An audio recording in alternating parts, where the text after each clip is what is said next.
Hi and welcome to the complete Facebook marketing and ads masterclass. My name is Robin and I've been successfully teaching digital marketing to hundreds of thousands of students, just like Daniel, who says this is the best course out there. Practical examples with templates that I was able to use to make my $1,000 a day sale. Together with my dear friend Jesper, we make the two-man team called Robin and Jesper. And together we've spent the last couple of years working non-stop to produce and to update the most complete course on Facebook marketing and advertising that we're now so happy to introduce to you. Now this course includes over 9 hours of video content taught in a step-by-step style, including templates, exercises, assignments, and so much more. It's designed to take you from a complete beginner with little or no marketing experience to a Facebook marketing and ads professional, fully equipped with strategies to get leads, sales, and a job as a professional marketer.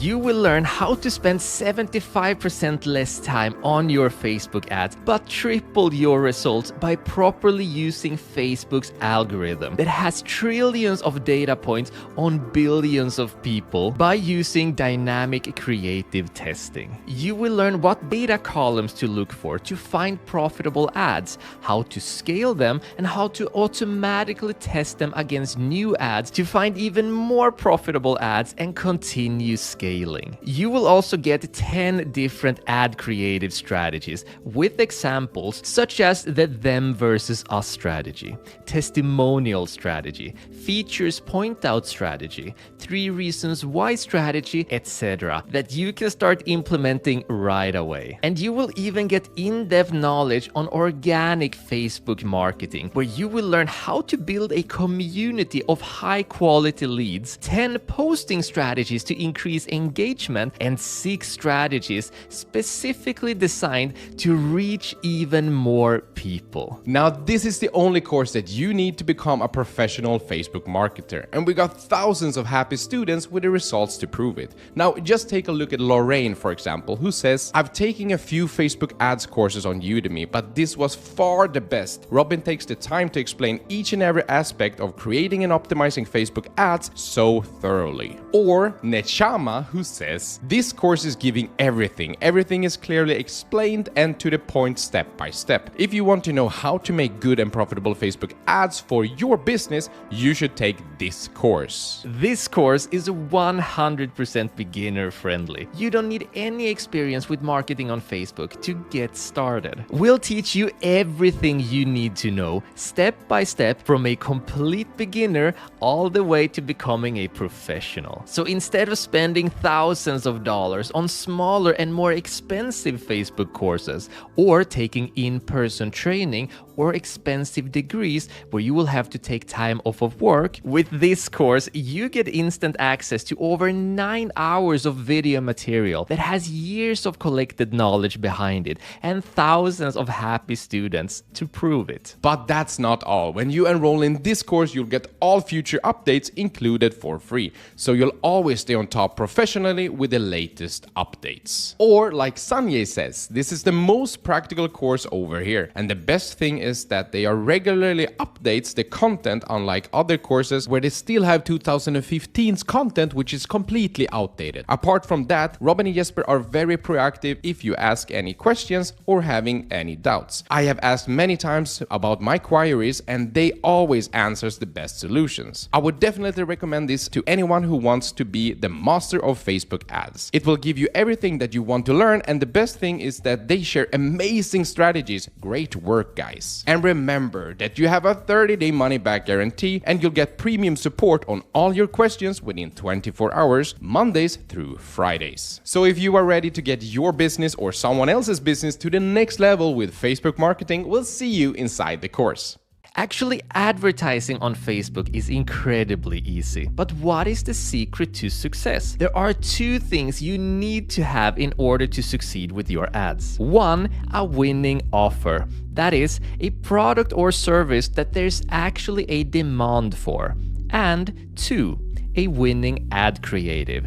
That is, a well-designed ad with a video or image along with text and headline that is profitable. All of the other things such as bidding, targeting, testing, optimizing, etc. Facebook will do for you. The strategy we'll be using in this course will be let Facebook's algorithm test ad creatives for us to find winners. After the test, find and keep the winners. And finally, let Facebook's algorithm test new ad creatives against the winners. So why has Facebook advertising become so simple? Everything today is automated because Meta, the company that owns Facebook, wants you to succeed. If you bring out winning ads, you will make and spend more money as an advertiser, which means that Meta makes more money. This is a win-win situation, and it's the reason that Facebook is the biggest social media advertising platform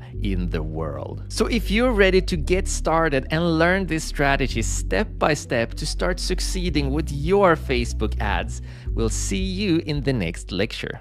Hi and welcome back. In this lecture, we are going to be setting all the preparations that we need to set to start running Facebook ads. Those are going to be 5 things primarily. Number 1, creating a Meta Business Suite. Number 2, creating or claiming a Facebook page. Number 3, creating or claiming a Facebook ads account. Number 4, setting up your business information. And number 5, setting up your payment information. If you have all of this already, you can safely skip this lecture.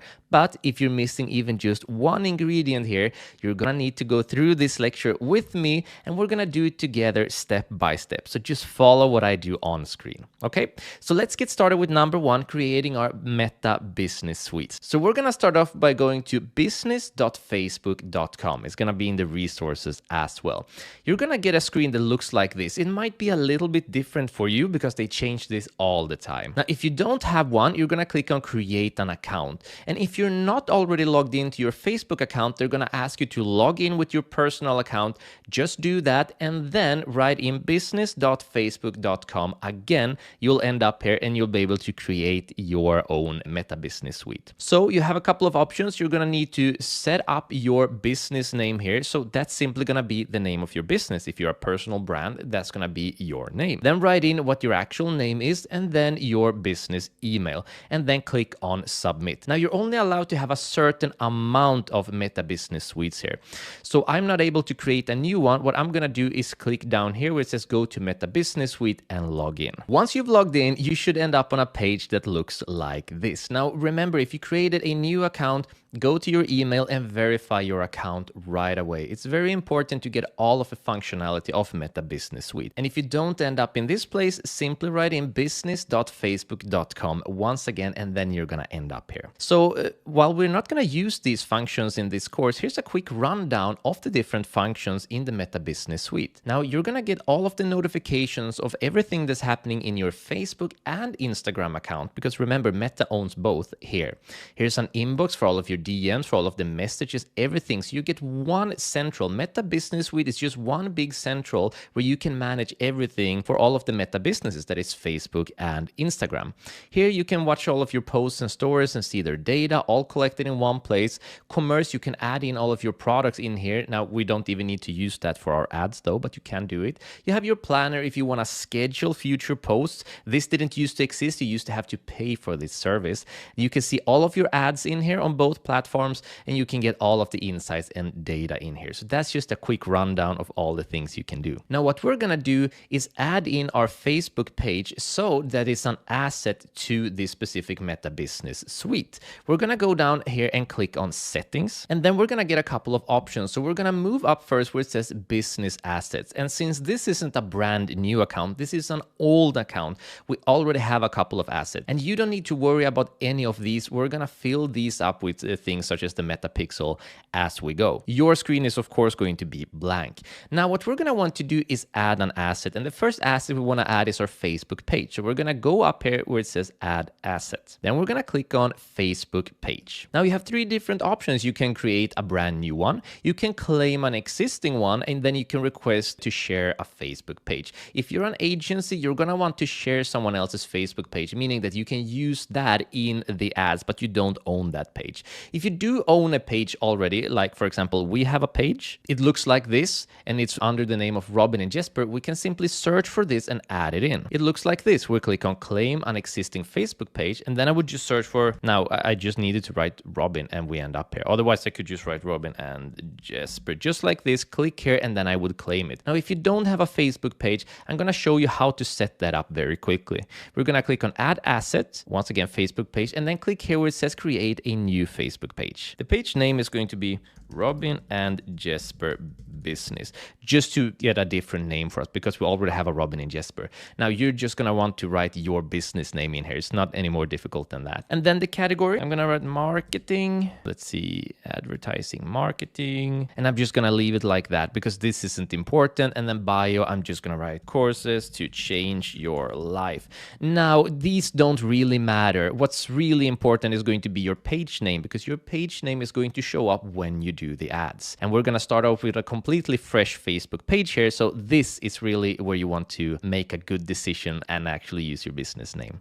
Then I'm gonna click on next. And now I'm going to connect this page that I'm just creating, the Robin and Jesper Business Facebook page, to our Meta Business Suite account here. So I'm gonna click on agree and click on create page. And then I'm gonna click on done. So here we have it. Here's our Robin and Jesper page. Now the only thing additional that I recommend that we do at this point is that we click down here at the drop down and click on view on Facebook. So then you should end up here on your Facebook page. And if you don't end up in the ownership page here where you're only getting to view your page, there should be something like view your Facebook page as your business account, some sort of button like that. And then you should be able to customize everything. So then all you need to do is click on the logo here, click on update profile picture, then click on upload photo. Now from here, the photo that you use is going to depend on the business you have. Since it's me and Jesper, we're sort of using a personal brand. And when you're using a personal brand, it's a very good idea to use a face. So that is why we almost always use this image of me and Jesper when we're using different Facebook pages and advertising for ourselves. But if you are not your personal brand, but rather it is an actual business, then you're gonna want to use a business logo. So we've ran multiple businesses, and one of the businesses was called Course Creator Full Time. We don't run that business anymore. But we used to have a Facebook page with this logo because that business wasn't about me and Jesper personally, it was about the product or that brand in itself. But when you are your own brand, use an image of your own face. So I'm gonna do that now and click on open, and it's already perfectly cropped. So I'm gonna click on save. And there we go. And now we can just close this one down. So now if you update your page, it should show your logo right here, which means that we did this successfully. Now, if you don't have a logo, you don't know how to create a logo because you're running a business, then simply go to Fiverr.com. And then at Fiverr.com, you can search for something like Facebook logo, scroll down, and then sort by best selling. And here you're gonna find someone that's gonna, now this is in Swedish krona, but this is gonna find someone who's willing to make an amazing Facebook logo for you for around anywhere between $5 to $15. So it's a really great idea if you're just not able to create your own logo. Simply go to Fiverr.com and have someone else do it for you. Great, so we got our Meta Business Suite up and we have our Facebook page up. Now, before we move on, just one more notice. If you move down to people, you're gonna have yourself added in here and you yourself alone. Now, if you want to add in someone additional, like I've added in Jesper here, for example, and he's an admin, you can click on add people in here. You can write in their business address and then decide if you want to add them in as an employee, meaning they have limited access to just a couple of functions, or add them in as a business admin, meaning they have as much control as you do. So if you have a business partner, of course, make them an admin. But if you have employees, people working for you, add them in as employees so they have limited functionality. But this is where you do it. You add in their email, they have to go to their email and then accept it. It's a very quick and easy process. Now, step number 3 is going to be adding in or claiming a Facebook ads account. So let's go ahead and do that. We're gonna move over to where it says business settings and click there. Now, if you've ever done Facebook ads before, you're gonna recognize this interface. This is the old interface that Facebook used to use, but now they're even called Meta and they have a Meta home. So things are a little bit different today. But we're gonna go down where it says accounts, and below accounts, we have add accounts. We're gonna click there. Now, as you can see, we already already have a 2 ads accounts up here, but you're gonna have nothing if you've created a brand new account. So all we need to do is move up to where it says ad, click there, and once again, you have the option to request access to an ad account, meaning if you're an agency and you're gonna run ads for someone else, you're gonna want to request access to their ad account so that you can do that service for them. If you already have an ad account, you can click on add ad account up here. You're gonna be asked to add in your ad account ID. And that ID, if you already have an ad account, is going to be your ID that's right up here. So you're just gonna copy it and write it in. And the easiest way to copy it is actually to look up at the URL. Now, if you look at this long and quite ugly URL up here, you're gonna see that it says ACT, which is basically account. So I'm gonna click here, and everything after ACT, this number is your account number. So all I would do is I would copy that, and then I would go back, I would paste it in, and then click on add account, and then I would get an email, I would confirm, and then the account would be added in here. But if you don't have one, then we're gonna set up a brand new one. It's very easy. I'll show you how to do. We're gonna click on add, and then down here where it says create a new account. Ad account name is going to be Robin and Jesper's Business Ads. It should be called accordingly to your business name if you do more ad accounts in the future, so that you can sort of separate them, especially if you have multiple businesses. And then your time zone, you simply set your own time zone. So while the time zone isn't very important, you just want to set your own in case you're going to schedule ads so that you know when the ads are going to run according to your own time zone. But for the currency, that is very important. You want to set the same currency on your ad account. That's going to be the same currency on your website or store. The reason for that is it's going to be much easier to calculate the costs of your ads and compare it to the profits that you're making on your store, so that you can calculate things like your return on ad spend, meaning how much more money am I earning on this ad versus the amount of money that I'm paying. So if you have a return on ad spend of 3, that means that you're getting 3 times as much money as you're paying for that ad. But the easiest way to actually calculate that is to make sure that your store and your ad account has the same currency, so that you can calculate them straight off of each other. So I'm going to be using US dollars, so I'm going to use it on US dollars. You just use what you need to use, or rather the currency that your store is using. Then click on next. Then I'm going to select my business that we've created, and then click on create. Now, since I already have 2 people in this account, I'm going to make sure that both of us manage the full ad account, both me and Jesper. So make sure that you click manage ad account down here, then all of these people get all of the functionality, and then click on assign. At least do it for yourself. And then we're gonna click on close. We're gonna do the payment information in just a second, and I'm gonna click on exit. Next thing we are going to do is scroll down here to the left and move down to where it says business info. Click there. Now, it's very important that you set up all of the business information that you have, because you need to have a legal business to run ads as a business. Otherwise, if you don't have a business, then set up your own home as your business details, but you need to be held accountable for the ads that you're running. So if you have a business, then set up all of your business details. If you are using a personal account, or you're doing a personal brand or something similar, use your own account. But down the line, you're gonna want to have some sort of business address. But for now, if you don't, that's absolutely fine. So set all of that up in here, and then scroll down and make sure that you activate 2-factor authentication, and then set it to everyone. The reason is that getting hacked on your Facebook account, or rather your Meta Business Suite, is very common and very easy. By making sure that you and everyone associated with the account needs to use a 2-factor authentication, you severely increase the security of your account. And that's going to be very important. So that means that when you log in, you're going to need to provide a specific code that's going to be in your mobile, for example. Add in that code, and getting hacked is going to be so much harder. And once you've set all of this up, we're going to move over to where it says payment methods. We're going to click on add payment method. I'm going to assign that role to myself. Click on next. And then you're going to choose if you're going to use a credit card or an online banking. Both works fine. I'm going to use a credit card, and click on next. And then I'm going to set this information up. Now, it's important that if you have a business, of course, you need to use your business account here, because this is going to help with all of the invoices and all of your accounting later on. And if you're doing this as a private person, then at least open a specific account and get a unique card for this. It just really helps to have all of your expenses in one place, so that later on, when you do the accounting, you can just use those invoices and this display all of your costs from one place. So I'm gonna write all of this in. And once you've done this, you've set everything up and you're ready to get started with your ads. Awesome. So what we're gonna do in preparation for the next lecture is simply go up to Ad Accounts up here. And then we're gonna go to the right and click on Open in Ads Manager. Then select the one you wanna use and click on Open in Ads Manager. And then you're gonna end up here in your ads account and the fun can begin. So let's get started already. In the next lecture, I'll see you there. Welcome back. In this lecture, we're going to be talking about the structure of your Facebook ads, because every single ad that you create has 3 different layers with 3 different functions that work off of each other. Now, a lot of the things that we're going to go through here are going to make a lot more sense as we move on in the course. So don't worry about understanding everything from the very beginning. Just get a basic understanding of how this works. So from the very beginning, if we look to the left, there are 3 different layers. We have a campaign that we're currently setting up.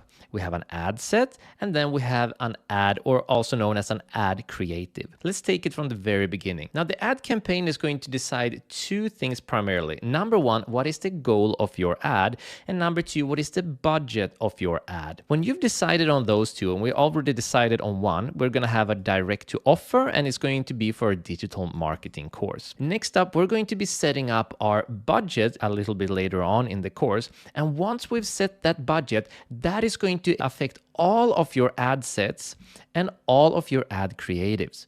So you're going to have one campaign, but you might have 5 different ad sets. And if you set a budget for $10 a day, then all of these ad sets underneath are going to share those $10 a day. So that means that it works in a hierarchy. All of the options that you select here, all of the decisions you make affects all of your ad sets and all of your ad creatives. So the higher up the decision, that decision affects everything down below. So the ad campaign is all about deciding the actual goal of your ad and the budget for the rest of your ad and all of your upcoming ads. The ad set, which is 1 level below the campaign, is about your targeting. This is where you decide who you actually want to target with your ads. This used to be super complicated back in the days. We used to go into the ad set, scroll down to where it says audience, and we'd set the location, the age, the gender. We'd go into detailed targeting and target very specific people. We'd exclude certain behaviors. It used to be super difficult to do and target correctly. And then down the line, Facebook would just remove targeting and then you'd lose your profitable ads. Today, this is easier than ever because everything is automated. And I'm going to show you as we move on in the course how you can set this up faster and easier than ever with much better results for a much lower cost. It's quite amazing. But when it comes to your ad set, that is all about your targeting, who you want to target and what you're going to use for the targeting placement, such as where do you want your ads to show up. The final level is going to be your ad creatives, and your ad creatives is the actual look of your ad. You can have one ad creative that's a video, you can have another one that's an image, another one that's a carousel. And now remember, this works in a hierarchy, so different ad sets can have different ad creatives in them. You can have one ad set that targets a US audience that's going to have 5 specific videos. Then you can have another ad set that targets maybe a Canadian audience that's going to have 5 images specifically. But all of those ad sets and all of those creatives will work from the very same budget as the campaign budget that we set up here. So as you can see, everything is going to be working in layers in a hierarchy. So all the decisions we make up here will affect everything down below here. Now, for us specifically, we are going to be using the 3-2-2 method, meaning that the first thing we're going to be doing is we're going to set up our campaign here that we're going to continue on with in the next lecture. Then we're going to be creating a winning ad set where we're going to be saving all of our winning ads, and we are going to be finding out what an actual winning ad is down here in the actual ad creative. So we're going to be doing a lot of testing. So there's going to be one ad set where we collect all of our winning ad creatives, and then we're going to have 2 additional ad sets that's going to be testing ad sets where we're just going to throw in a bunch of new ad creatives and see if any one of those are profitable. And those that are profitable profitable are going to be thrown into the winning ad sets. So we're going to have 3 different ad sets. 1 where we only have winning ad creatives, and 2 where we're only going to be testing ad creatives to see if we can find any winners. If we find any winners, we put that in the winner ad creative. So this is how the structure works. And once again, don't worry about understanding everything now. It's going to make a lot more sense as we go through this course. So for now, to continue setting up our ad campaign, all we need to do is scroll down, make sure we have sales selected and we've set our ad name. The catalog, that is only if you want to add in all of your different products from an e-commerce as a catalog that Facebook can choose from. We're not going to do that because we want a little bit more control. We can select show more options in here and see if we want to add in a campaign spending limit. I recommend that you don't, because when you start finding those winning ad sets and really scaling, because remember, the winning ad set will be down here regulated by this campaign budget, you don't want it to hit a limit and you start losing money just because you set a limit early on. So I don't recommend that you do that. An A/B test means that you can take 2 different variables in an ad set and test them towards each other. For example, one ad set with men only, one ad set with women only, and see which one that works the best. I'm going to show you how to automate all of that and make that process so much easier in the upcoming lectures. So we're not going to need to use the A/B test. This takes a lot longer time and gives you a lot less data. And then finally, we have the Advantage campaign budget, and that is what we're going to be going through in the next lecture. And by the way, if there are any additional options in here, for example, special ad categories is something right now, we don't need to set that up. And we also have campaign details for the buying type, meaning how are you going to sell your ads? We have it by default auction, meaning the highest paying bidder are going to target the right audience. It's all automated. But there are going to be some difference. For some of you, this might look different. This might be placed differently. This might not exist at all. This might actually have a show more or an edit button up here to access. Don't worry about things looking different. Facebook changes the interface all the time. It's all fine. That doesn't mean that what we're going through is outdated. It just means that Facebook is constantly testing new interfaces. For now, all we need to do is scroll down and then prepare to learn about the Advantage campaign budget, because this is a big one. See you in the next lecture. Welcome back. In this lecture, you're going to be learning about a super important feature called Advantage campaign budget. It's this feature at the very bottom right here. Now, what it does is that if you activate it simply by clicking here, it allows you to set a budget that you allow Facebook to distribute automatically across your different ad sets, focusing on the most profitable ad sets and ad creatives. Now, this is pretty amazing. When you create an ad set, you're going to have different looks. The ad creative is the design, the actual ad itself that potential customers are going to see on Facebook. You're going to have a lot of different ads and you're going to have just a few different ad sets, but some ads are going to perform better than others. When you activate Advantage campaign budget, what you're doing is that you're telling Facebook, I want you to put the majority of my budget into the ads that are actually working. This is absolutely amazing, because this used to be something that we needed to keep an eye on and do manually. But now when you have something that clearly works, so let's say that you're trying to get more sales, which is reasonable, the ads that are getting the most sales are going to be getting the most of your budget automatically. Using features like this, where we are leveraging Facebook's algorithm, this is how we use the smartest type of technology, using Facebook's trillions of data points across billions of people in order to optimize our ads and optimize our results. So let's go through how this works more precisely. If we go down, we have a couple of different options. We have daily budget and we have a lifetime budget. A daily budget allows you to spend a certain amount of money every day. However, this isn't a set sum. Now, if there is going to be a particularly bad day, Facebook is going to spend less. And if they think you have a bad ad, they're not going to spend any money at all, by the way. But if you have a particularly good day, they're actually going to be spending a little bit more. So if I set this budget to $10, what's going to happen is that the absolute maximum that you're going to be spending in a week, it's going to be $70. So they're not actually calculated based on per day, they're calculated based on per week. And this is important to know. So some days they might spend $0 or $5, and some days they might spend $15 or more. And that's all going to depend on where they see an opportunity. However, they're never going to to spend more than the sum that you write in times 7, meaning the total that you're going to end up with after 1 week. So if they spend a lot the first 3 days, they're going to spend less the coming days to always even out the total that you have set here times 7 for 1 week. So always for a calendar week. So that's the daily budget. You optimize per day, but the actual optimization is the total per week. Now, the other one is lifetime budget. Now, you might set a lifetime budget for, let's say, $500.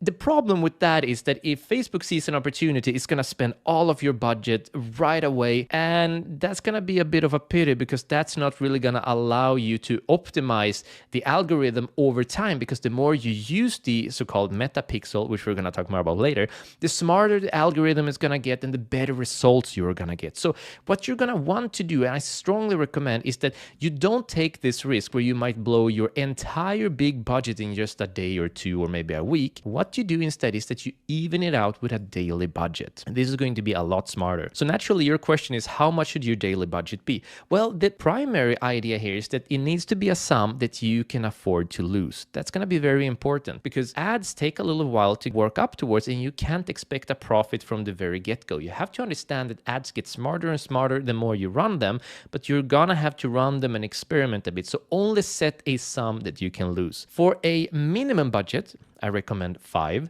For most people with a decent budget, I recommend starting at 10. Don't go too crazy here. If you have a larger budget, you can go ahead and set 20, but I recommend that you at least start off with 10. So I'm going to do that right now. I'm going to set this to $10 per day. And then scrolling down, now it says bid strategy options have been changed. We have renamed our bid strategy options. And I know they have, and they keep doing these updates. So if you're going through this course and you notice that this Advantage campaign budget is actually higher up, don't worry about it, because I've seen many iterations of this interface already. And we've been updating this course for many years. This doesn't mean that it's outdated. It just means that they change their interface all the time. So then there is the campaign bid strategy, meaning what is it that we want to bid for?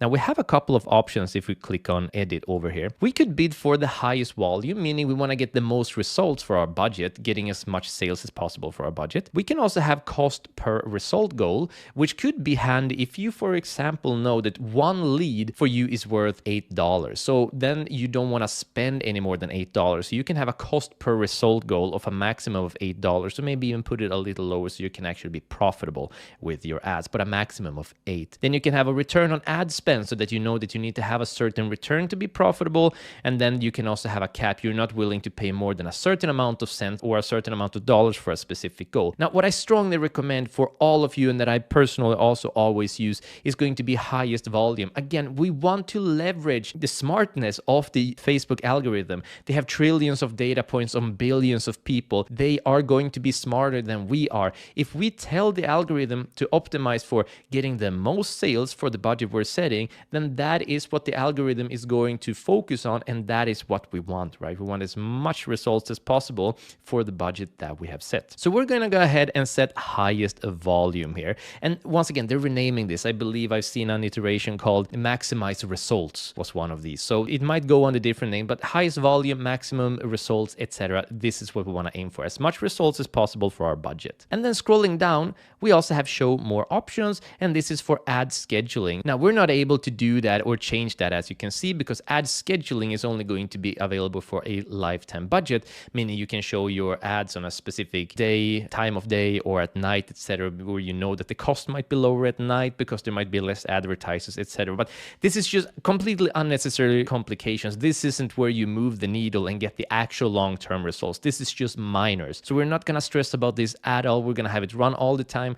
We're going to start at $10, and we're going to make sure that we activate Advantage campaign budget, because with the 3-2-2 strategy that we're using, we are going to make sure that we create a winner ad set where we'll put all of our winner ads and then some tests. And as we manage to find some winners and scale our budget, we're going to talk more about scaling later. As we scale it, we're going to be able to do better and better tests and increase our profits more and more. But to do this as effectively as possible and spending as little time here as possible, we need to use the Advantage campaign budget so that Facebook can put the money where the results are. We always focus on doing what works. Awesome. Once you've set this up, we're going to scroll down and then click on next. Well done, we've already set up our campaign. Now we're gonna start moving down to our actual targeting, which is at the ad set level. So I hope you're excited. I'll see you in the next lecture. Welcome back. In this lecture, you are going to be learning about audience targeting.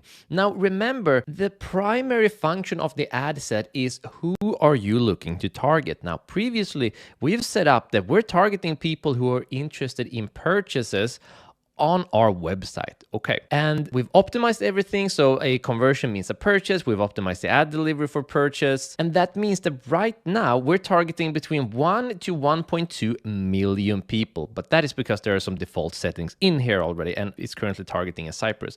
Basically, what Facebook Ads is asking is, who do you want us to target with this ad? Now, back in the days when we did audience targeting, we used to dive really deep. We'd have market research data. We'd put a specific location. It might be a specific state in the US. We'd put an age that might be between 23 and 44 years old, and only women or only men. And then we'd go down to detailed targeting and only target people who are interested in romance or fidget spinners or interested in something specific. So that was very detailed, and that meant that you created a lot of different ad sets with a lot of different targeting that took a lot of hours. So basically, back in the day, your audience targeting was to make it or break it when it came to your ads. But today, it's very different. Today, we use something called a broad targeting. The reason we're using a broad targeting rather than a specific targeting is that within a broad targeting, we're going to target millions and millions and millions of people, and we're going to tell the Facebook ads algorithm that this is our product, these are the people we're looking for, go fetch. And the benefit with that is that once again, I keep repeating this, the Facebook algorithm has trillions of data points on billions of people. Our knowledge and the limited data we have that we can set up in our targeting is always going to be limited in comparison to the billions of dollars that Facebook has spent on their research, on the trillions of data points that they have. They have so much data, it's ridiculous, and they allow us to leverage that data if we set it up broadly and openly and say, okay, algorithm, go do your magic. But if we target specifically, we're going to limit the algorithm, and that just is going to limit your results. You had to do it a couple of years ago, back in the days. We've updated this course for many years. That's how we used to teach Facebook ads. But today, that is going to limit your results, and it's going to waste so much time.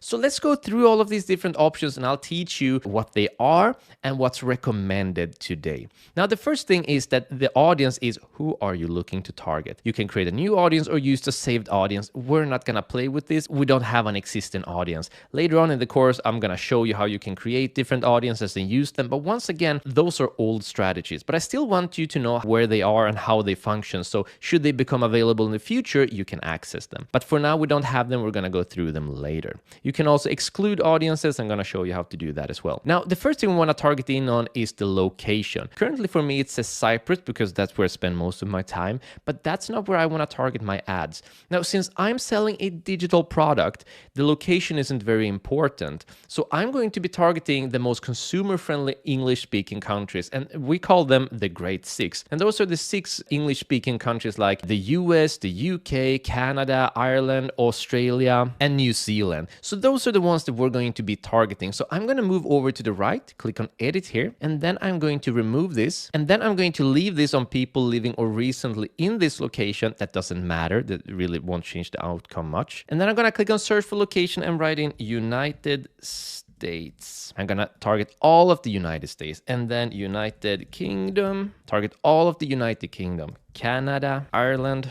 Australia. You'd be surprised how big Australia is. And finally, New Zealand. There we go. So now rather than 1 million to 1.2 million people, I have up towards 310 to 365 million people. So I'm going to reveal what the benefit is of that in just a second. But for now, if you're selling a digital product like I am, then targeting very broadly in these English-speaking countries is a great idea. If you're selling a physical product, of course, the rules are going to be different. If you have a warehouse and short shipping times in the US, for example, you might only want to be targeting the US US, or if you're in Canada, if you're in Norway or in Europe or in Asia, wherever you are, you want to target where you're actually delivering the product to your customers. But with a digital product, the rules change a little bit. Now, scrolling down, we also have the age. Now, again, age used to be a huge thing. You used to need to do your market research and really nail down which age do we want to target. Facebook is too smart for this today. Now, if most of your customers are going to be around 35 years old, they're going to optimize for it. So I recommend don't touch this age span. I know some people want to put it up from 18 to 21. You can do that, but in my experience, if the 18, 19, 20 years old aren't going to purchase, Facebook aren't going to optimize for them anyway, so I'm going to leave them on. Similar gender, I always leave it on all gender, even when there are gender-specific products. Why? Because even if you're selling men's trousers, there's still going to be girlfriends, partners out there in heterosexual couples. They are going to be wanting to buy it for their boyfriends, and Facebook knows this, and they know who those people are, and they're going to be targeting those people. So there's no reason for us to limit the algorithm whatsoever. So I'm going to leave this on all genders. Now, this is where the magic used to happen in detailed targeting. In detailed targeting, you can target down in something like, for example, romance. And we can target people who have an interest in romantic films, romantic novels, in languages. We could target digital marketing, since that's very apt for our product. And then we could target people who have an interest in digital marketing. And the way this works is that you have different interests and pages that you can like on Facebook, and if it's connected to digital marketing, then we're going to target people who like those pages and who have shown an interest in digital marketing, and those are going to have the ad shown to them. Of course, there are difficulties with this. It gets more problematic. For example, if you're selling dog candy or dog food, then just targeting people who loves dogs is problematic, because a lot of people loves dogs, but they don't actually own a dog. So it gets a little bit more complicated. Now, the problem with this is that back in the day, I would do something like digital marketing, and as you can see, we have lost about 1/10 of the size now. It's just 33 million. I do something like this, and then that would be very specific, only targeting these people. But as you can see, if you look down, it says we may deliver ads beyond your audience for your selected objective if it's likely to improve performance. This used to be optional. So you used to always click this off in order to make sure that this is a specific targeting. That's not possible today. Facebook knows from their data that if Facebook gets free hands, they are going to do a better performance and give you better results than if you target very specifically yourself. So this isn't even an option today. So even if I target for digital marketing, if they see an opportunity, they're still going to expand beyond digital marketing. So today, there's no such thing as very specific audience targeting. It's gone. The next problem is that I might create an ad set in digital marketing. It might be really, really, really great and do well. And then Facebook removes digital marketing as an interest, and then that ad is going to be dead. This happens to advertisers all the time. They find an interest that makes them a lot of money, and then Facebook removes that interest and they lose all of their profits. So don't limit yourself in the detailed targeting on any interest. Facebook is removing interest all the time because interests are dying away. Facebook knows that if they let their algorithm loose without any interest that they can find through their own data points without limits, they are going to have much better results than if we limit the algorithm with our own targeting. So what we're going to do is that we're not going to use any targeting at all. Now, I just want to show you how this works, though. You can add in suggestions in here from what I just chosen. So we're going to use social media because I add in digital marketing. We can also browse in demographics, interests, and behaviors. And again, these used to be so much bigger with so many more detailed interests, but they're removing them one by one. I think that in the future, there won't even be a section called detailed targeting because they're just picking it away, and then you can just let the algorithm loose. I'm not going to do anything like this. I'm also not going to define further, but define further just to teach you what it is means that if I would write something in like, let's say, engaged shopper, like this, that means that you need to have someone interested in digital marketing and who is an engaged shopper in order to match. And now we're narrowed down to 16 to 19 million, almost 20 million. But that means that it needs to target both of these. But if I didn't use define further, if I just added in another one, let's say I went to suggestion and I added social media, that's going to make our audience bigger because now it's going to be digital marketing or an interest in social media marketing. But again, this is going to limit the algorithm. We're not going to use any of this. So by not adding in any of this, we're going to have a huge audience of 310 and 365 million people. that means that your scalability is huge. Back in the days when we only targeted 1 million people, we'd have an ad that became profitable. We'd have it start at $10, we'd scale it to $30, and we would make more money. And then it would die at, say, $50 a day because the audience size is so small, you're not able to scale it. Then I'd go in here, I'd decide on a new detailed targeting, I'd hour after hour after hour creating more ad sets with more targeting. You're going to save over 80% of your time by using a broad targeting. And you're also going to allow profitable ads to scale much higher because you won't have a small audience of 1 million like this that you're going to saturate. You're going to have up towards 400 million people in this targeting that you can scale to thousands and maybe tens of thousands of dollars a day. This is where you truly move the needle in your business and start becoming profitable for real. So all in all, there's a lot of options when it comes to audience targeting, this section, but what truly drives the needle and gives you results in your advertising are going to be having a winning offer. That is, you're actually selling a product that people truly want. That is essential. And number two, having attractive ads. And that attractive ads is going to be the ad design. And we're going to put a lot of effort and love and time in this section. I'm going to show you 10 different strategies that you can adapt to yourself and that you can really play around with, and how to test different things and start getting those results. But those are the two things that truly matter: a winning offer and having attractive, effective ads. So targeting broad, and with broad you save a ton of time, you free up the algorithm to use a lot more data than you will ever have, and you're gonna have a massive scalability. So all of the benefits. So scrolling down, languages, very same thing here. They know which ones they're gonna like your ads. You can limit to English.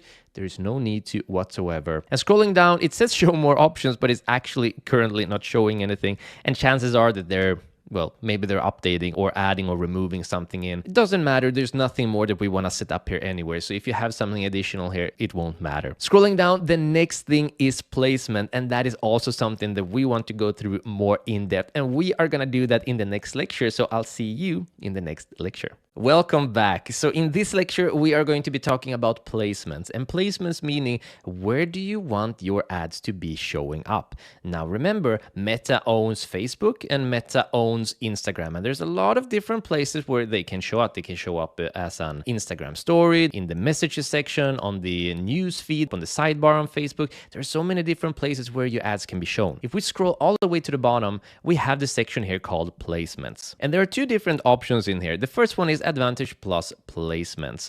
And it says, use Advantage Plus to maximize your budgets and help show your ads to more people. Facebook's delivery system will allocate your ad sets budget across multiple placements based on where they're likely to perform best. Back in the days, not long ago, we always used to use manual placement. We'd go to manual placements and then we'd select devices. We'd do some ad sets on only mobile, some ad sets on only desktop. Then we'd choose a couple for only Facebook, a couple for only Instagram, some on only Messenger. We'd limit these. We'd sometimes test this one at a time. As you can imagine, creating different ads and targeting was a full-time job. This took hours and hours and hours, and we'd test everything, and we'd make ad sets so detailed. So there'd be like 30, 40 ad sets with different targeting just here alone to see which one performs the best. Today, there is a much easier option. All you need to do is this. Done. With this option, what we're doing is, once again, we're giving the reins to the Facebook algorithm. We're telling it that show the ads where it's most likely to perform best. Again, with your trillions of data points, you know best. I don't know best. I might have an agency. I might have a lot of data. I might know my audience inside out. You're still not going to know better than Facebook's algorithm, especially when it starts going. So using these recommended placements and allowing Facebook to target where it works, that is always going to be your best option. Not only is it going to save you so much time, but it's going to bring your results way up and lower your costs way down. Now, just to show you here in manual placements, there's a lot of different places where it's going to end up. There's also a place called Audience Network, meaning it can show up on other sites if it makes sense to do so. But we have the feeds, we have the stories and reels, in-stream overlay posts, we have the search, we have the in-article, we have the apps, we have a ton of different places where they can show up. And we're talking about, for example, the search. Now, the search doesn't just have to be on Facebook. We're talking about the search on Instagram. We're talking about a potential search in Messenger, Audience Network, etc. These really expand out. We're going to target all devices. Literally, we are going to be using the algorithm that Facebook has that they've spent so much money into developing and use that to our advantage. Now, there is something called show more options down here where you have some things like, for example, brand safety. The inventory filter is basically if you are very afraid of your ads showing up to some video that's very vulgar. So if you're Coca-Cola, for example, you don't want to be associated to, I don't know, maybe a promotional video of Jackass, where they're blowing up rockets and burning down trees and eating the ashes. Something crazy where you don't want to connect your brand with. Now, this is much more sensitive for big brands. If you're not a huge brand, honestly, just leave this as it is and allow Facebook's algorithm to expand where they see it fit. Now, with the standard inventory, you're just going to target everything that's normally it works. It can have some swear words. It doesn't matter. But if there's something added in that's very highly sexual in content, for example, or something that's about to be banned, they might recognize that early and then prevent your ads from showing. So I recommend just leaving this as it is. We don't have a block list. We don't need to block anything. And we don't need to exclude anything. We want to show it basically on as many places as possible. But I recommend not using the full inventory because, again, there's a reason that the standard inventory is recommended. And that's going to be by far the vast majority. And that's going to bring you the best results. So once you've done all of this, I'm just going to collapse this one, and that's it. You've set up your ad set for the winners. Now, in the next lecture, it's time to set up another ad set where we're going to do our test, and then we're going to start designing our actual ad. And this is where we're going to spend a lot of time and effort and learn about how do we add them in, how do we customize them, how is the automation going to work, and then what are the different strategies that you can start applying. So very exciting. See you in the next lecture. Welcome back. In this lecture, we are going to verify our Instagram account so that we can use Instagram placements for our ads, and Facebook is going to do this automatically. If you already have your Instagram verified, then you can safely skip this lecture. But if not, let's do this quickly together. So from where you are, I'm going to open a new tab. And I'm just going to enter business.facebook.com. And from here, I'm going to go down to the bottom and click on business settings. Now, if you have multiple accounts, make sure that you have the correct account selected in here. Then go down to where it says accounts here and go down to Instagram accounts. Then here, it's going to ask me to log in. I'm going to click there, click on login, write in the info, log in. And that's it. Now I've added the access. I've added the access for myself. So if you have multiple people in the account, click on add people in here. I would select Jesper in this case. And then I just make sure that he has full access on literally everything. There we go. And then click on assign. Done. And we're all done. So now we can click this page down, jump back in here. And now I'm just going to refresh my browser. No more redness. We're all good to go. We can scroll down and we can prepare to start working on our primary text. Awesome, we're verified. See you in the next lecture. Welcome back. In this lecture, we are going to verify our Instagram account so that we can use Instagram placements for our ads, and Facebook is going to do this automatically. If you already have your Instagram verified, then you can safely skip this lecture. But if not, let's do this quickly together. So from where you are, I'm going to open a new tab. And I'm just going to enter business.facebook.com. And from here, I'm going to go down to the bottom and click on business settings. Now, if you have multiple accounts, make sure that you have the correct account selected in here.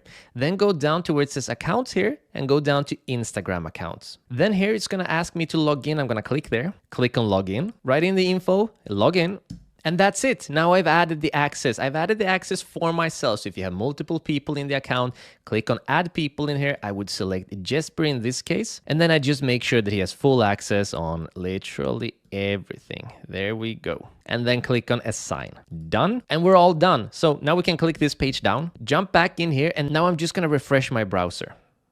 No more redness. We're all good to go. We can scroll down and we can prepare to start working on our primary text. Awesome, we're verified. See you in the next lecture. Welcome back. In this lecture, we are going to continue setting up our ad creative with the 3-2-2 strategy. And again, the 3-2-2 strategy means that we're going to add in 3 creatives. Then we're going to add in 2 primary text, and we're also going to add in 2 headlines. So scrolling down, here is our primary text. Now the primary text is super important. It's going to display just above the actual creative on most of these different placements. So if I write in primary text here and I give it a second, we can see where the primary text is going to end up. So here is a classical Facebook feed. The primary text ends up here. In a lot of the cases, this is going to be the very first thing that grabs the Facebook user's attention. If we look at something else, the Instagram feed is going to display down here. If we look at the Facebook Marketplace placement, it's not going to be displayed at all. So again, these aren't going to be showing everywhere, but the primary text is going to be shown in most places. So Facebook video feed, for example, is going to display just above here. So this is a very important location to have your text, a chance to grab their attention and really attract them to the product that you have. So naturally, the question is, what are you gonna write for your primary text? This is the job for a copywriter. There are people who make a full-time living on writing this sort of text, especially for ads that are going to convert and actually generate sales. But there is an easier way to do this, and that is to spy on your competitors and simply model what works. Let me show you what I mean. This site is going to be in the resources. It's the Facebook Ads library. You can also access it at facebook.com/ads/library, and you're gonna end up here. What we're able to do is that we're able to look at what sort of ads are other people creating. Now, if you have a business, you've had it up for a while, you probably know who your actual competitors are. And that's very good because that means you can search for your competitors' accounts, and then you can look at what ads they're doing, and then you can actually model their primary text and their headlines. So the way that this works is by scrolling down, first you set your location, and I'm gonna set all because I don't want a limit for this at all. And then the ad category we're gonna leave. This is just for specific uses like issues or politics or any of that. So we're gonna make sure that we select all ads and not electronics or politics or anything like that. And then in here, we're going to search for what we're looking for. Now, if you have a competitor, then all you need to do is search for that competitor. Let's say that I was in the clothing business and my competitor was Lululemon, and I would search for them, and here you can see that here they are. Now you also have to remember that some accounts are going to have, for example, eu.lululemon in their actual Facebook page. So if you're copying a big brand, make sure that you know if it's going to be specifically for Germany or specifically for the US, for a state. Big brands usually have specific accounts for specific locations. But if you have smaller competitors, you can just write in that account. Now, if you're brand new and you don't know who your competitors are, what you can do is simply search for the topic itself. So since we're selling an online course, I'm going to search for digital marketing online course and then hit enter. And now we're gonna get a bunch of ads. Now, first of all, if you just search for this and you're getting a blank page, that means that you have some sort of ad blocker or content blocker in the background. This is very common if you're using the Safari browser. So just make sure that you deactivate whatever tracker blocker or whatever blocker that you have activated for this site, and then refresh the page, and this should all show. And if you have no possibility to find it, just download another browser, even if just for now, and use it. So as we can see, we're gonna get a lot of information. We're getting digital school of marketing. This is very cool and everything, but there is a problem here. We don't know if any of these ads are successful or not. So that is the big problem. We can see that there's a lot of ads, but if I were just to, for example, oh, here is a primary text, and copy this one and just slightly rewrite it, I don't know if this is successful. I don't know if I want to copy this. So the best thing we can do in order to ensure that we are only modeling successful ads is by going to the right here where it says filters, and then we're gonna go down and first of all only search for active ads, because that's important. If they turn their ad off, that means there's probably not profitable anymore. And scrolling down, we're gonna make sure that we only look at ads that are at least 6 months old. Why? Because no one in their right mind is going to leave their ad running for 6 months if it's not profitable. So this is a very clever way of finding ads that are definitely profitable and that you're going to be able to model and use in your own ads. So what I'm going to do is click here and just go 1, 2, 3, 4, 5, 6. and then gonna put on the first, and then apply these two filters. And this is where it gets really interesting. Now, if you search for your competitors, that means that probably most of the ads are gonna be very targeted. But if you didn't know your competitors and wish to search for, and you just search like I did for a digital marketing online course, then you're probably gonna have to filter through and find what's specific for you. So I'm just gonna scroll through this and see if there's anything I like. Now, I know of HubSpot. I've learned a lot from them. I know they have a great software, and I'm gonna look at this, and they've been running their ads since, let's see, since April 2022. Is currently in November. So they've been running theirs for about 7 months. So definitely they are gonna be successful. And their primary text is no cost, no application, just skills. Free courses for aspiring pros. Now, we're not selling a free course, so that might not be our best fit. Now, here's another one, and it says, hey there, while you're taking a scroll and snack break, why not learn how you can grow your career with HubSpot Academy? I actually think that's a really cool take. So what I'm gonna do here is I'm gonna click on see ad details, and I'm liking this text a lot. So what I'm gonna do is that I'm just gonna copy this text just like this, copy it, move back, and paste it in here. So I think this is a really cool beginning. So now it says, hey there, while you're taking a scroll and snack break, why not learn how you can grow your career with, and instead of HubSpot Academy, because they definitely are a brand and we're not selling HubSpot, we're selling Robin and Jesper's online courses. But I'm gonna angle this differently. I'm gonna angle it to how you can grow your career with digital marketing. Because again, when it comes to advertising in the outside world, no one is really gonna know who Robin and Jesper is. So when it says you can grow your career with Robin and Jesper, that's really not gonna say that much. But if you say how you can grow your career with digital marketing, that's gonna be much more attractive. HubSpot can do it because they're a big brand already. So this is the first primary text I'm gonna use. Next up, I'm gonna click on add text option, because remember, we're gonna have 3 creatives, and we added 3 videos, 2 primary text, and 2 headlines. And later on, I'm gonna show you how all of this works, because we're gonna test winning primary text towards a new one, etc. But that's for later on in the course. So for now, we're just gonna find 2 primary texts that we believe might work for us by modeling other success. So I'm gonna click back here, scroll down a little bit more. Now here's a different business that's also been running for many, many months, so they're definitely gonna be profitable. So it says in-depth practical digital marketing classroom in Indiapuram. And then it says 40 plus models in 1 course, 20 certifications, etc. So this is actually pretty interesting to me. I'm interested in, can I take this text and rewrite it so that it fits mine and Jesper's course and maybe make something out of that. So I'm going to copy all of this text, head back in here and just paste it in, and I'm going to start rewriting it. So now I've taken that primary text and I've written in-depth practical digital marketing online, and I'm gonna add in course as well. 22 courses in 1, 80 plus hours video content, lifetime access, guaranteed 24-hour support, certification. Robin and Jesper have successfully taught over 200,000 students how to change their lives with digital marketing. So as you can see, I've taken the actual outline of this primary text and just rewritten it to match me and Jesper, whereas the previous text was a little bit more copy-paste. Now again, we have no idea if this is gonna work or not. There's only one way to find out, and that is to test. So that is exactly what we're going to do. So those are the primary text. And next up, we're gonna add in a headline as well. So let's head back. I'm gonna scroll up because I really like HubSpot. They're a great brand and company. So I'm gonna click on this one once again. And as you can see, it says digital marketing certification, and you get a certification in this course as well. So that is likely something that they have researched and know works. So I'm gonna try that very thing. So I'm gonna write digital marketing certification. That's the first one. Then I'm gonna add headline option. I'm gonna head back. Now here's another one that says digital marketing specialist course. I'm gonna click on see ad details. I think that's actually a very cool potential headline to use. So digital marketing specialist course. So I'm gonna head back and I'm gonna write digital marketing specialist course. And there we go. Now we have 3 creatives, 2 primary texts, and 2 headlines added in. Now there's also a description, but if I write in description, you're gonna notice that on most places the description will not show. And by the way, it's at a very unattractive place. So we don't use the description, we don't test the description, we don't waste any time on this.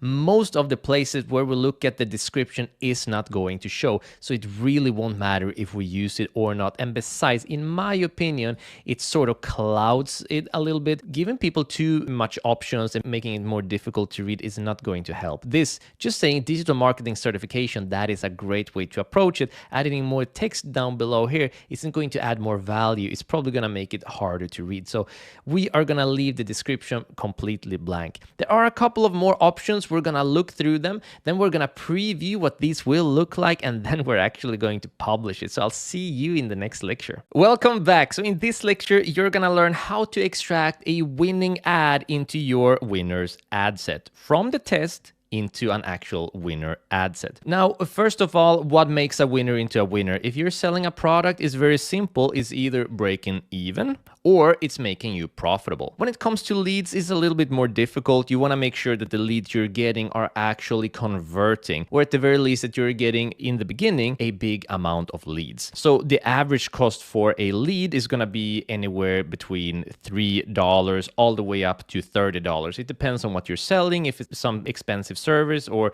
if you're giving out a free course like we are, then of course those leads are going to be cheaper because we have a different funnel. So it really varies. But understand that when it comes to selling a product, it's going to be about breaking even or getting profitable. With leads, is going to be about, again, converting those leads or just getting a lot of leads to begin with. So let's go ahead and get started here. The first thing I'm going to do is actually find that winning ad. And it's very simple. When you have a lot of ad sets and you don't want to go in and click on the ads here and see just a bunch of ads and try to find which one it is, then all you need to do is click on the ad set that you want to go into. And this is our profitable ad set. So when I click here, I'm only gonna see the ad creative from that ad set. So it's a very simple way to filter. Now I'm going to check it here, go ahead and click on preview, just like this. And then I'm gonna move up to where it says share, go down and click on Facebook post with comments. What this is going to do is that Facebook is now going to show me the best performing ad on the top. Now realize there might be two. If you had two high performing creatives, or if you had multiple headlines that worked or multiple primary text, etc., you might actually need to extract two ads. But in this case, we only had one. It was pretty clear from the breakdown from the previous lecture. So what we can see here is that this is what our ad looks like. This is a square image, and images do best in squares generally. It's a square image. It has the winning primary text here, the winning creative here, and then the winning headline here. Now, it also has a description down here. We didn't add a description. Facebook's algorithm did. So again, just like when we were setting this up, we never add in a description, but sometimes Facebook will. So all I'm gonna do from here is that I need to gather the information about this winning ad specifically. Currently, there's no way of doing this. There's nothing we can use in this URL. What we need to do, and this is very important, is that we need to click on the timestamp. Here it says 6 days, but if it's been on for longer, it's gonna have just the date there. When I click on it, check out this URL. I'm gonna click on it, and it changed. So now this URL changes into something that we can actually use in order to create a post. Now, if you look at the URL, you're gonna find that it says posts, and then it says PF. Where it says PF, we're gonna hover our mouse over there at the PF, and then we're going to just select everything that's behind that PF. I'm going to copy it just like that. Now I'm gonna head back to the ads manager. I'm gonna go in here, click this one down. I'm going to go back to ad sets. I'm going to remove these selections, click into winners, and then I'm gonna go down into where it says create ad. I'm gonna choose the campaign. Remember, we only have one campaign. I'm gonna make sure that I choose the correct ad set, and that's gonna be DCT1. I'm gonna make sure that I select the correct ad set, and that's gonna be winners, of course. And then I'm just gonna name this ad, and I'm gonna call this ad 1. It's not very important what you name it. You don't need to keep track of that. It's good to organize your folders so that you know which DCT, Dynamic Creative Test, that you're on. But for here, it's gonna be ad 1, and then ad 2, ad 3, ad 4, etc. That's not very important to try to identify them. And then I'm going to click on continue. So from here, I'm going to move down to where it says ad setup. And then I'm going to click on where it says create ad. I'm going to click up use existing post. Now, if you have dynamic creative testing activated, this will not be available. But when we set all of these up, we created a winners ad set where we're into now that didn't have dynamic creative testing activated. So this is going to be available for us. Scrolling down, now below here where it says add creative, it says enter post ID. I'm going to click there, and then I'm simply going to paste it in. Just like that, click on submit. And then you're going to get your winning ad right in here. As you can see, we have the winning primary text, winning ad creative, and then we have the winning headline. So everything is here. All of the placements are here. Everything. There's literally nothing you need to do except go down to where it says to the right here, publish, and then you're all good. Just a hint here, if you add in the post ID here and nothing is happening, then go back here, click on this timestamp once again. As of right now, it takes you to a different tab, and then use this PFB, this entire URL once again. For some reason, sometimes just using that URL straight from the first click doesn't work, but clicking on it again will work. So that's just something to know if the actual post isn't loading for you. So all my settings are up. It's literally just copy paste, go down, click on publish. Once it's published, I'm gonna exit. And that's all there is to it. Now it's going to be processing, and then next up is going to be reviewed, and then is going to go live. And this one isn't a dynamic creative. This is a literal ad and a winning ad. So now we got our first winning ad inside of our winners in here, which is fantastic. Now, don't just exit your dynamic creative test right away. Allow the winning ad to start gathering some amount spent before you close this one down.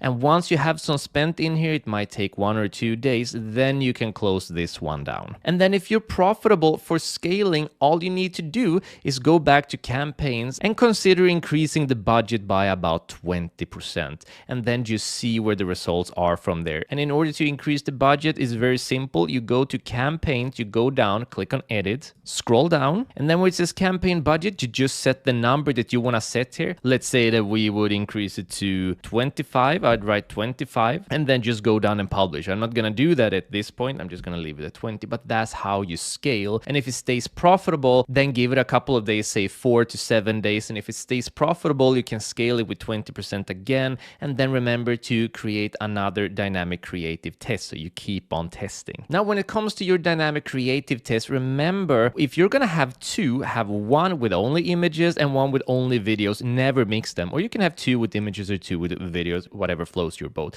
But have at least one that you're testing per week. 4 days, no ad spend, close it. 7 days, you evaluate, and then you either close it, and if you're lucky, you're going to extract a winning ad set into winners. But never test more than 2 at a time. If you want to play with anything and you have a budget for it, then increase the budget. Don't increase the amount of testing ad sets. Minimum 1, maximum 2. Now, in the next lecture, I'm going to show you how to create a new dynamic creative testing ad set now that we actually have a winner. So now it gets a little different. So I'll see you in the next lecture.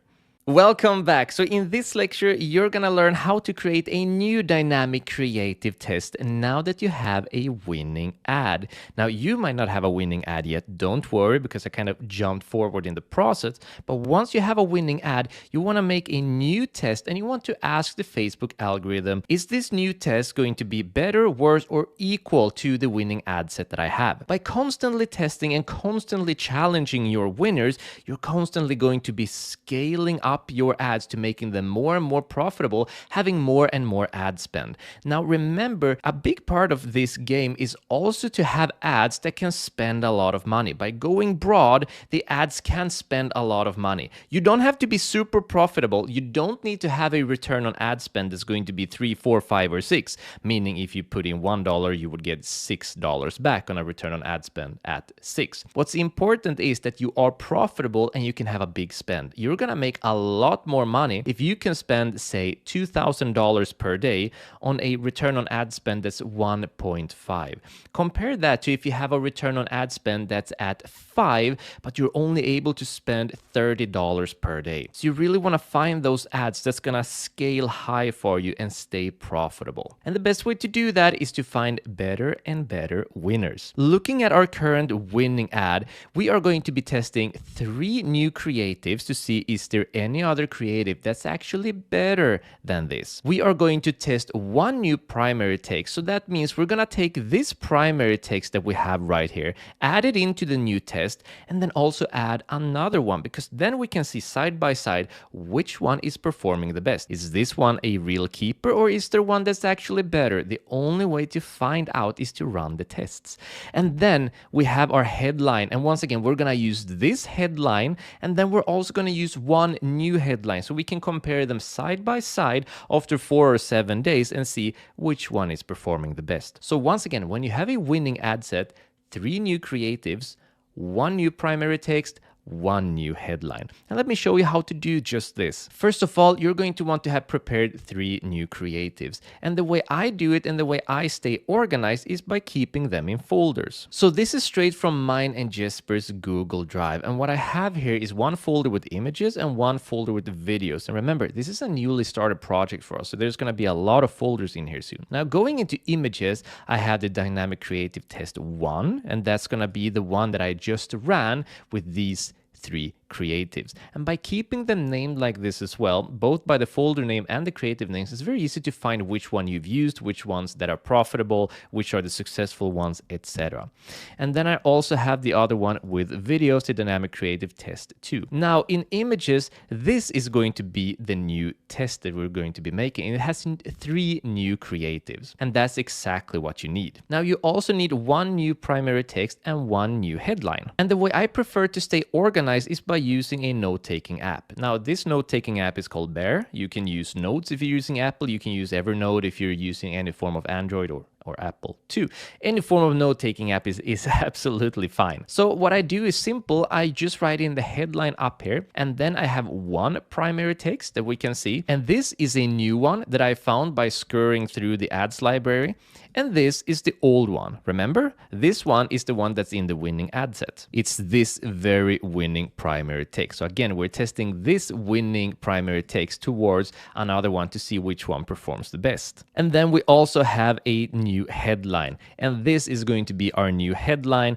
And this is the one we're going to test it against, because remember, this is a winner. We can see that it's right here. So we're going to test it against a new one. So once again, we're going to use 3 new creatives, 1 new primary text, and then use 1 winning primary text, 1 new headline, and then use 1 winning headline, and then go ahead and create a new dynamic creative ad set. So with these preparations in mind, all I'm going to do is that I'm going to click on DCT1. Doesn't matter which one you click on. I'm just going to go ahead and click on duplicate. We're going to use the original campaign, and we only want 1 copy. Click on duplicate. And first of all, I'm going to name this DCT3. There we go. And then we're going to scroll down all the way till we see budget and schedule.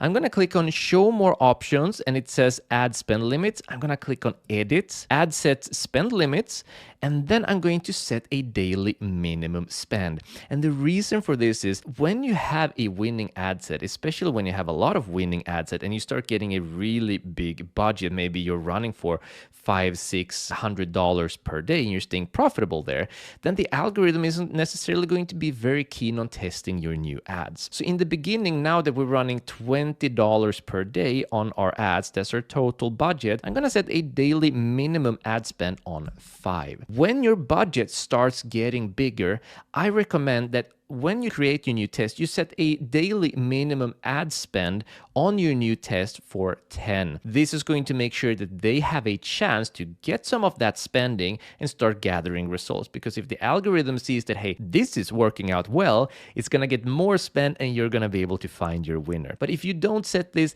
there is a slight risk that the budget is instantly going to go to your winners and not going to give your new test as much of a chance. So make sure that you set a spend limit in the beginning. And if you have a smaller budget, then start at 5. But once you start growing at, say, $50 per day and upwards, then set the daily minimum to 10. So once that's done, I'm gonna head to the left here, and remember the hierarchy is still true, DCT3, and here is the creative right below here. And I'm just gonna call this creative 3. Just like that. I'm going to scroll down, and the first thing I'm going to do is that I'm going to be removing all of these creatives that I have. And then I'm going to upload the 3 new ones. So select images, might be videos for you, but in this case for us is images. I'm gonna click on upload. I'm gonna select all 3 and click on open. Once that's done, I'm gonna select all 3 and click on continue. Awesome, so that's our creatives. Now we have 3 new creatives in here. Now we're gonna set our primary text. So scrolling down, remember all of the settings from before are here, so there's a lot of work done for us already. Now we're gonna use 2 primary texts. Remember, this is the old one. Do you still doubt that you need a website? So we're gonna keep that one. This is the new one. So I'm just gonna select all of this and I'm going to copy it and head back. So this is the winning primary text. I'm going to leave that. I'm just going to select all of this, remove it, and paste it in. So now again, we're testing a winning primary text towards a completely new primary text. Scrolling down, here's our headline. So I'm gonna head back. I'm going to select this new headline, copy it, and remember, this is the winning one. And then I'm going to remove this one, add it in just like that. And now we're testing a new headline versus a winning one. We're not gonna add in any description just like before. And literally that's it. Now it's very important that you do remember that each new test has 3 new creatives, 1 new primary text that's tested against the winning primary text, and then 1 new headline that is tested against the winning headline. And once you've said all of this, then simply go down and click on publish. Amazing, and we're gonna close this down. And here we are, amazingly well done. Now you've learned how to properly execute this strategy from nothing all the way to finding a winning ad, setting it up, and then creating a new test and comparing that test with what we already know works. And we're gonna keep going like this all the time and just keep scaling. Remember, we want a lot of ad spend and we want to stay profitable. Now remember, the way to succeed with your business, but especially in ads, is going to be you need to have a winning offer, meaning that what you're actually giving them, what you're offering, is something that's desirable and attractive. And you need to have attractive ads. So assuming that you have a desirable and attractive offer already, the question is, well, how do I create attractive ads that's going to be working? Well, this is where the work needs to be done. So in the next entire section, we are going to be talking about the ad creatives, how to create them, how to think about them, and you're going to be learning a bunch of different strategies that you can start implementing right away. So I hope you're excited. I'll see you in the next lecture.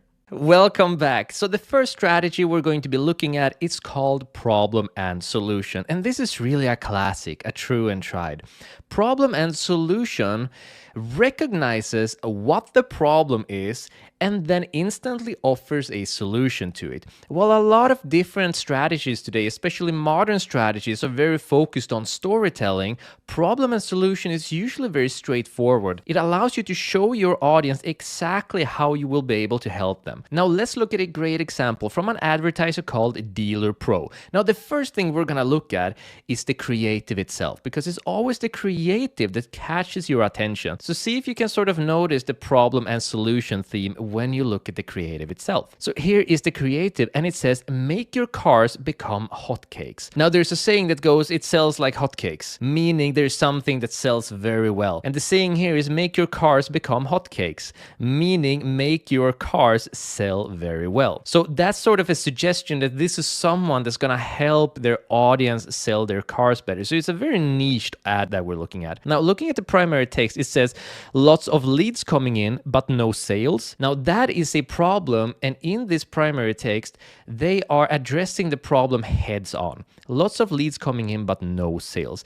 Chances are, for car dealers, they probably get a lot of people that are interested in their cars, meaning a lot of leads, but perhaps converting those leads into actual sales is a lot more difficult. So what this advertiser has done is that he or she or them are recognizing this issue straight on and then offering a solution. Check out the creative once again. Down here it says guaranteed 100 plus prime qualified leads in 30 days or you don't pay. So this is a very cool ad and a successful one as well. All examples we're going to look at are only from currently running successful 6 months plus ads. By showing that you understand the problem and then offering a solution right away, you're going to be able to directly connect with your audience and have them interested in what you've got to offer. Now, if I click on the text here, I'm going to get a lot of text in here, but to me it's obvious that this is an advertising firm and they're offering to help car salespeople to sell more cars. We can even see in more info, it's a social media advertising solution for car dealerships. Now, we didn't need to read that because that was already obvious in the ad itself. And it's very important that we are this obvious. So when it comes to problem and solution, it's all about instantly recognizing what the problem is and then offering a solution. Now, depending on what niche you are in, that's going to take different shapes and forms. It might be a very scientific approach. Now, we know that the problem with discolored hair is blah, blah, blah. By using these different minerals, you can get this result, etc. That's a very heads-on, straightforward problem and solution approach. Now, similar that we did in the previous lecture when we were looking at the different video ads we had, we recognized that the problem is that building a website is difficult and confusing and complicated. Most people want or need a website, but they have no idea where to start. And our free Build a WordPress Website in 1 Day course solves that problem. Let's check it out once again. So here's the third creative in our dynamic creative test, and listen to the hook here and remember the problem and solution theme. Looking to set up a website but have no idea where to start? No problem. Our free website building course will show you how to build a professional website step by step, looking like this. So this is what the website looks like. So when it comes to problem and solution, remember you can use storytelling in the middle of it, but you really don't need to. Just start off by recognizing what the problem is and then offering a solution. It's a very viable and attractive strategy. So that's strategy number 1, problem and solution. Let's move on to the next lecture and look at the second strategy. See you there. Welcome back. So the next strategy is called them versus us. Now, a question that people always have in mind whenever they're looking at your product or the solution you're offering or the passion that you're offering to increase within them is, what makes you different? Why should I choose you? Now, for example, if you are a fitness brand, you could easily show this is what we're offering, this is what the normal brands do. And then you can show how much healthier your option is compared to the regular brand. That would be a classical them versus us example. Now, let's look at an actual example here. So here's a company that offers outdoor camping lighting. And if we look down, we can see that this is actually a carousel ad. But here's where it gets really straight on. There is an image that says us, and then there's an image that says them. And it doesn't really get much clearer than this, does it? We can see that with their product, you get a lot of shine, a lot of lighting. It lightens up the entire place. But with the competitor's product, there's only a very local spot that actually lights up. What they're doing here is showing, look at how much better our product is compared to the competitors. Now, when using this strategy, it's very, very important that you don't actually mention your competitor by name. If you do mention them by name, Facebook is going to be quick to shut your ad down. It's also bad business. It doesn't make you look very good. What you want to do is make it obvious that this is what you're offering and this is what most people do, or most people have, or most people choose. Have something that's very general and show them how much better yours is. Now, a couple of years ago, me and Jesper used to run another business called Course Creator Full Time, and we were running ads on Facebook as well. And we had a great example where we showed that here's the classical model, and this is what we are offering as a business model instead. Let me show you that ad, and keep in mind the them versus us in comparison here. Would you like to create an online business that makes 9 times more money than a classical business and runs on autopilot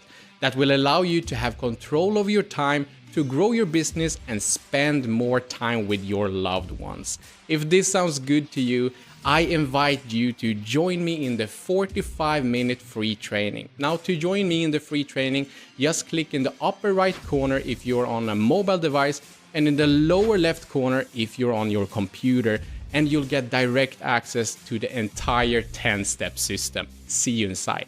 Now you can ignore the arrow there at the end because this was back in the days when you actually needed to select your own placements and then adapt the ads for that placement and then adapt the resolution. And Facebook ads were a lot more complicated back then. But the main point here is that we had the classical business model and then what we call the Course Creator Full-Time business model. The product we were offering, the business model, we call Course Creator Full-Time. So as you could see, we did a comparison and we showed how much better our model was compared with the classical business model. So whenever you're doing a them versus us, make sure that it's very clear what you are offering versus what your competitors are offering, and make sure that you don't mention your competitor's name. This is a fantastic way to make sure that your product is clearly better than your competitors, and it needs to be, because that's one of the main points of having, number one, a winning offer. All you need to do is showcase why it is a winning offer. And then two, this is automatically going to be a winning ad.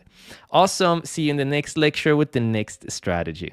Welcome back. So the next strategy is a statistics strategy, and it is pretty much what it sounds like to be. It is about using statistics to show why your offer is a winning offer. Now, there has been some studies on these types of ads, and there are two different ways you can approach it. Let's use our own example of using a lead magnet where we have a free online course for others to build a website in one day.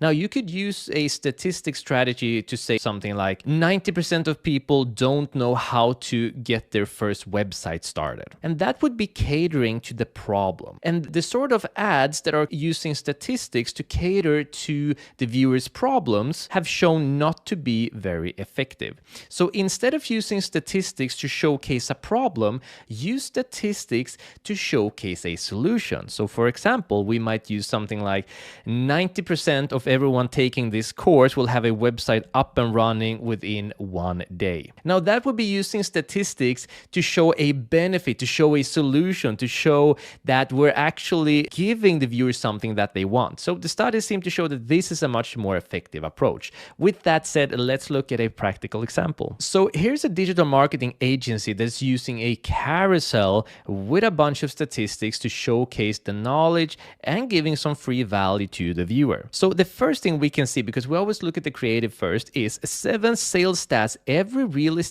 agent should know. So clearly this specific ad and this agency is catering to real estate agents. Now let's look at the first one. Let's move over here, and it says, in a small text we can see, standardizing your onboarding process for your new agents leads to a 54% increase in productivity and will result in agent being 69% more likely to stay with the organization for 3 years.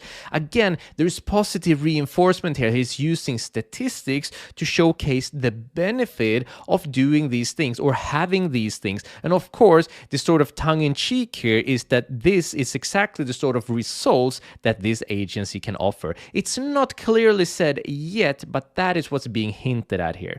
And since we're already sort of implanting that these are things you really need, and look how important they are to you using statistics, it's just going to make it more and more attractive for you if you are a real estate agent. We can look at the next one. It says, deals are 127% more likely to close when a video is used at any point during the sales process. Again, there's positive reinforcement, and I would bet pretty much everything I own that this agency clearly offers the service of creating videos for their clients. Well, if you're going to be in real estate, you are going to need to do video ads, and you're going to need to use drones, etc., etc. But again, using statistics to showcase the benefit or showcasing how you can solve a problem minimum is a fantastic strategy to play around with and use within your own ads. It's very simple. It doesn't have to be complicated at all. You could go into Canva.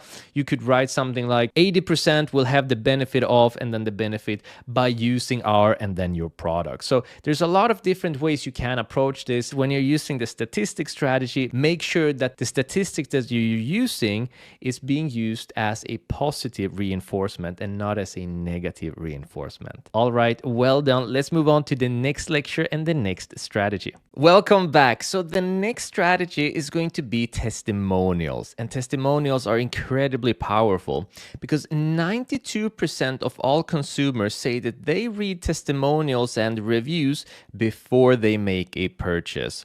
And 95% say that testimonials and reviews, positive or negative, influence their decision to purchase. So it doesn't really matter if you're going for a sale or if you're going for leads. Testimonials and reviews are essential to build that trust. And using a testimonial straight away in your ad is an incredible way to build up that trust and grab their attention. Now let's dive in and look at a practical example. So this is Law Payne, and he's offering online business mentorship, meaning he's offering his expertise to help other businesses grow. Now the first thing you're going to notice that this is a video, and we always start off by looking at the creative, and the first thing we see is that there is a text at the very top here, and it says Online Empire lowered our cost per booking by 71% in less than 3 weeks. This is very clever because when you're using a video for your ad, most people are not going to have the sound turned on. You need to activate or click on the ad to get the sound, so they have no idea what the video is going to be about, so they're just going to scroll past your ad, and that's the power of an image. But if you add a text to your video ad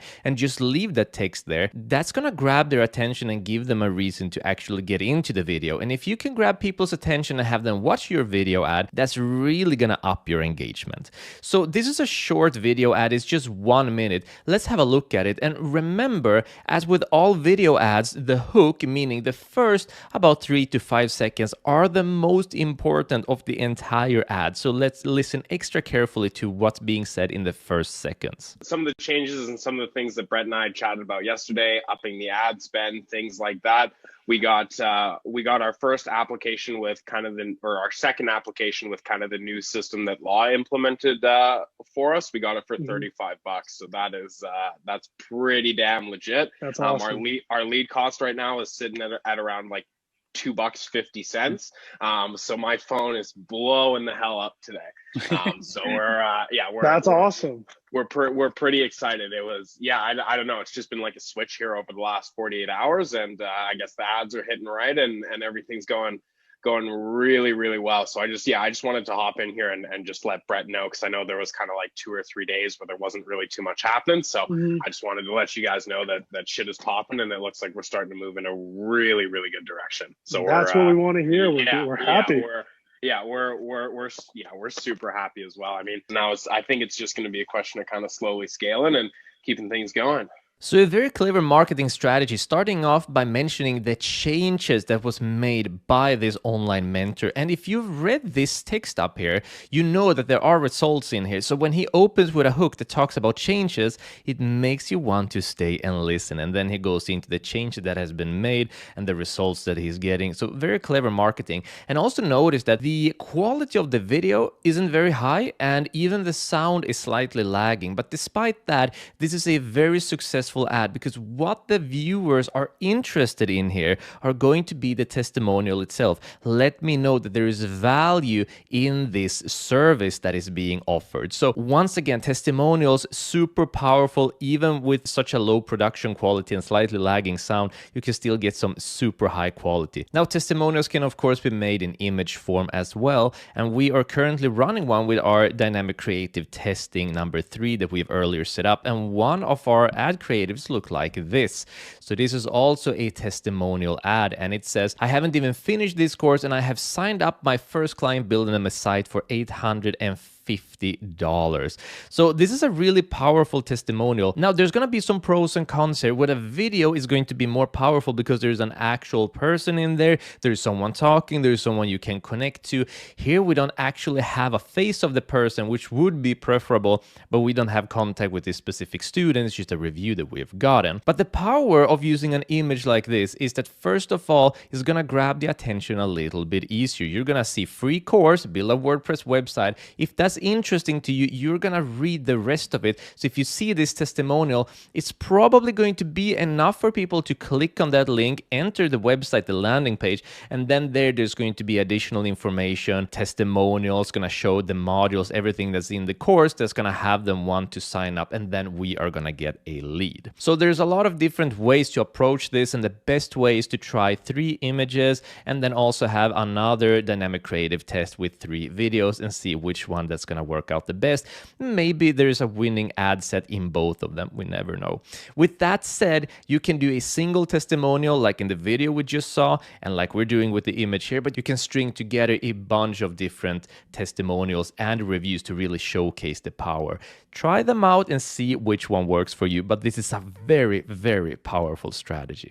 All right, see you in the next lecture. Welcome back. So the next strategy is called features point out, and it is exactly what it sounds like. It is when you're pointing out the different features of your product. Now, before we dive deeper into this strategy, it's important to know the difference between a feature and a benefit. So if I was selling, for example, a multivitamin, then the feature of the multivitamin would be that it contains magnesium. The feature is a part of the product, but the benefit would be that the multivitamin will make me healthier. So a benefit is, what can the product do for me? How is it going to make me feel? How is it going to change me? What is the product going to do for me? So to recap, a feature is what is a part of the product. For example, it contains magnesium. And a benefit is, what can the product do for me? It's going to make me healthier. It's going to make me sleep better, etc., etc. So now when we know this, let's dive in and look at a features point out strategy. So here's an ad from Bare Hand Gloves, and they're selling minimalist lifting gloves. So just gloves that you can use while you're lifting weights to protect your hands, and in a minimalist shape, so it doesn't go all the way down. So this is the ad creative that they're using. And as you can see here, they're using a features point out where they're pointing out the different features that's contained in these gloves that's not obvious. One of the best ways of using this strategy is by using features or mentioning features in the ad that's not obvious to your audience. Now let's have a deeper look. Let's zoom in here. As you can see, it says dual layer technology. Now that doesn't really say much, does it? But it does sort of hint that it's a little bit thicker, and it does sound pretty cool. So that's a feature that's a part of the product. It has an arc tension. It has a unibody, a keychain tab, friction reduction, skin texture, anti-odor strips, see-through, and extended tabs. Now a lot of these things, if you just look at the product itself, you're just gonna see, well, it looks like gloves that are cut in half. But when you're using the features point out, you're showing them the non-obvious features, things that come with this product that you wouldn't really have imagined that's gonna be really beneficial and something that's going to be attractive for you. So when you're using this strategy, it's gonna be very important that you use things that aren't obvious. And in order to create an ad like this, it's actually super simple. Let me show you how simple it is. You just go to canva.com right here and make sure you have an account and log in. Click on create design, click on custom size, and we're gonna do 1080 times 1080, because when it comes to images, we're gonna want to have a square shape, because that is gonna show on the most ad placements when we're using the dynamic creative testing. Click on create new design, and then up here, all I'm gonna do is I'm gonna search for features, just like that, and I'm gonna get a bunch of templates that you can start using right away. So let's take this one, for example. I'm just gonna pull it in, and look at this. All I need to do is select the shoes, delete them, delete this text, and now you can put your product in here and then change the text and change the color here. We can use a color that maybe fits us a little bit better. Let's say it's this one, and you can start playing around and creating your own features point out ad. So this is really super easy to do. Similarly, you can use another one. one. Here we have 4 feature point outs. We could use this one instead, for example. We have 3 and it's going to be in a hierarchy just like this. There are a lot of different ways to be creating your features point outs ads in image form, but the bottom line is you want to make sure that the features that you point out aren't the ones that are going to be obvious. If something is going to go, oh, I didn't know that. And it's a good idea to design them in Canva, because that means you can create 3 ad creatives very quickly. They're gonna look beautiful. Just make sure you change the text and add in your image and then start testing. So that is the features point out strategy. Let's move on to the next one. See you in the next lecture. Welcome back. So the next strategy is called Founder's Story. And this is a very powerful type of ad where you take the founder, which may or may not be you, and you ask the founder to tell the viewers about the story. How was the business and brand created? Why was it created? And what are the benefits? And there are a couple of reasons why this is so powerful. Number one, everyone wants a sort of behind the scenes peek of a brand or of a business. That's just very interesting and powerful. Makes people feel special. And number two, generally the founders themselves are in a unique position where they have an interesting story most of the time, but even better, they understand the benefits of what they are offering is so powerful, and that's why they created the business. So having the founder tell their story, that's gonna give a behind the scenes peek, and have them explain what the benefits is of their product or business or brand, that's gonna be really powerful. So when it comes to these types of ads, they really work best in video format. Doing a founder story in image is just not gonna be powerful at all. And there's also 2 different ways of doing a founder story. You can either do it in 1, high production value, or 2, you can sort of do it in user-generated content style, where you're basically using your camera and filming. But let's dive in and look at a great example. So this is from a meal prep company, and they have done a founder story of how they got started. So we're not gonna watch all of it. It's just 2 minutes, but we're gonna watch about half. So let's have a look. Hi, I'm Dan Graziano, co-founder of Mighty Meals, the healthiest and most delicious meal prep company in the Washington, D.C. area. It all started 6 years and a full head of hair ago when I was working as a personal trainer. My clients would ask me, Dan, what's the best way to eat healthy without spending all day in the kitchen or breaking the bank? I never had an answer. And I have an answer for everything. Just look at my 7th grade report card.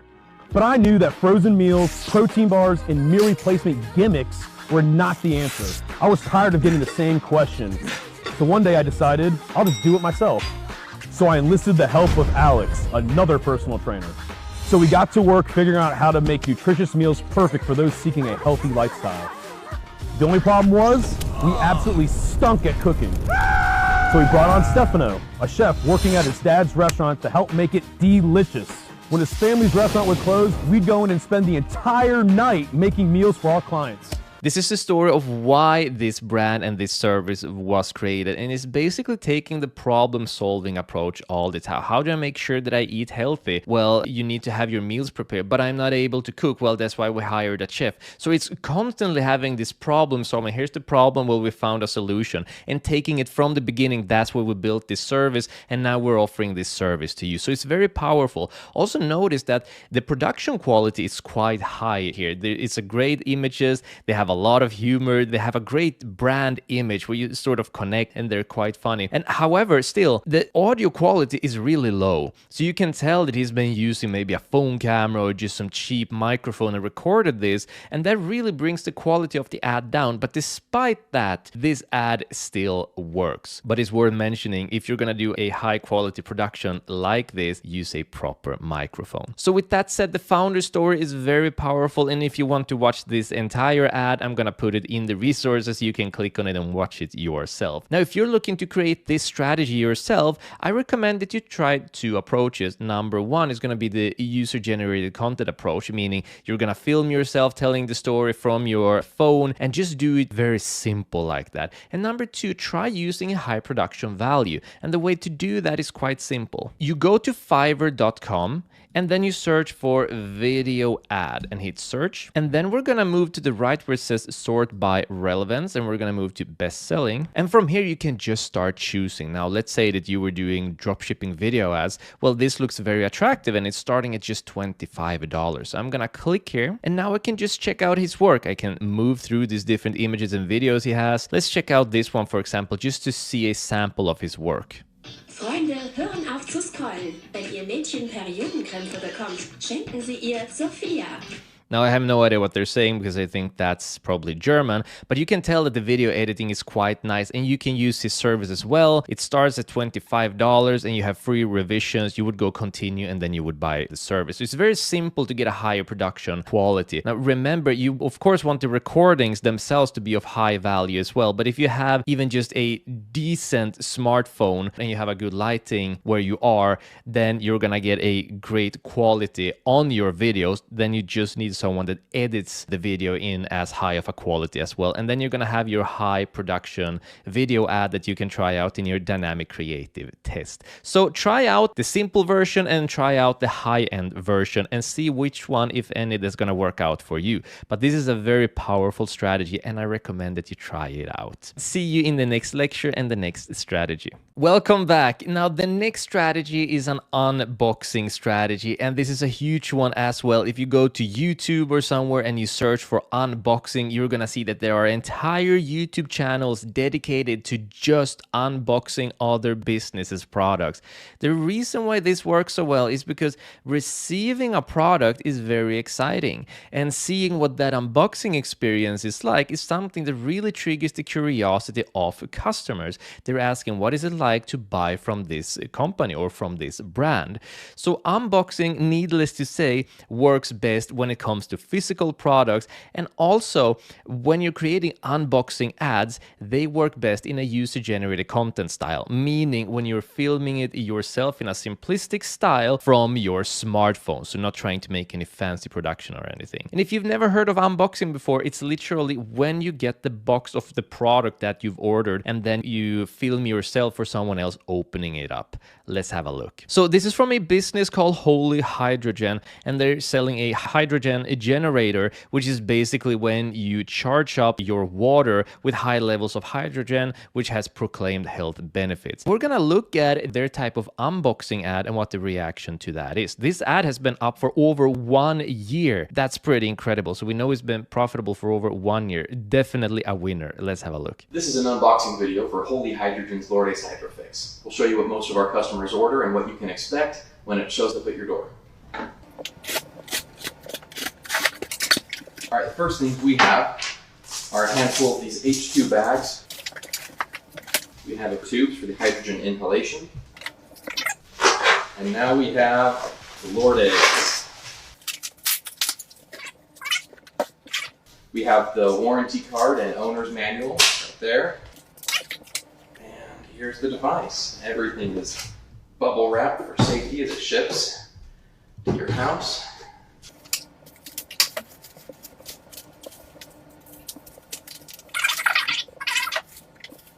And here's everything out of the bag, starting with the Lourdes Hydrofix. Well, I agree, overall, not the most exciting. What's interesting with this video ad is that, first of all, it's very low production value and quality. Even the editing is quite poor. He's speeding things up, and the least you can do when you speed up a video is remove the sound so that it doesn't have this beep, beep, beep, beep, beep sound from the video itself. So the entire thing to me is just quite boring, not much happening. But when you are a part of that niched audience, when you're actually looking for a water and gas generator, for something to add in hydrogen into your water, I can imagine this is actually very exciting, and you're primarily interested in, well, what am I going to receive in this product? So when it comes to creating unboxing ads, number one, they do best in video ads by far. Number two, they can be done by you, or they can actually be done by a customer just filming their experience, and you can use that straight off. It's very powerful stuff. And number three, and this isn't an important point, but just as I mentioned,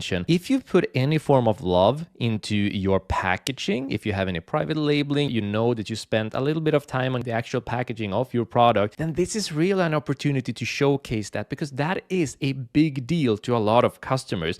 The experience of receiving the product, getting the package, opening it up. And that is why if you've ever bought an Apple product, you'll know why they put so much love into the packaging itself, because they know that is a big part of the experience. So with that said, that is the unboxing strategy. Let's move on to the next one. See you in the next lecture. Welcome back. So the next strategy is a before and after strategy. And this is really true and tried. This has been around since the TV shop days, where you'll have a before image or video, and then someone will use the product or service, and then you have an after image or video. And you can say, wow, this person has improved so much. They're so much better thanks to the product. And that makes the product look really attractive, the product or service. And then you're going to have people who want to buy it because they want those results too. So before and after, they are really true and tried. They've been around for a while, but technically most of them, or I should say some of them, aren't really allowed on Facebook. So while they're very powerful, there's a lot of things you're not allowed to do. And the number one thing you need to remember when you're making a before and after type of ad on Facebook, or rather using Meta's technology, it can be on Instagram as well, is that you're not allowed to do it about weight loss. If you do any before or after ad on weight loss, the ad is gonna get rejected.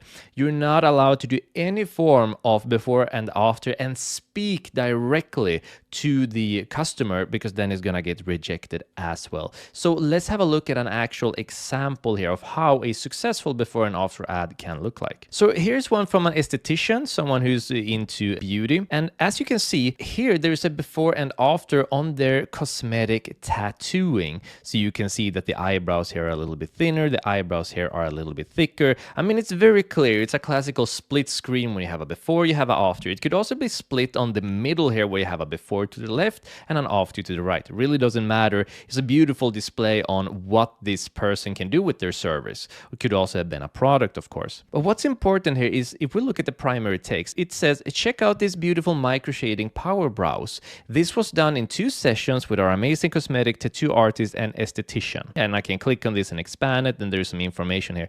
But at no point during this ad does it say, are your eyebrows too thin? Are you looking to get more full eyebrows? So they're not speaking directly to the customer and combining that with a before and after, because chances are that is going to get shut down. So when you're making a before and after, make sure that it's never about weight loss. And when you're doing it, make sure that you don't speak directly to the audience, because that is severely going to increase your chances of getting your ad rejected. And these types of ads, they are very powerful. And if you have a product or service where this would fit, I really do recommend that you give this strategy a go. This works equally well as an image, as a video. Doesn't matter how you do it, and it works really well if you do it in a split screen format. Just like this here, it's split sort of horizontally in the middle, but it can also be split vertically like this. And you can split it like this with a video format as well. It's very easy to do. You can do it inside of a reel, or go to fiverr.com and have someone else do this for you. At any rate, it's very simple to do,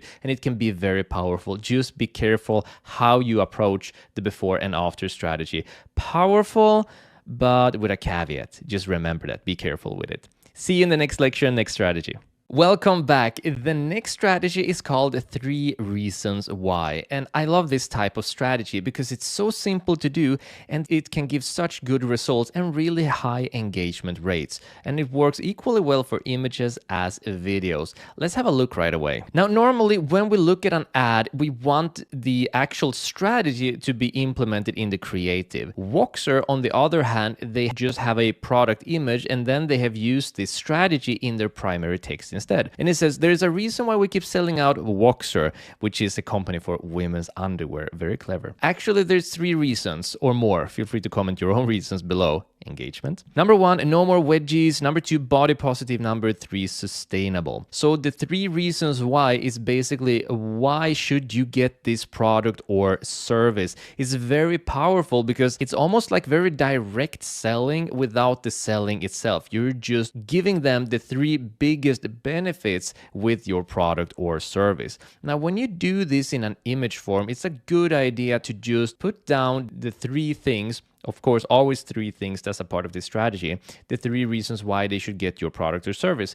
But when you're doing a video, it can be a good idea to do it in a 3-step format. So it could be, for example, step number 1, do this. Step number 2, do this. Step number 3, now you have the final result. So if it was, you were selling some type of fast cooking fitness pasta, for example. Number 1, open the plastic. Number 2, throw it in boiling water and it cooks at a lower temperature. Number 3, it can be consumed twice as fast with half the calories. Just making something up here. But where you're basically putting the benefits into a 3-step system. I've seen that work really well when it comes to video ads. So my recommendation here when it comes to 3 reasons why, either just give them 3 reasons why they should get your product or service, like they're doing here, or you can put the 3 reasons why in a step-by-step format. Step number 1, do this, but it's sort of inbuilt a reason why. Looking at our own ad that we just created for our dynamic creative test number 3, we do have a 3 reasons why ad as well, and it looks like this. It's the free course Build a Website in 1 day, and here are the 3 reasons why. Duplicate our website building process. Okay, well, it sounds very easy if I just need to duplicate it. Number 2, step-by-step video instructions. Sounds good to me since we're catering to an audience which is going to be very confused and not know how to build a website. Number 3, feedback on your website. Amazing, because that means whatever I build, I can have someone critique it and say that actually looks really good, or hey, change these things and you're good to go. So this is not a step-by-step process, but rather this is the very simple form of 3 reasons why. These are the 3 reasons why you should go ahead and sign up to our online course. And then, of course, when they sign up, we get a lead. So 3 reasons why, very simple. Why should they use your product or service? I recommend that you add it into the actual ad creative itself. Works equally well in image or video format. Awesome. Let's move on, and I'll see you in the next lecture. Welcome back. In this lecture, you are going to learn what the different columns mean and how to customize and set up your own. This is going to be very important because this is a part of reading the data and understanding what you're going for, what you're getting, and what action to take from the data that you're getting. So let's start off in our ads manager in here. I'm going to jump over to ad sets, then I'm going to move over to columns and make sure that I have performance and clicks selected. Now, to be honest, this is going to give most of the information that you need. There is no need to add in additional information if you don't want to. So if you're comfortable with using these columns, you can stick with that, and I'm going to show you what they all mean. But if you are interested in adding in some more information, which we usually do, I'm going to show you how to add that in and show you what those mean, and then how to save that as a default.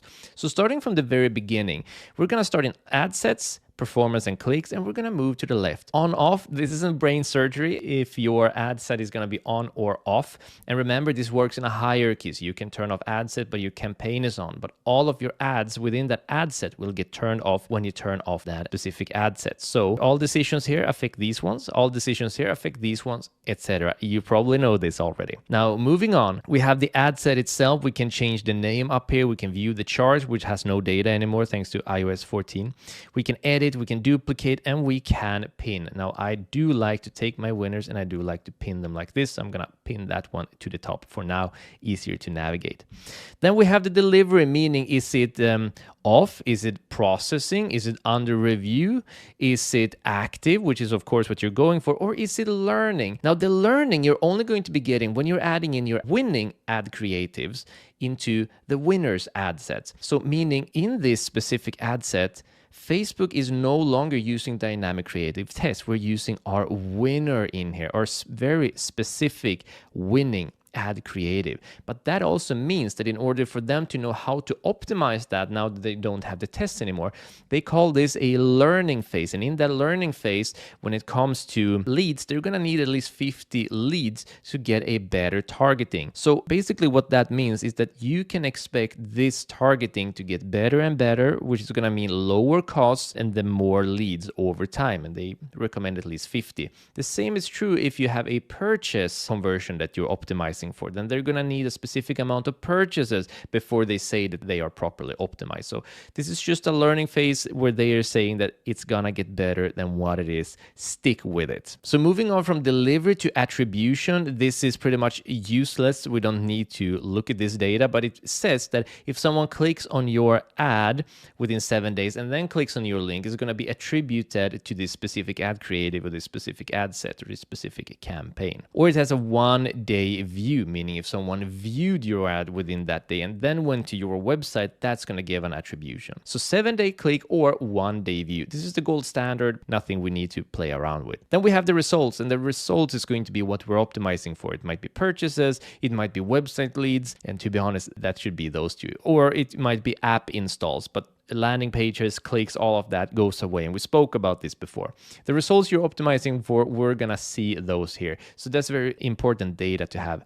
Reach means how many unique people that you are reaching with your ads. So this means that the winners has so far reached 521 unique people. Moving over to frequency. Frequency means how many times on average is this ad being shown to the same person. And this says that it's being shown 1.2 times to the same person. Now, since we're targeting very broad, that means that Facebook is taking care of this and not over-showing. Back in the days, you had to put a frequency cap so you wouldn't, blast the same audience with the same ads over and over. Sometimes you'd have, 13 or 15 or 20 in frequency because the audiences would be so small back in the days, and that would piss people off. The quality would go down and Facebook would punish you for lowering the user experience. We don't need to worry about this when we're doing broad targeting, but this shows how often it's showing to the same audience. So even within this small reach so far, it's still starting to repeat for some people because the algorithm knows this is how it's going to get results. Then we have cost per result, and that is exactly what it sounds like. How much ad money are you spending before you're getting a specific result? Here in the winners, we're spending $2.81 before we're getting an actual lead. And in our new test right now, we're spending $9.55 to get a lead. So this is what the leads are costing for us. So when it comes to what is a good average, when it comes to your cost per result, when it comes to leads, how much are the leads worth to you?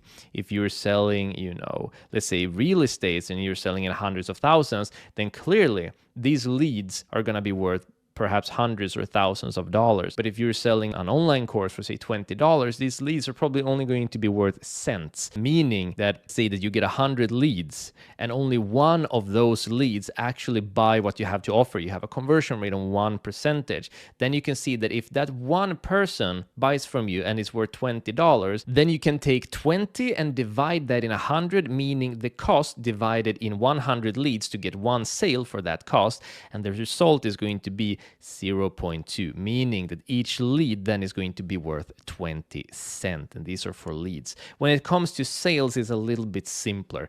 You can literally see that if your product costs $50 and you're spending $30 to get one sale, well, then you're making a profit of $20. So when it comes to direct sales, it's much easier. But then again, if you have multiple sales and you start calculating what is the average order value, let's say one person actually buys things from you worth $70. Well, this is when you need to start making bigger calculations, slightly outside the scope of this course. But this is why it's important to see what you're paying per result. And then you need to make the proper calculations to make sure that you're staying profitable with the ad spend that you're doing. Moving on, we have the budget, and the budget we don't set at the ad set level because we're using the advantage function. Remember that they are optimizing the budget for us, and that is happening on campaign, and we have the budget right here. And if we want to edit the budget straight off for all of our different ad sets, we can do that right here, and that's going to be how we scale later on when we're seeing that this is really taking off. We're really starting to get profitable here. We're going to scale with 20% and then keep scaling, and then that budget is going to be spread out over our winners and then on all of our dynamic creative tests as well. But here, the budget in the ad sets level is not important. Then we have the amount spent, and the spent amount, this is a very important thing to look at because it shows if the algorithm believes in your ads or not. Now look at this, for example, November 17th, on this dynamic creative test, it only spent $6.66, meaning Facebook didn't want to spend any money on this dynamic creative testing. It didn't believe in it. But here we have a new dynamic creative test that was started on the 22nd. It's only been running for 2 days and it's already spent $10, meaning they believe more in this one. And especially looking at the winner here, which makes a lot of sense because it is a winner. It's been up for the same amount of time, but it spent a lot more money on that one. But that's why we extracted it into the winner's ad set, because we know it is a winner. Moving on, we have ends. This is just when it's going to end. Useless. When we customize, we're going to remove that. Schedule is good to have because it's going to show us when we started the specific test. And that is going to be important in case we forget, oh, has it been 4 days? Has it been 7 days? Well, just check out the schedule here. The fact that it's ongoing doesn't matter, but just to get that date, you don't have to write it down anywhere else. Impressions means how many times has your ad been shown. Doesn't matter if it's unique people or not. So the difference between impression and reach is that for reach, this winner's ad set has reached 521 unique people. But impressions means that your ad has been shown 631 times. So that's the difference. Impression is just how many times has your ad been shown. Again, not the most important. What is important is your cost per 1,000 impressions. CPM, cost per milli. So your CPM sort of dictates how much you're paying for your ads. And there are more factors in here. You want to have a low CPM, but of course you also want to get great results. So what are the average CPM cost? Well, again, it's going to depend on your industry, the country. Let's say that you're targeting only the UK, or maybe you're targeting India, or wherever you're targeting is going to have a different average CPM, and what product you're using and the creatives, etc. But if we're just going to have a rough average, that is about $15. If you're around $15 and lower, you're doing a pretty good job. And we also have to remember seasonality. As I'm recording this, it's currently Black Week and Black Friday is coming, and then Cyber Monday, and that means that everyone is doing ads right now, and the ad spend, meaning the CPM, the cost skyrockets. Everything is getting more expensive. Don't be worried when you're seeing high numbers here when it comes to tests. This is a part of the learning phase. This is going to go down. We can see already that the cost per lead here is $281, which is actually really good and much better than this one, which is $955. So even though this is a much higher cost per milli, meaning you're paying more for the impression, is getting more results. And of course, the question is, what is the average cost per lead? Well, the average cost per lead, the same thing there. It completely depends on your industry and what it's worth. But we are going to aim for going down the line around $1 per lead, maybe even going to 90 cents and below. But that's down the line through optimizations. And then we have the link clicks. Now, link clicks means how many times have people clicked on your ad and landed on your website, which is the point of the ad, to bring people to your website. And then on your website, you're going to have people that's going to buy your product, or if you have app installs, install your app. So this is the total amount of link clicks you're getting. And here it is how much is each link click costing. So again, this depends on your ad, the industry where you're targeting, etc., etc. But the average, you could say, CPC is going to be somewhere around $1, 90 cents somewhere. So we're definitely going to look to bring this cost down as we go. But then again, don't look blindly into the average of these numbers. What's important is that you are staying profitable with your ads. So then if you have a higher CPC or a higher CPM, doesn't matter as long as you're staying profitable. And then we have the CTR, which is click-through rate on your links, meaning how many percentage of all the people that are shown your ad actually clicks on the links. So that's asking how many times has the ad been shown, and in comparison, how many times has it been clicked on. And right now we can see that it's 2.06%. And on average here is going to be somewhere around 1%. But again, it depends on so many different factors. But 1% is a pretty standard click-through rate on ads generally. And then we have the clicks all, and the difference between clicks all and link clicks is the clicks all could be looking at the comments, it could be writing a comment, it could be liking, it could be doing some sort of emoji, any form of reaction to your ad. As long as they click on your ad in any way or form, that is going to count as a click, including a link click where they land on your website. But link clicks is only about when they click on your ad and lands on your website. Clicks all means when they just click anywhere on your ad to read more of your primary text or write a comment or have a reaction to it. So those are the differences. And the one that's important here is, of course, the link clicks, because that's what we're really, really looking for, getting people to our website so we can start getting results. Then we have the CTR, which is the click-through rate, how many percentage of people being shown the ad clicks anywhere on the ad. We have 5.55%. This one really doesn't matter. We're looking at the click-through rate on the links because that's where we're getting results. I don't know the average for this one. It doesn't really matter much either. And then we have the CPC. How much does any click at all cost? And again, that doesn't matter either. We're looking for the cost per link click, which is going to give us the results. So those are the different columns and what they mean and what you want to be looking for. So once you've ran your test, if you have an unusual high, let's say CPM, or you have a really high cost per result, or you're not getting any ad spend, it usually means there's something off with your ad. But in the end, it's really all about getting profitable. But if you're not getting profitable, then there's going to be something off with one of the two. Either you don't have a winning offer or your ad creative isn't really up to par. Most likely it's going to be your ad creative, which is why all the strategies are based on them. And that's where we're going to spend all of the effort in making new tests. But you need to have a winning offer and a winning ad. Without this combination, you're not going to get results on your ads. Now, if you want to customize these yourself, what you can do is you go up here and you click on customize columns right here.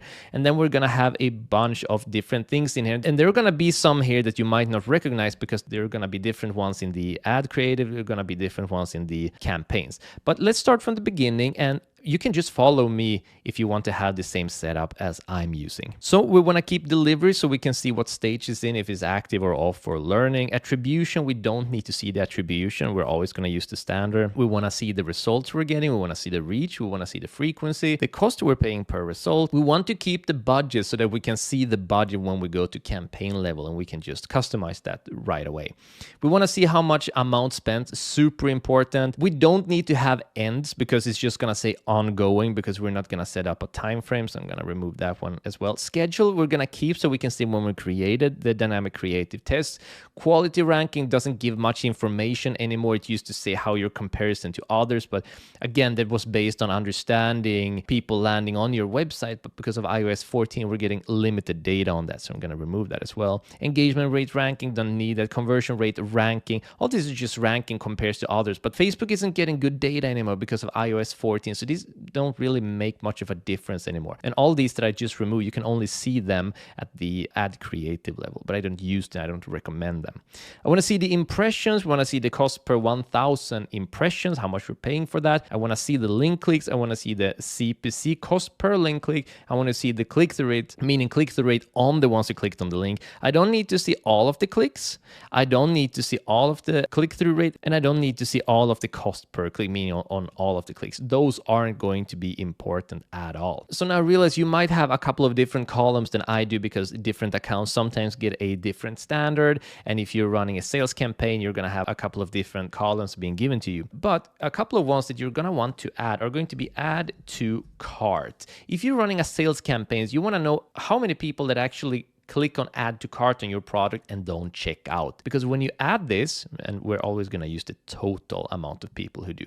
When you add this, it's going to allow you to see that you might actually have a lot of people who go into your website, they add your product to cart, but they don't check out. So then the question is, why aren't they checking out? Is the page loading slowly? Is there something wrong with your site that they're not able to check out? Is the product run out at the suppliers? By using certain settings here, we can see where in the funnel things are going wrong. So if people are landing on your website, but you're not actually getting any add to carts, then maybe there's something off with the website. If you're getting add to carts, but you're not getting any purchases, maybe something is wrong with the checkout, etc. Just being very smart about where are things not moving for me, and then just going into that part of your funnel and making sure everything is okay. So add to cart, and another one is ROAS, which means return on ad spend. So ROAS means how much money am I spending and how much am I getting in return. So if you have a ROAS on 5, that means that for every $1 you spend, you're getting $5 in return. And that's pretty cool, because that means if you're spending $100, you're getting $500 in return. Now, don't look yourself blind on these numbers,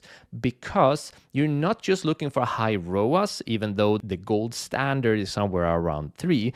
You're looking for having a high ad spend. spend. So when it comes to scalability, which is why we're using this strategy and going broad, you really want to make sure that you can spend a lot of money and stay profitable. So this one is useful to make sure that you're staying profitable, you're getting return on ad spend, but don't look yourself blind on this one. But you're still gonna use it. I'm gonna make sure that they're added in here, and then I'm gonna click on apply. There we go. So now we have a custom column. Now, if we wanna save this and use this more permanently, what we can do is click here where it says save. We're gonna give it a name. We're gonna call it My Columns. You can be more creative if you want. I'm gonna click on OK, and now we have new columns that we can check out. Now, there are some here that you might not need, for example, offline, add to cart. So that one we actually don't need. So I'm going to go back to customize columns, go down.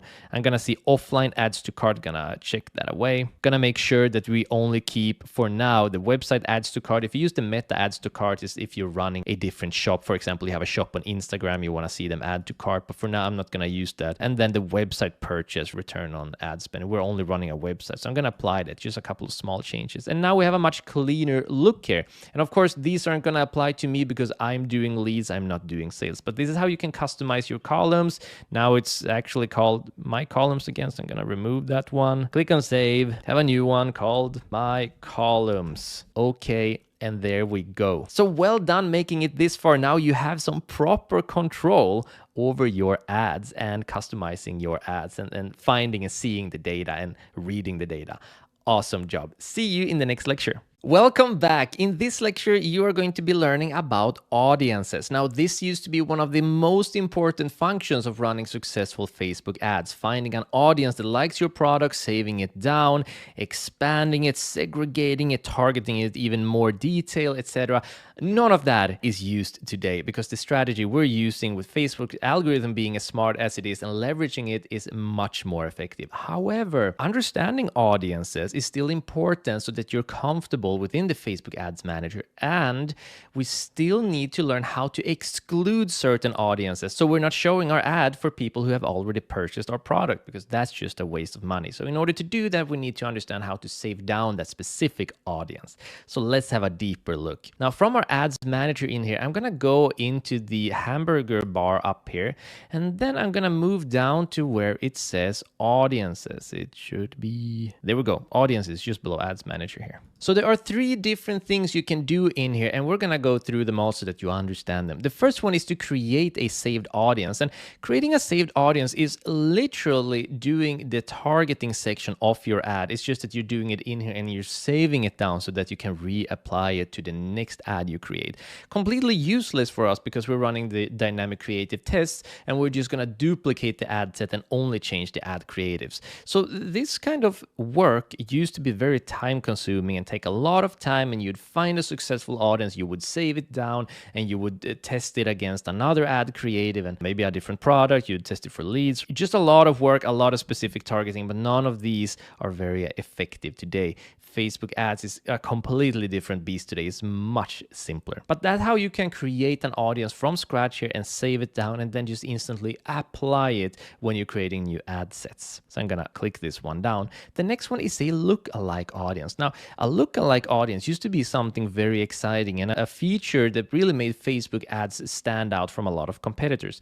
So what you could do here is that you could select a source, and now that source could be your pixel, for example, that we have here. It could be, you know, an uploaded email list or whatever source of information that you have. It might be people on your Facebook page, etc. But now we're going to use our pixel in here. And what we can do is we select a value. Usually you want to only grab the people who have purchased your product. We're collecting leads, so we don't have any purchases that are recorded on our pixel. So it's just going to say 0 here. But then what you could do, and this is where it gets really interesting, you could take your audience and then you could expand it. So Facebook used to have all of this data on your audience specifically. They look at the gender, they look at the age, they look at their interest, their location, they look at everything. And then they'd say, oh, this is the buyer persona. This is the type of person who's interested in your product. What we're going to do is that we're going to find 1%, 2, 3, 4, 5, 6, 7, 8, or 9, or 10% more people who are exactly identical to this audience that we have right here, that we know have purchased your product. Because chances are that if we target people who are similar to them, they are also going to be interested in your product. And that used to be very effective, only though at the 1% here. Otherwise, they just space out too much and they get too dissimilar. The reason it's not effective anymore is because of iOS 14. So Facebook isn't able to get that data anymore, and they're not able to compare it to similar people anymore. So while this function still exists, it's been severely limited. We don't use it. It doesn't work well. It's a waste of time and money. Unfortunately, well, also thankfully, because it also used to be a lot of work playing around with lookalike audiences. So that is something that you can do. You can take your audience and then expand to find people who are similar, because chances are they're gonna want your product as well. But because of the updates, Facebook not being able to track them properly, finding similar people is very unsuccessful today. So lookalike audiences isn't something that is being utilized in Facebook ads today, not successfully at least. And we can create a custom audience. So a custom audience means that you can use two different types of sources. Either you can use your own sources or you can use Meta's sources. The difference is when it comes to your own sources, they are going to be a little bit more limited. What we used to do is that we used to have the pixel on our website. They would track everyone flawlessly. Then we'd go to website, we'd grab all of the traffic, everyone who went to our website, and then we would target them again, or people who have signed up or had an add to cart or something, and that used to be called retargeting. We would target them again because we know they visited our site, but they didn't buy. So we want to target them again and say, hey, remember we have this offer for you with this product that can solve this problem for you. Just as a reminder, we know they're a hot audience. They've been into the website, they're interested, and then get them to become a sale or become a lead. It used to cost 10 times less to do retargeting, and it used to give 10 times more results. So it was really the secret within advertising to get truly profitable ads. Again, it doesn't really work today anymore because of iOS 14. The tracking isn't what it used to be. So it just doesn't work anymore. So when it comes to actually using custom audiences, generally your best bet is going to be using Meta sources. But then again, those sources usually aren't going to be that effective, because whenever you're using any type of source as an audience, you're limiting the algorithm. You're saying, this is the audience I want you to target. So it's going to target, let's say, 100,000 people, rather than having the possibility of filtering, let's say, 260 million people, where it knows that in all of these people, they have certain data points that they know are going to connect well with your product, and then they can filter those 260 million. And if they can do that on 260 million, that means that they're going to have a much higher success rate of finding your audience, and it's going to be much, much, much more scalable. If we use any of these sources, we're going to severely limit the algorithm, and if we limit the algorithm, you're going to limit your results. You're not going to be able to scale even if you get profitable. So I don't recommend using any of this. What I do recommend that you do, though, is that you go in here to your sources and then website and then click next. And then on events, you're going to click either lead, or if you have purchases, you select purchase then, and then retention for 30 days. And we save this down as an audience. The reason for this is, and this depends on your product, so this isn't for everyone, but the reason is for us, when someone has signed up as a lead, then they are our lead. We don't need to show them the ad again. They already are a lead for us. So what we can do is we can save down that audience and have all of our ads now and in the future exclude those who have signed up for a lead. And that's going to be great, because that means we're not wasting money of those who already signed up. Now, later on, if they forget about us and our emails aren't coming through or anything, and another ad is shown and they are reminded of us and they start using a service again, that can be beneficial. But for now, if you are picking up leads or you're selling a product where there's a one sale only, then it's a good idea to exclude those who have purchased.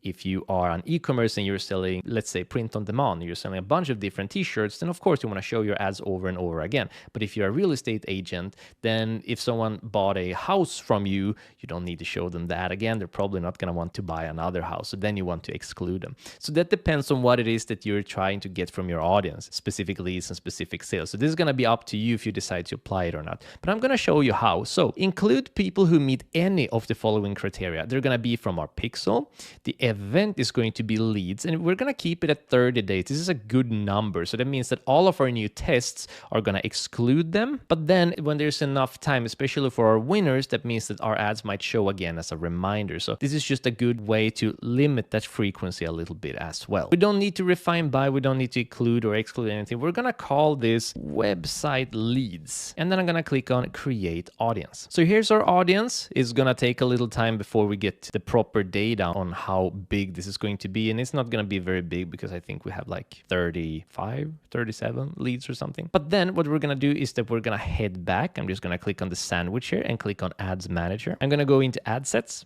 I'm going to go into DCT3 here right now and click on Edit. Scroll down all the way until we see audience in here. Now, if we scroll down a little longer here, there's a button that says exclude. I can click on exclude, search for existing audience. I'm going to write web, and there it is, website leads. So that means it's just going to exclude those people. It's really not going to have a big effect at all since it is such a small audience, but it's still going to make sure that it's not going to be shown for them. And then all I need to do is go down and click on publish. And then I'm going to close this down. And then remember, the next time you're doing a dynamic creative test and you're duplicating this one, and then you're changing 3 creatives, 1 headline, and 1 primary text, then you're already going to have this included automatically because you're using duplicates. So once again, if you are going to be using this or not, that is going to be completely up to you, depending on what it is that you're selling, how your funnel looks like, etc. But now you know how to use it.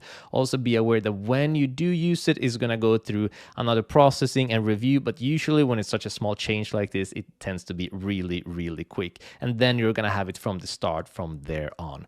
So that is how you include an audience that already turned into a lead or a purchase. And now you also know what audiences are, what their functions are, and how useless they are besides excluding.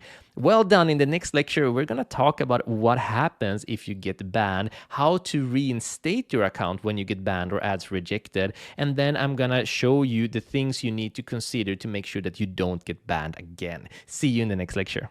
Hi and welcome to the Facebook marketing section of the course. So you've already learned how to do Facebook advertising, meaning you've learned how to pay in order to reach people. Well, in this section, you're going to learn how to do Facebook marketing, meaning you'll learn how to reach people organically without needing to pay for it. Of course, this comes with some advantages and disadvantages, and I'm going to show you exactly what those are and what you need to know before starting to market with Facebook.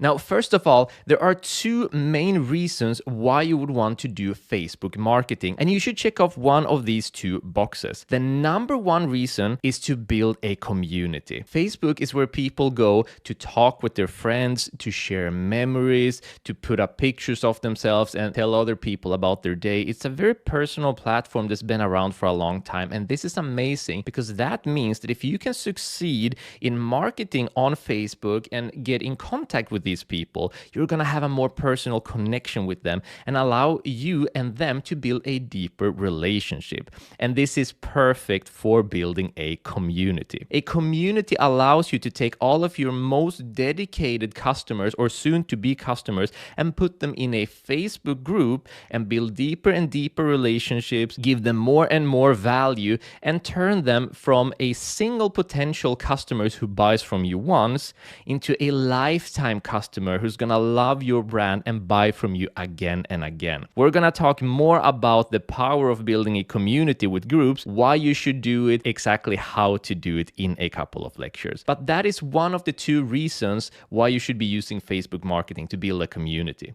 If you already have a community on your website or elsewhere, then don't bother building one on Facebook. But if you don't have a community yet, Facebook is the place to build it. The second reason to do marketing on Facebook is because your target audience is on Facebook.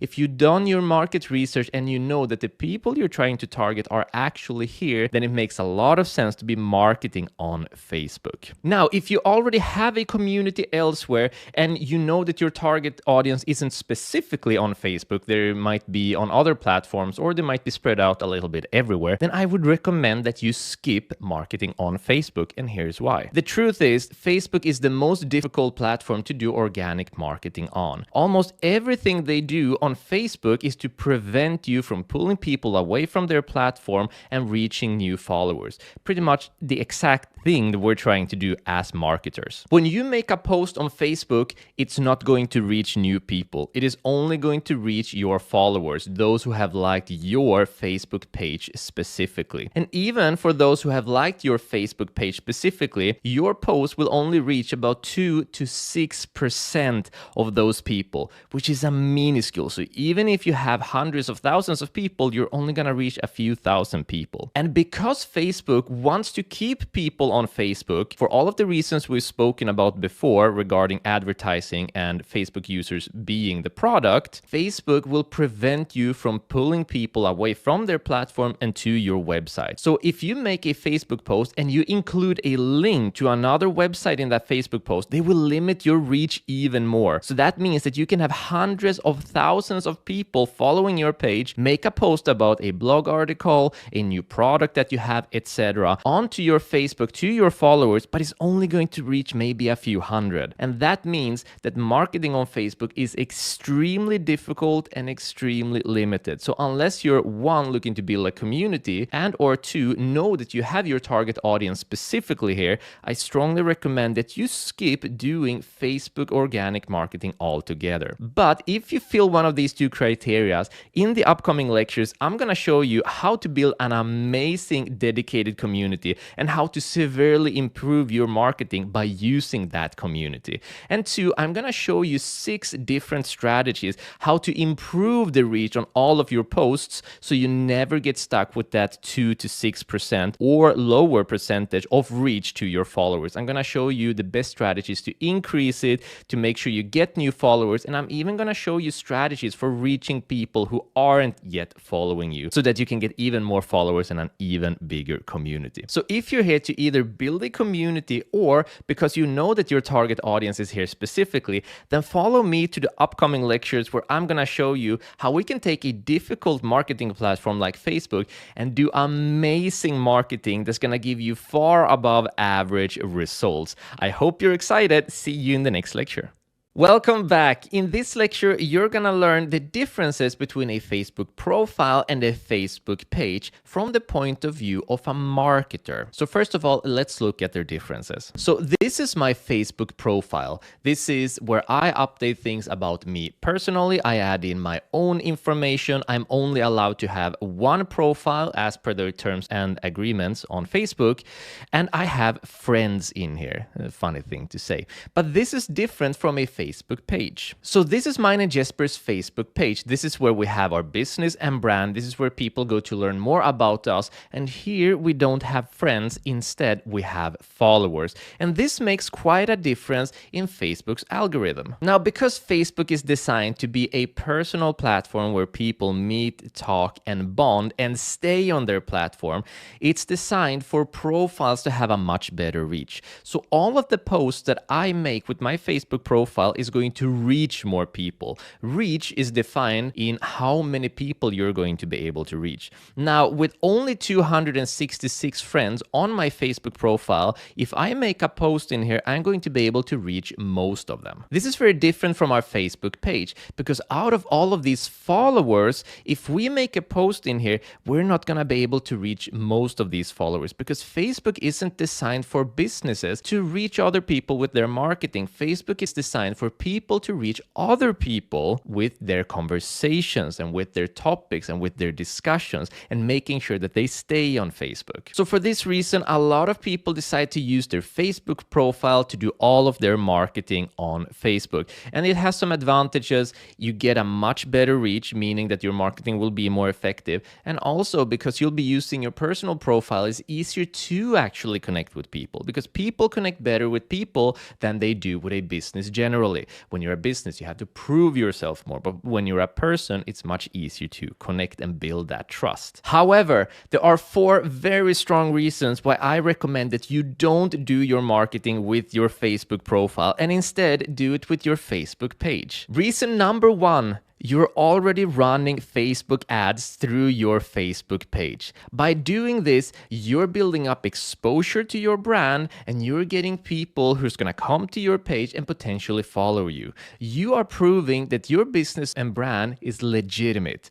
And that sort of trust is something that you want to continue building up. So because you're already paying for your reach with ads, that means that you have a chance to build up a bigger following, focusing specifically on your brand. Reason number 2, analytics. When you're using a Facebook page, you get access to analytics data that's going to show you who your audience is, what age they are, what they like, and what they don't like. All you need to do is move over to the side here and open up the menu. Go down into Insights and you're going to get access to a ton of information. And this information is only available to Facebook pages. You have no access to this if you're running all of your marketing through a Facebook profile, and that is a huge miss. Number 3, call to action button. Now, Facebook wants people to stay on the Facebook platform. We know this already, which makes it very difficult to drive traffic to your website. However, on your Facebook page, you can add in a call to action button just like this, and you can customize it to say whatever you want it to say.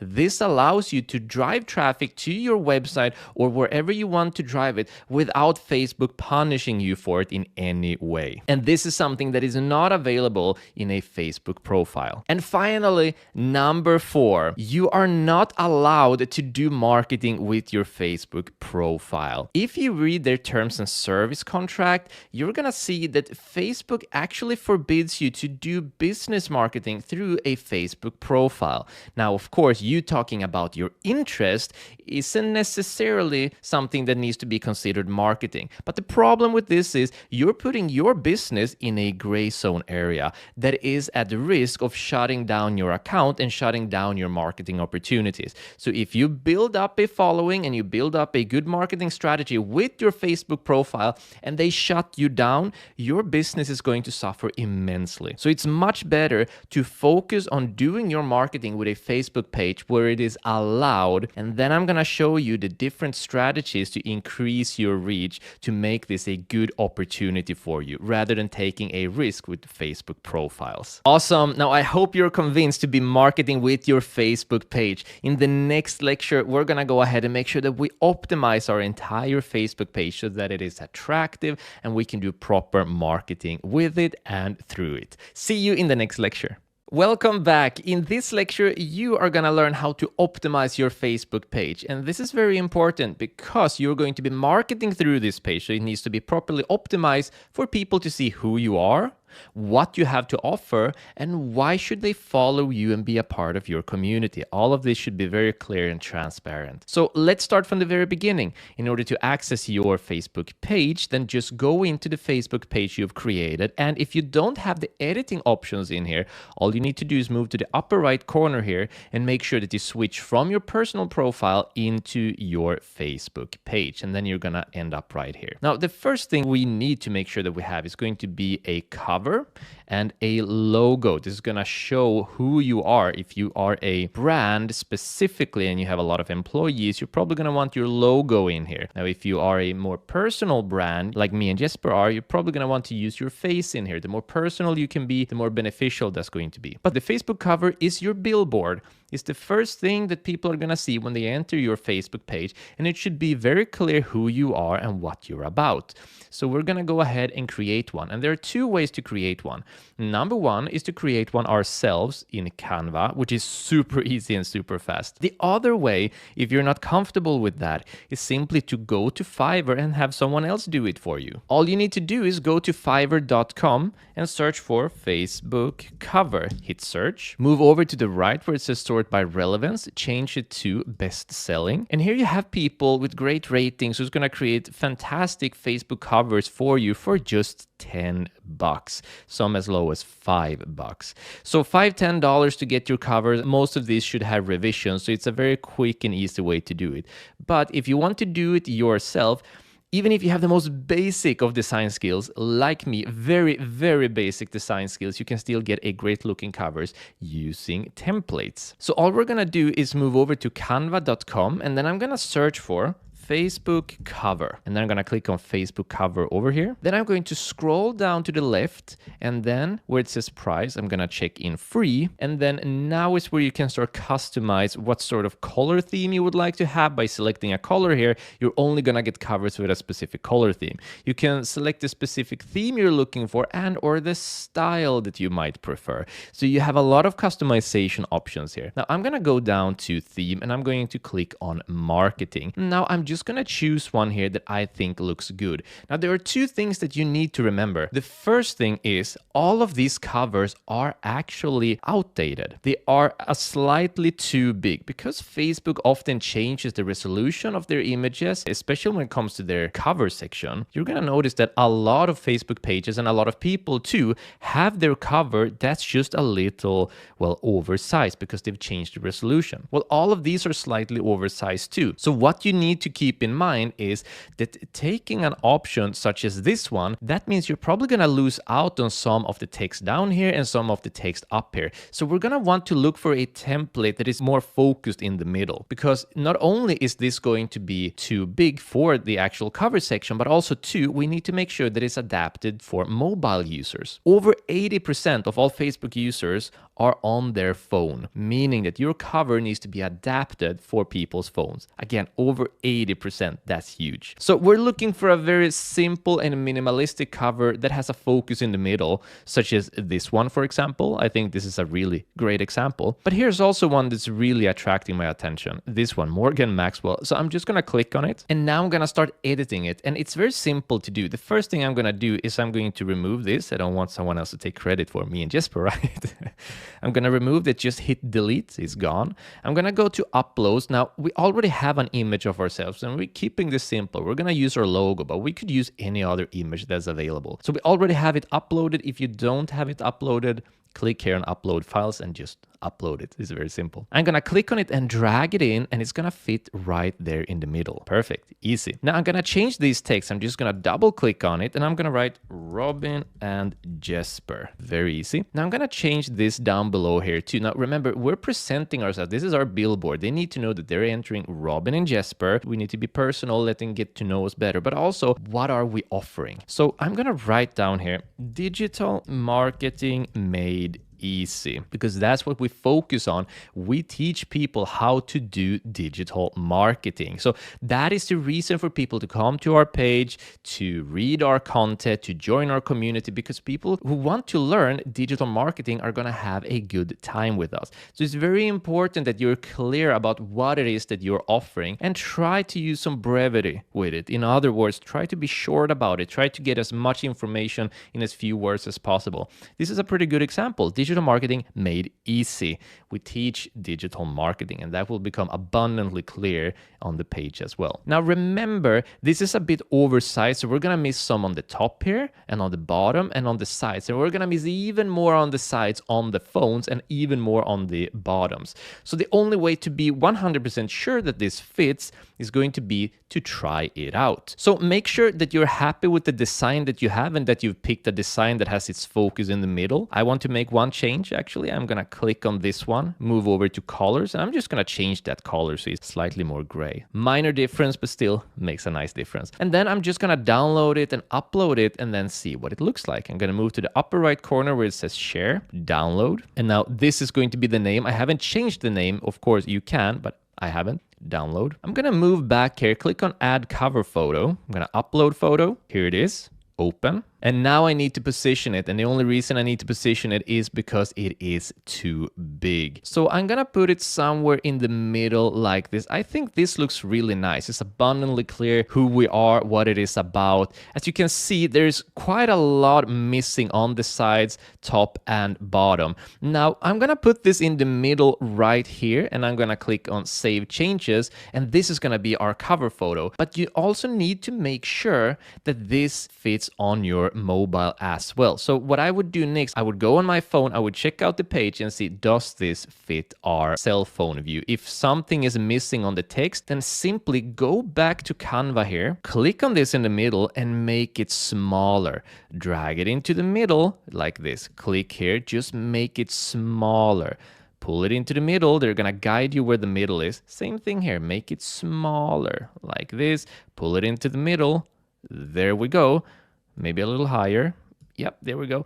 And then I would just save it again, upload it, and make sure that it looks great on my mobile. So this is very quick and very easy. So it's important that you choose a simple template where the focus is in the middle, upload it, check it out. Does it fit on your desktop and does it fit on your phone? And then you're good to go. So once you've optimized the cover, all you need to do is scroll down, and down here it's going to say how healthy is your page. There are a couple of steps that Facebook wants you to complete. All you need to do is click on see more and then fill in all of this information. There is no magic in here. You just fill out all the information that you have available. So for example, if you have a WhatsApp account that's linked to your business, use it. If not, then don't link it. It's that simple. Add a call to action button. We spoke about that in the previous lecture. Link to your website. Of course, add in the direct link to your website, your location info. Now, if you are running a business, you need to have a business location, and that should be added in. Even if it's a digital business, if you're running a business, add in that specific information,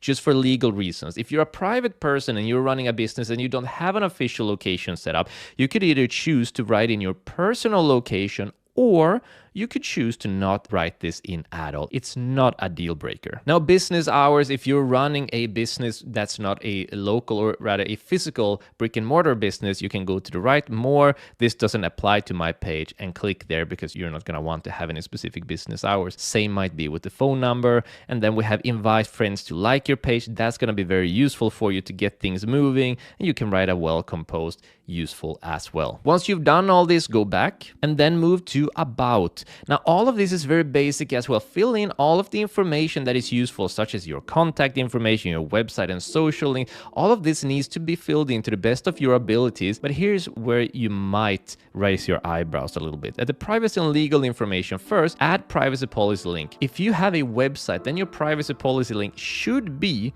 on your website. So this is our website. If I scroll to the bottom, we can see that I have a privacy policy right here. If I click there, and this is where we reveal how we use all of our visitors' information. And because we're using the Metapixel, we are sharing information between our website and Facebook. So we need to have that clear in our privacy policy, exactly how we're using visitors' information. I'm just gonna copy this link like this, head back to add privacy policy link, paste it in, and then click save. It's that easy, but you need to make sure that you have a privacy policy. And then there's something that's called impressum. So basically what this is, it is an official statement that says that you own your business, where you talk about what your business is named, where it is located, who you are, without going into too much detail of who you are, but basically just showing ownership of your business. This isn't mandatory, but in some countries it is. Basically, just write what your name is, what your business name is, where your business is located, and what your business is about. And if you don't have a business, an official corporation up and running yet,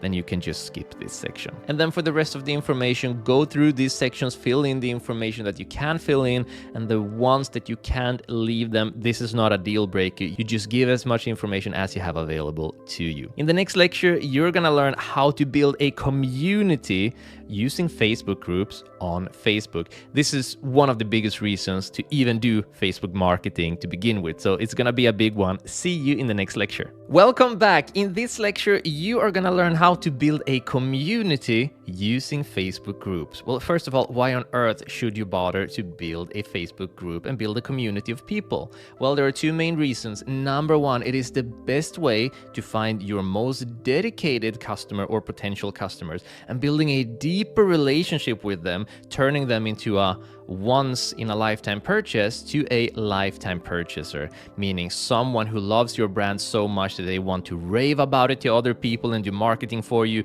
They want to come back and buy more things from you, and they just want to be a part of the values that your brand stands for. That is very powerful. That is not only how you sell more as a business and brand, but also how you stay in business and stay profitable for many years to come. A simple business that does transactions, those are dead. Today, it's all about brands, showcasing your values, and building a community. Now, the second reason is, when you make posts in your group, you are not limited by the algorithm. So that means you will be able to reach all of your followers in your group. So that gives you a potential to be marketing on Facebook in the most effective way, where you can reach everyone who has decided to join your community. And this community will consist of the most dedicated people, meaning that your marketing will be as effective as it gets. So once again, remember, when you make a post on Facebook, your reach is going to be limited and reach about 2 to 6% of your followers. But in your group, in your community, you will reach all of them. So build up that community and build up your brand, and you will be successful with your business. So with that said, let's get started. We're gonna start at our Facebook page in here, and then we're gonna move up to the right to the menu, click there, and then click where it says groups. Then we're gonna move to the left where it says create new group. And now we're gonna give it a name. And this is going to, of course, depend on what it is that you're selling, what it is that you're doing a group for. For example, a mastermind group. If you're selling a product, then it might just be a private group with your brand's name. Now we're gonna call this Robin and Jesper's Mastermind group, because that makes it sound a bit more exclusive. And this is also the aim of the group for us. We want to build a community where people can deepen their digital marketing skills. So this isn't just for those who are looking to learn a trick or two and then move on. This is for the people who really want to dive deep with us and really understand digital marketing in its depth. So you want to make sure that the name sounds exclusive. So we're going to call this Robin and Jesper's Mastermind group. Now this is important. The privacy dictates the exclusivity of your group. We have two options. We have public and then we have private.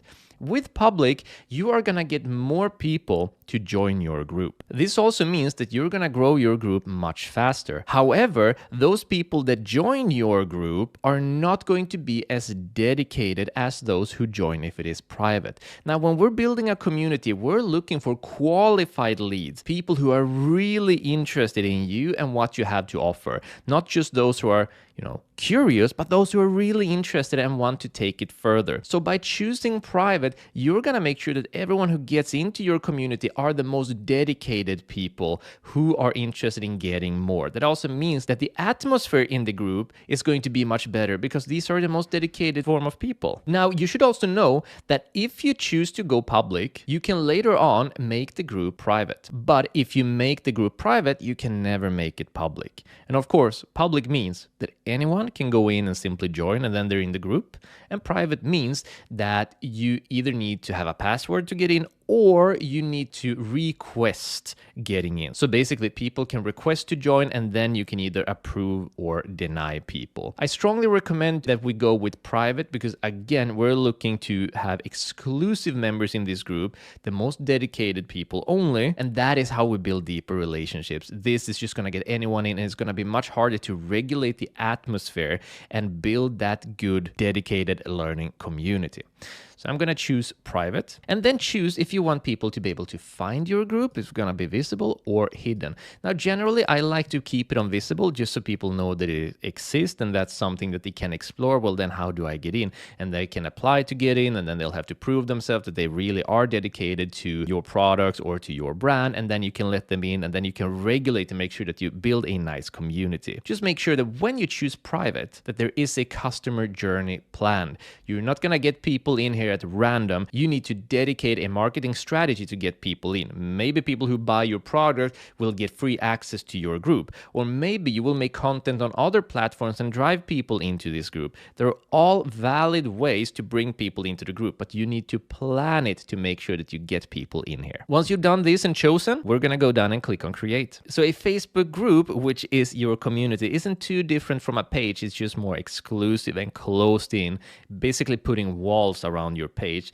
and these posts will be seen in this group only. The first thing that you are going to be able to do and that I recommend that you do is go to Canva and create a specific cover for your Facebook group. The next thing we're going to do is move down to where it says group rules. Now, the rules are super important to make sure that you have the atmosphere that you're looking for, because building a community is a long-term commitment. You don't want people who go into your group only to do their own marketing, post their own blog posts, post their own stuff, because other marketers know know that this is the best way to really market, which is through groups on Facebook, because the algorithm doesn't limit them. But you need to make sure that those kind of people don't get into your group where they're only thinking of themselves. And the best way to limit that is by creating rules. So we're going to click on Get Started. And then there are going to be some example rules, and you can write a title and description. And this is going to be something that pops up before they join the group. And we're going to write important rules for the title. And then when it comes to description, I do have a template for you. And it looks like this. So it has 5 basic and very general rules that says, number 1, be kind. 2, no bullying or hate speech. 3, no spam. 4, respect everyone's privacy. And 5, linked articles only in the comments. Of course, feel free to make your own rules. This template exists in the resources so that you can quickly get up and running and make sure that your community has a great atmosphere in it. We want to make sure that it's a good place where your visitors and your members are going to thrive. So all I'm going to do is I'm going to copy all of this text just like this, move back here and paste it in, and it's that simple, and then click on create. So there we have them. Here are the rules. Now the next thing I'm going to do is I'm going to go down to where it says group settings. So there's going to be a lot of different things for you to set up in here, and I recommend that you have a look at all of them, but I'm going to show you what the most important ones are. First, we have the name and the description, and this is going to be the name, which you already set, but you can also add in a description of your group. So by clicking here, we already have the name, but just a short description of what your group is about. Why should people be a part of this? So write that in here. For us, it would be to take digital marketing to the next level. Now, we already set the privacy and the hide group, which is visible, but if you don't want the search engines to pick up on the group, you can take this and select hidden instead. Location, if you don't have a specific location for your business or where your group gathers rather, then you don't need to set this at all. This is going to be important. Set the address for your group. Click here, make sure that it has a proper name. So it's facebook.com/groups/RNJ Mastermind. For example, if I save this, then the URL is going to be facebook.com/group/RNJ Mastermind. This is going to allow us to create content on other platforms and on our website to drive dedicated people to this group. The best thing you can do is to build this group up, because this is going to unlock new possibilities in your marketing for you. So building a community is essential, which means that you need to bring people into this group. Doing so only on Facebook will be difficult, but once you have people on Facebook, it's going to get easier and easier. Jumping ahead a little further, we have who can join the group, only profiles, and I recommend that you keep it this way because you want people to join your group. When businesses join groups, that usually means they're in there in order to do their own marketing. So we want to avoid that. We only want qualified leads who are interested in you and what you have to offer. Now, who can approve member requests when people are asking to join? I recommend that you change this to only admins and moderators to make sure that only the people who you deem qualified can join. Now, over time, as you grow your group, it's going to be a good idea to have dedicated moderators who are taking care of your community. This isn't a small thing. This is going to be very important to have a dedicated following for you. And then who is pre-approved to join should be nobody. Everyone should ask for approval. Now, scrolling down, who can post? Anyone should be able to post, and you shouldn't need to approve all member posts. This is going to completely kill the flow of your group. Then jumping ahead to the bottom, we have linked pages, recommended groups, and apps. And that's it. Now you've created your group. Remember, the key now is to bring people to your group, and you've already set the address, build it up, build that community. Once you start getting a lot of people in there, set out moderators and then continue growing. And make sure that you post valuable content in here and you really take care of your members. This isn't just about marketing. This is about building real relationships with real people. That is how your brand is going to grow, and that is how you're going to stay in business for many years to come. Amazing. So with that said, while this will be a place for exclusive content, you still need to understand what sort of content you should be creating on your Facebook page and some ideas for your Facebook group. In the next lecture, we're going to look at 10 great strategies that you can start implementing right away and get things moving. See you in the next lecture. Welcome back. In this lecture, you are going to learn 10 post strategies that you can start implementing right away to take your Facebook marketing to the next level. Before we get started, there are 3 things you should know about.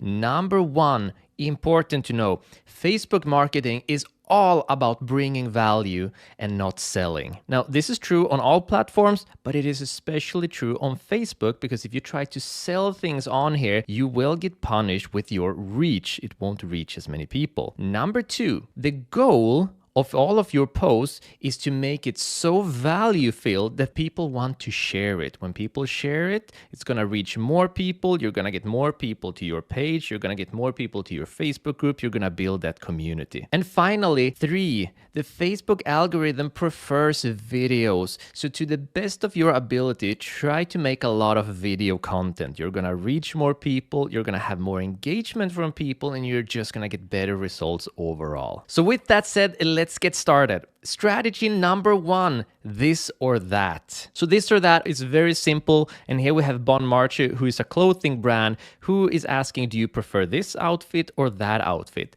If we scroll down to the comments, we can see it's filled with people who have a preference.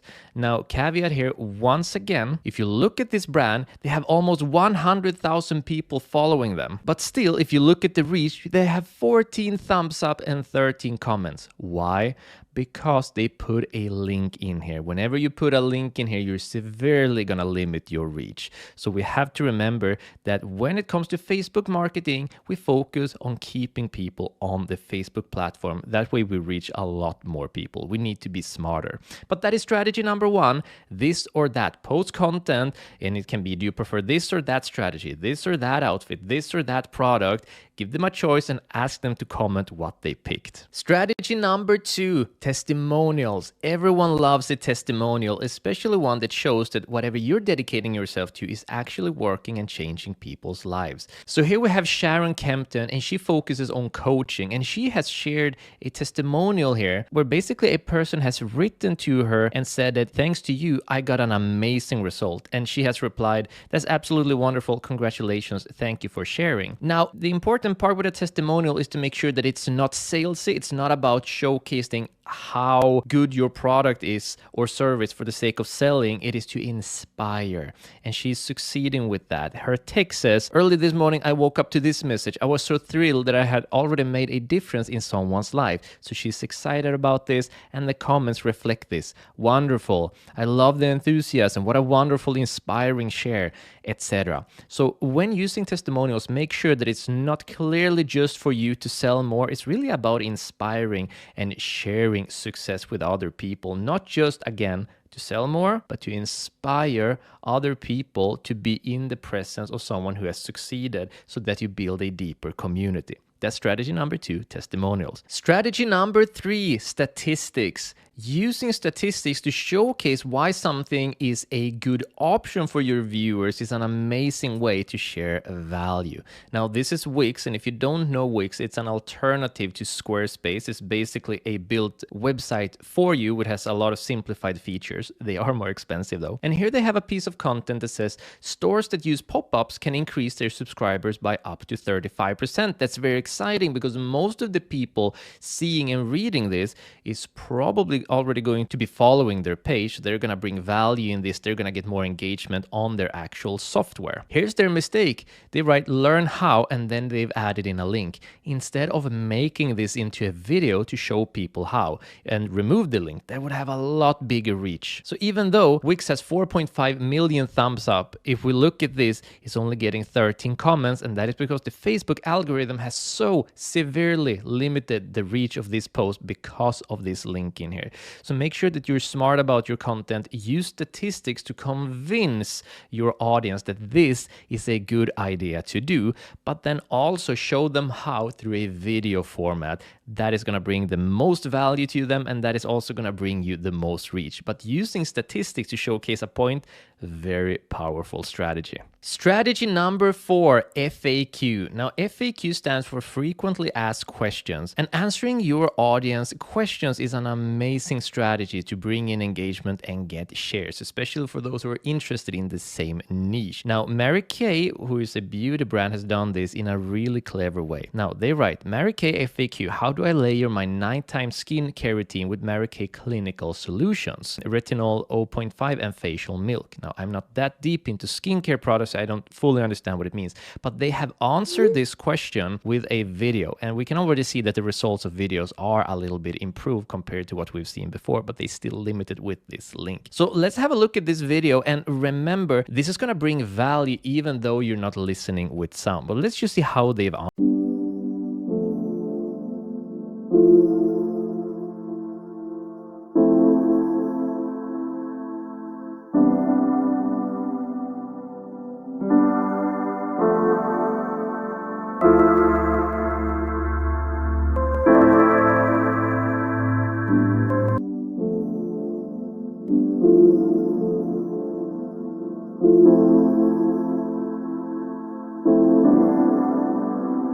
So that's the order that you should be layering them, and they answered the questions head on. So use this as a strategy. Look into your group if you've got it going, which is awesome. Then you've started building your community. Or look at your page and see what is the question that you get very frequently. Make a video about it and post it. This is a powerful strategy to be using. Strategy number 5, repost user-generated content. Now, user-generated content is content that someone else has created, preferably someone who is liking or following your page, or at least is within the same niche as you, bringing value to your audience. Here's a great example. Muscle and Fitness Hers, which is a magazine specifically for fitness for women, they have reposted someone's FAQ. So we're kind of combining two strategies here, FAQ and reposting user-generated content. But focusing on the repost, she writes, FAQ, what exercises can I do to help with posting? She has written a text about it, the cues you can use, a lot of value. And also Muscle and Fitness here,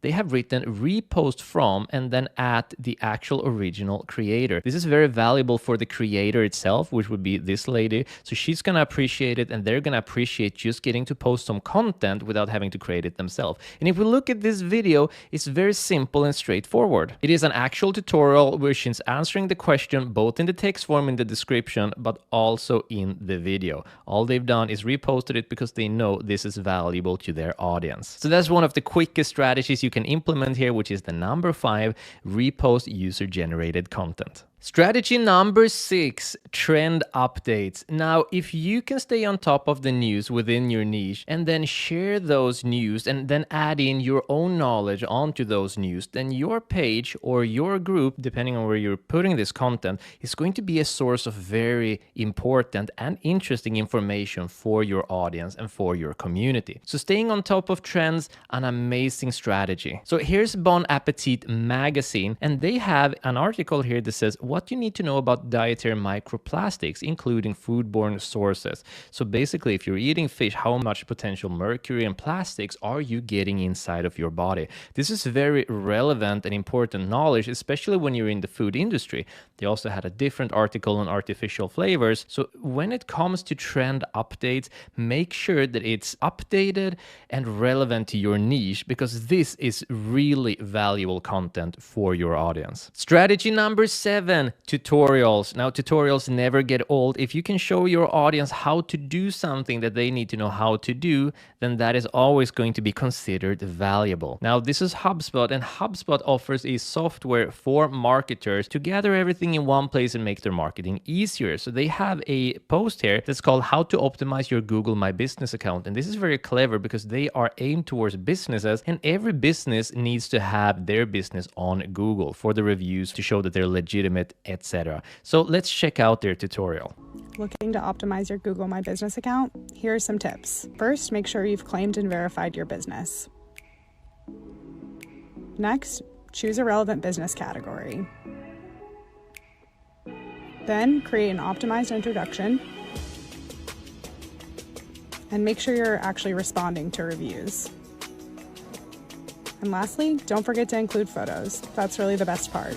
Quick, to the point, filled with value, and that is how you want your content to be as well. So make sure that you add in tutorials suitable to your audience. Strategy number 8, values. Now, it's very important that you're clear what your values are to your audience. Now, values is a strategy that's going to be more important for your Facebook page than your Facebook group, because in your group, most people there will already be aware who you are and what you stand for, which is why they want to be in your community. Tutorials are going to be better there. But on your page, sharing your values is gonna be a better option. So for example, here's GoPro, and it's a very simple image, and it says Black Lives Matter, always have, always will, there is no excuse, end racism now. A very clear statement, and it's clearly showcasing that not only what their values are, but also that they are a brand who dares to speak out about these very sensitive but important issues. And that is an important piece of the branding, because people connect to value-driven brands, which is why it's important that you make sure that you are one, that you understand your values, and that you share them clearly. Strategy number 9, memes. Now, a meme is just taking an image from any piece of popular culture, usually a famous movie, and then adding in your own text, usually in a comical way. So let's have a look at Wix doing this. So we have already seen Wix use the statistics strategy for the abandoned cart. Now here they are using the meme strategy. So it basically says, if you abandon your cart on my store, I will find you and I will email you. Probably recognize the guy on the image, and you might even recognize which movie he is from. And that is the entire point with using memes. People recognize it,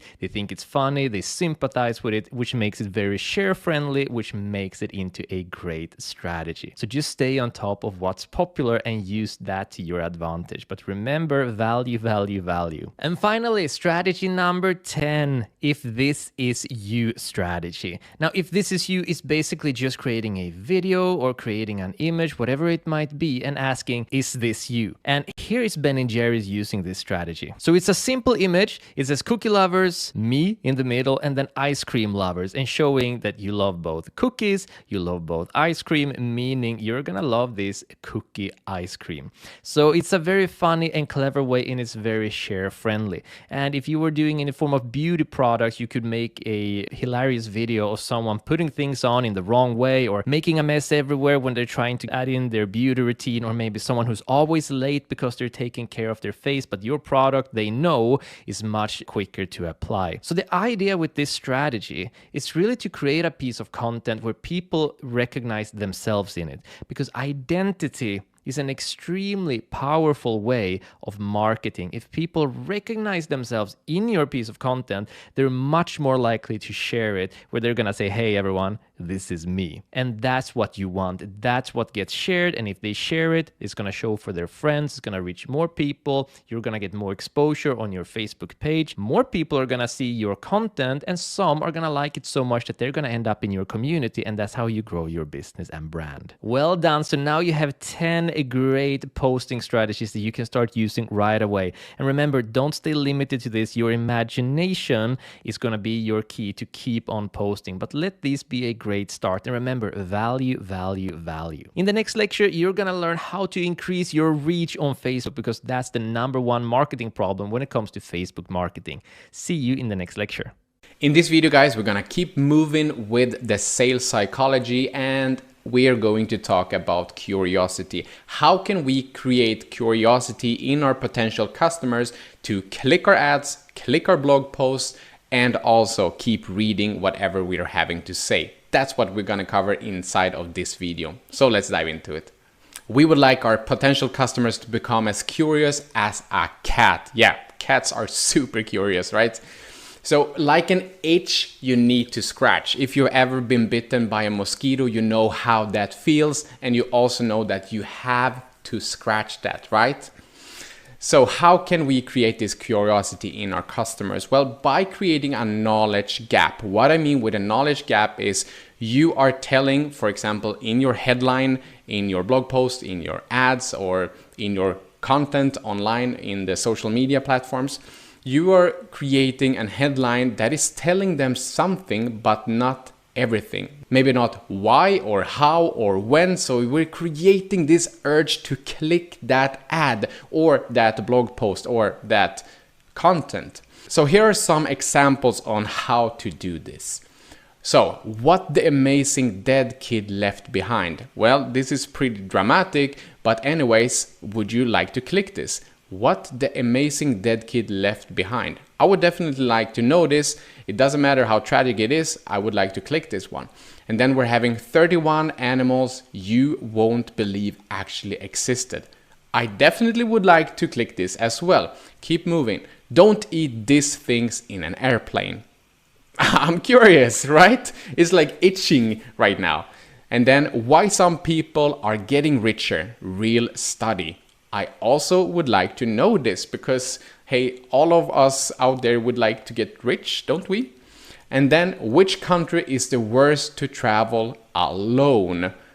I want to know that. And then we're having how I learned handstanding in 4 days. If I were interested in learning this, I would definitely click this article or this video or whatever it is. Here you can see in bold that I have marked the words that you would like to include in your headlines, in your blog post, in your videos, in your ads to create this knowledge gap.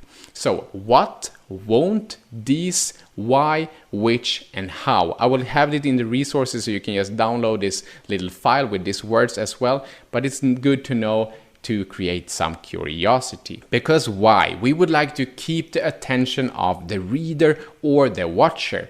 We don't want to give it all away. So we would like to give bits of information when we are writing something or if we're creating a video and so on. Why? Well, because if we're giving everything away within the first sentence, they will just stop reading. So we have to keep their interest. And I will show you later on in this video on how to do that. Did you see what I did there? I told you that I will show you later on in this video. So you cannot turn this off, right? Could you? No. So you can also create a list. For example, 31 animals you didn't know existed. That's a list because you would like to see the entire list, so you would just keep reading. So lists is also a good way to do this. You know, the 10 top things, the 10 best things, the 31 animals that you didn't know existed. Those kind of things really works. And then you can also do like a lot of YouTubers are doing out there. In the end of this video, I'm gonna give away, I don't know, cappuccino machine or something like that, so that you can keep them until the end, watching that video or reading that blog post or article or whatever. But one thing that is very important is actually to be honest in your message. Do not clickbait. Clickbait is basically when you're promising something that you cannot live up to. This will just be bad for your business, and being honest makes people trust you, and that is exactly what we are looking for, right? So you can always ask a friend if they would click your headline, basically your title of your blog post or your ad or your video title, for example. Would they click it? And if not, take some feedback from them, listen to them on how you can twitch it, and you will just learn more over time. So to the best part of the video, the information gap headline. What do I mean with this? Well, let me show you.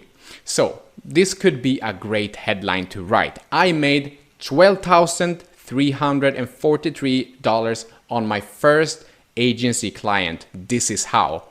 So if you were looking to build a digital marketing or social media marketing agency, you would definitely like to click this, right? Because it's telling you that whomever wrote this made $12,000 on their first client, and this is how. So they will show me. So of course I'm gonna click that headline. Now to the article introduction. How do we keep people reading our article? Let me show you how. So they have already clicked into this, and here comes the text. Little over 1 year ago, I started my own digital marketing agency. I went into the niche of Google Ads and signed my first client after just 13 days. This client made me a lot of money.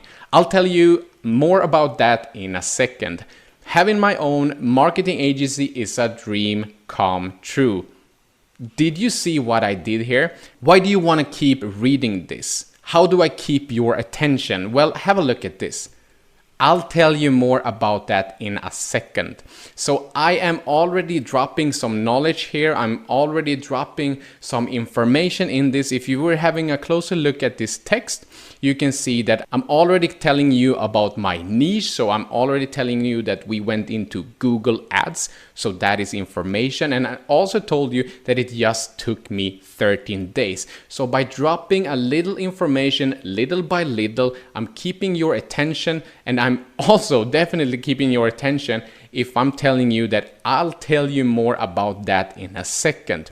So you're telling a little information in the beginning of your article, same if you're creating videos, for example, and then you're pulling back a little bit on the information and you keep writing or keep speaking about the story, and then you are still filling in some information. Don't make them wait too long. It's actually a little bit of a learning curve here to keep people's attention, but on the end, it's really effective. So this is how you can do it. You know that the information gap headline is really working. The article introduction, by keeping the attention, is really working. Now you know how to spike curiosity in anybody reading your text or watching your videos, and to get more clicks to your website, clicks on your ads, etc. So let's move on in the course. See you in the next video. Now, what is scarcity? Well, if you ever have experienced a Black Friday or another holiday sale, then you might have a clue what it is. Scarcity is basically when it's shortage of supply in comparison to the demand. Let me explain what this means. Let's say that today was the last day that you and everyone else in the world can buy chocolate. How many pieces of chocolate would you buy? 1, 2? I guess you would buy pretty much chocolate, even though you wouldn't eat it for weeks or years. That is scarcity. We are telling you that there's a limited amount of a product or service out there, and the demand is really high, which means that a lot of people want to buy something that doesn't really exist. Maybe 1 or 2 or 3 of a kind just exist, so everybody wants to buy that. Just like on Black Friday, people are going crazy. I mean, people are even starting fights in the malls on Black Friday, which is insane. And this is how you use scarcity, not to make people fight over your things, but to make people buy. When we're having a product or service to sell, we would like to sell the feeling of missing out, which is also transformed as FOMO, fear of missing out. Nobody wants to miss out on that deal of the day, right? So if you're looking for a cell phone, for example, and you see, oh, it's 20% off only today, that's a scarcity sales tactic that the company is using on you. So when we're marketing and creating ads around the products, we do want to create a sense of urgency, like it's now or never. Don't miss out on this product or this service offer. It's only today. Go and buy it right now. That is how we would like to sell our products. One sales tactic that is really working for a lot of companies out there today. There are countdowns that you can use, which means that if you look on the screen right now where the arrow is pointing at your product page or in your ads, you're having some type of countdown that is making the potential customer feel like they're missing out on a deal. For example, order within 5 hours and you will get it by Friday. Friday is tomorrow. Today's Thursday, so it's Friday tomorrow. So if I really would like this product by tomorrow, I need to buy it now. And the same goes for this. So if you look on the screen right now, order before midnight, Thursday, 19th of December. With standard home delivery. Now I don't understand what it is, but I can also see that I only have 8 hours on this deal, so I have to click the add to bag and the shop button to get this deal.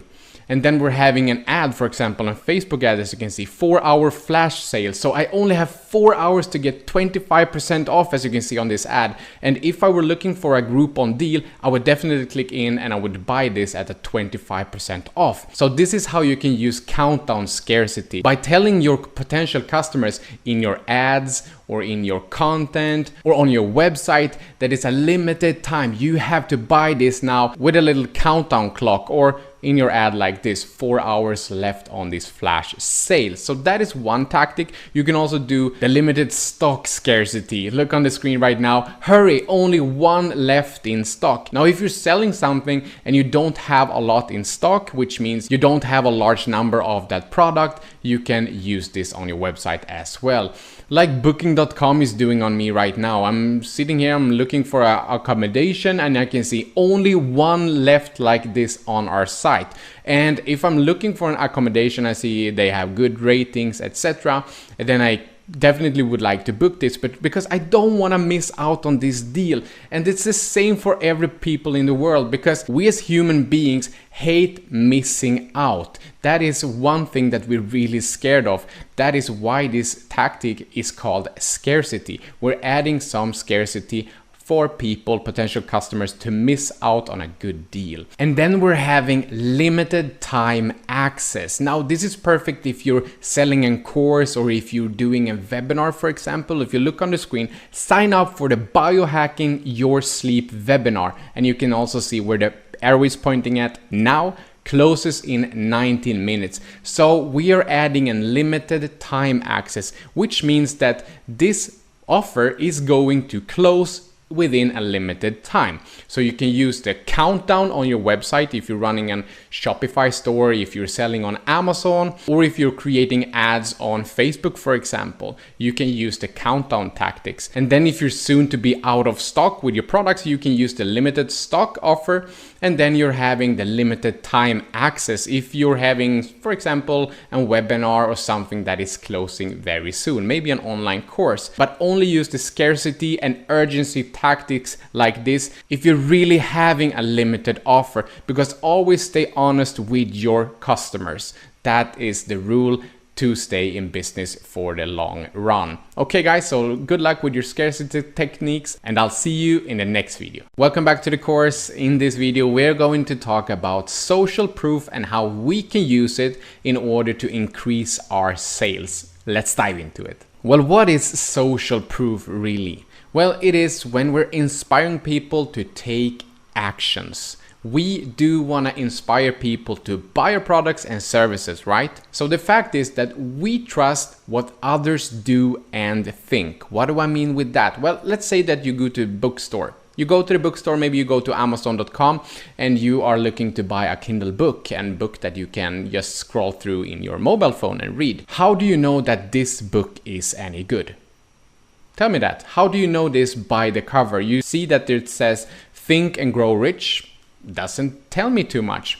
Well, of course you go into the reviews, right? You read what other customers, what other people has to say about the book. So you go into the reviews and you start reading through the reviews, because you have no idea maybe what this book is about, or if it's even worth your time and worth your money, right? So that is exactly what you would like to figure out here. So we trust what other people do and think. So if people in the reviews for this book is telling me that this is a good book, then how can we use this if this were your book? How could you use this to sell even more of this book? Well, you could show the potential customers of yours how to act, like sharing this review, for example. If you look on the screen, buy it now. This customer in this review is telling me or the potential buyer that you should definitely go in and buy this now. And that is exactly what social proof is. Another person is telling me that, yeah, this book is very good and you should definitely buy it now, and you can read out more. And the next comment is telling me that this is a life-changing book, not even exaggerating. If I'm looking to change my life, this comment, this review is speaking directly to me. So social proof is a way for us as sellers to show what other people think about our products and services. And the same goes for social media, for example. Social proof, Gary Vee, for example, he has 2.5 million subscribers on his YouTube channels. If this isn't social proof enough for me to trust him when it comes with business advice, I don't know what. Same goes for Tony Robbins. As you can see on his Instagram account, he has almost 5 million followers on there. That is also social proof. That is a social proof that's telling me that people like this man, so they are following him, and I should do that too, right? So using social proof to increase your sales is very important and also effective. So let's have a look at a few ways to use this effectively. The first one is, of course, to use reviews. Like if you were selling that book, use those reviews. But let's say that we're selling a course that's called Get Out of Debt course. A review could look something like this. Maybe you're selling this course on Amazon, let's say. It can look something like this. You can see that this course course got around 4.5 stars in reviews. You can also see how many ratings it got, and you can also see a little comment here which says, "This course is a good match for me. Thanks." This is a review, nothing personal, just another person telling me something about this course. Now I know that this course is a good match for this person, but I don't know if it's a good match for me, so it's not personal towards the instructors, it's more just targeted to the course. And then we're having use testimonials. This is very, very effective, guys, when doing this right. This is something that you could have on your website, for example. Okay, you can see that it's gotten 5 stars. So if I'm going to the website and I see, wow, 5 stars for this, let's see what this student has to say. The way Robin and Jesper takes everything step by step makes it easy to follow along. I highly recommend this course to anyone wanting to get out of debt fast. All right, and you can also see that it's a small picture, a profile picture of a woman called Rachel Wilson. So what makes a review different from a testimonial is basically that I put this on my website, and actually this could just be a review of somebody writing on Amazon, and I emailed them and asked if they could write a little bit more in-depth review and also send me their profile image. Now, in order for you to get these important testimonials, you could just send them a free product if you don't sell very expensive stuffs. In order to get these testimonials with their profile picture and a more in-depth explanation what this course has done for them, and you can put this on your website, which is a very important sales point for anybody coming into your website and looking on your course. So a testimonial should always be positive, and it should also include a profile picture and maybe a small explanation about the student and what it has done for them. And then we're having the case study. Use case studies if you're having some. Case study could look something like this. So we're still selling the Get Out of Debt course, and you can see that it's getting 5 stars. This is an thing that I'm having on my website, and it says, "Robin and Jesper's course helped me get out of $25,000 debt in 15 months. And I also added this button, read my story. Now I told this customer, what if you wrote a little story and send me that story about your background around your debt and how you solved it using this course." How powerful, right? We all know that storytelling is very powerful. When reading the right story or watching the right story in a movie or in a sales text or something like that, we are connecting more with whomever is in that movie or whomever is writing that text. That's how we as human works. We love stories. So if you were looking for a course to get out of debt and you saw this read my story, I at least would definitely click this button to read out the entire story in order for me to connect more with whomever who is taking this course, because we're all alike as human beings. We love stories. But what separates a testimonial to a case study is that the case study include real results. As you can see on the screen, we helped her get out of $25,000 in debt. That is results, and a case study always should have some type of results. And also you can include a story. You don't have to do that, but it will strengthen the message, and it's a good way to show off a social proof in order for your potential customers to become a customer. So this is how you can use social proof. You can do it in the same way on your Facebook ads and in your social media content as well. So in short, social proof is basically we trust what others do and think. We like to read out reviews. The same goes for the movies. I guess you 1 or 2 times have been into a website called IMDb and read about a movie before you watched it, either in the cinemas or downloaded it or watched it on Netflix. And then we would like to use these social proof tactics in order to show off potential customers how other people act and how they should act around our services and products. You can use reviews on your website, in your ads, or in your social media content. You can do the same with testimonials and case studies, but always be true. And for me to be true in this video, we have no get out of debt course. This was just an example. So now you know how to use social proof in order to increase your sales.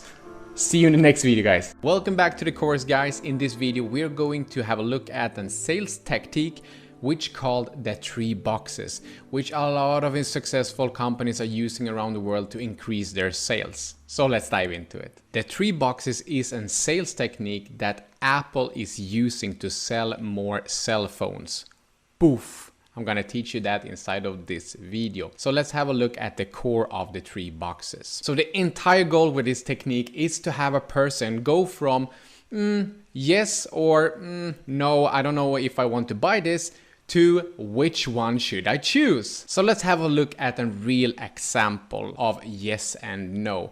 Both me and Robin is educated personal trainers, and this is how it looked inside of our gym when we were trying to sell personal training.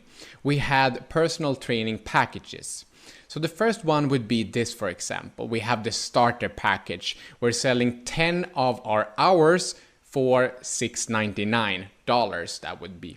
So what you will then do as a customer, you will go in and you will talk to one of us personal trainers, and we said, we have this starter package for you. This might be a customer that is new, that haven't tried personal training yet, so they don't really know what they are buying. They don't want to buy too much, but they also would like to have some results, right? They would like to change their body in somehow, either to strengthen it up or to get that beach body, right? But they don't understand what they're buying really because they have never worked with a personal trainer. So what they are doing then is have a look at the price. They're seeing, oh, $700 for 10 hours of training. I don't know what I'm buying, and $700 is a lot of money. So instead of having one offer, one product or one service, what we would like to do then is we would like to change our offer. So going from one starting package to go to a real result package where we're selling 20 hours of personal training. And this is exactly what it looks inside of our gym. Our boss in the gym knew exactly on how to lay out this 3-box method.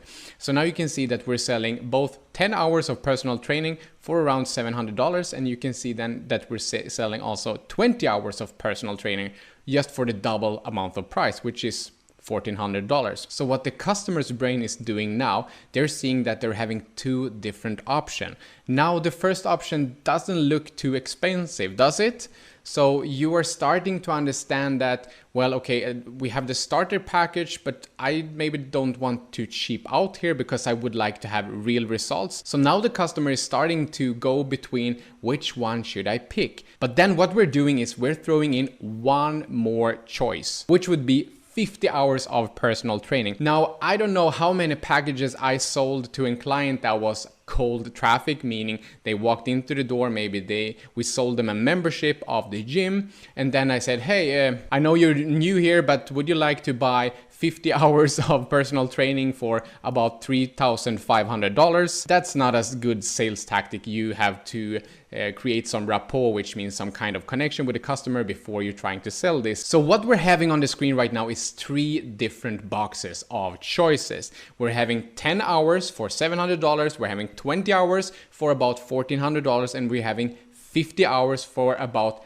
$3,500. So what we have done here with the customer is we're having them going from checking the prices to checking on the different packages, and also going in between in their heads on which one should I pick. And here we're having something called the 20-60-20 principle. So if you're looking at on these packages, with these choices, 10 hours doesn't look too expensive, right? This is a starter pack. But what if I would like to have real results? Then I would definitely go for the second package, right? I don't want to cheap out here on my body and on my health. But what if I could change my life, go for the 50-hour package, but still I'm pretty new in the gym and I don't know if I would like to invest that amount of time and also amount of money on a product that I don't really know anything about, that I haven't tried yet. So actually here we're having something called the 20-60-20 principle, and that is basically that 20% is going with the starter package when they are introduced to this kind of model, and then 60% is going for the middle package. And then we're having those kind of people that we have persuaded or that just want to change their life now and they really, really trust you. That is going for the massive package of 50 hours of personal training.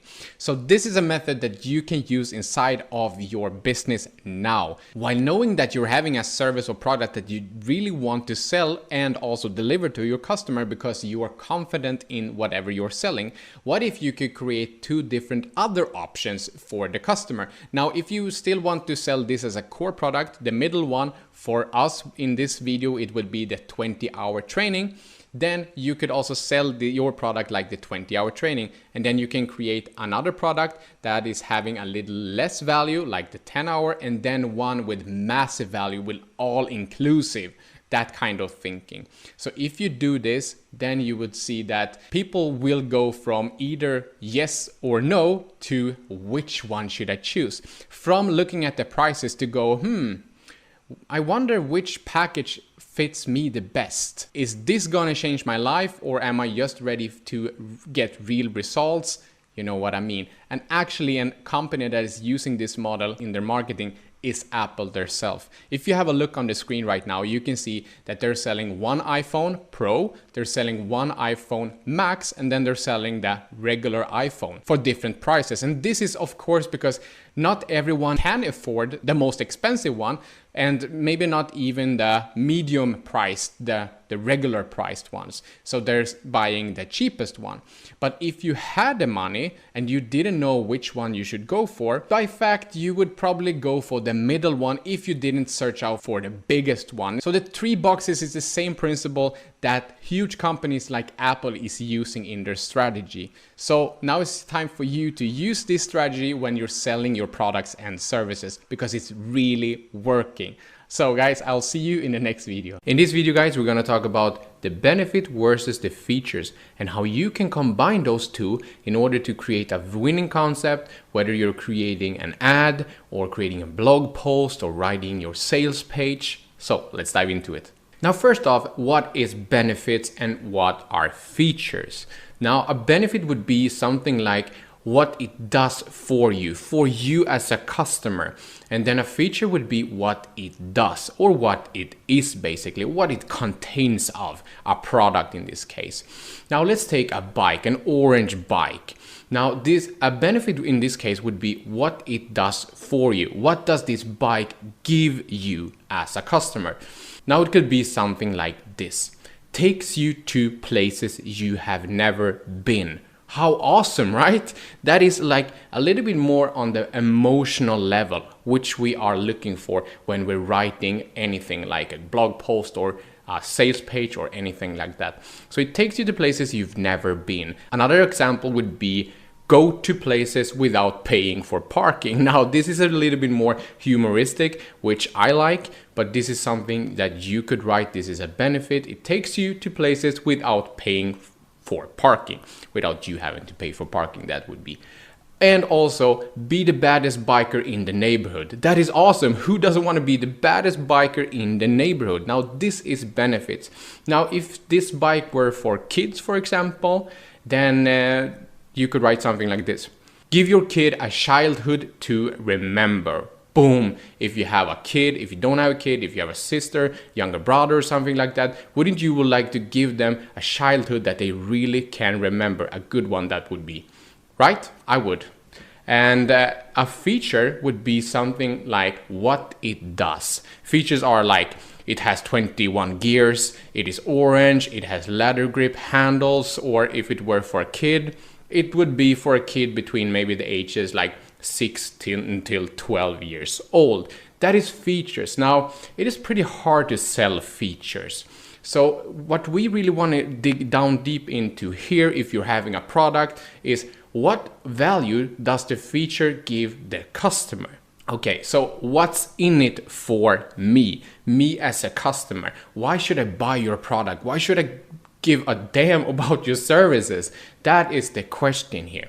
So give your potential customer a reason to care about your product or services. Now let's take this orange bike, for example. We're having all these features like, yeah, it has 21 gears, it is orange, it has leather grip handles, and or it could be for like a 6-year to a 12-year-old if this were a kid's bike. Now, this is all good things. This is actually what the bike has or what it does, right? This is good. You do want to include these things when you're writing a sales copy, but you don't only want to sell the features. We would like to sell the benefits. Okay, so how do we do this? We would like to turn the features into benefits. How do you turn a feature into a benefit? Like, a benefit is a benefit and a feature is a feature, right? But there's a way that we can do that. So we have this orange bike. We would like to sell this orange bike, but how do we spike the interest of our potential customer to maybe read our sales page, or to maybe read our ad or click our ad and click the buy now button on our ad? How do we do that? Well, we would like to combine the benefits with the features in a small sentence. Okay, so let's take 2 features from this bike. That could be that it has 21 gears and that it is for kids, for 6-year-olds to up to 12-year-olds. And then we would like to combine it with some kind of benefit. And the benefit we're choosing for this example would be give your kid a childhood to remember. Now let's combine this and put it into a sentence. And it can look something like this. Buy this 21 gear bike so you can give your kid a childhood to remember. Awesome, right? We have the features, which is what the bike contains or what it has or what it is, right? This is pure fact. It has 21 gears.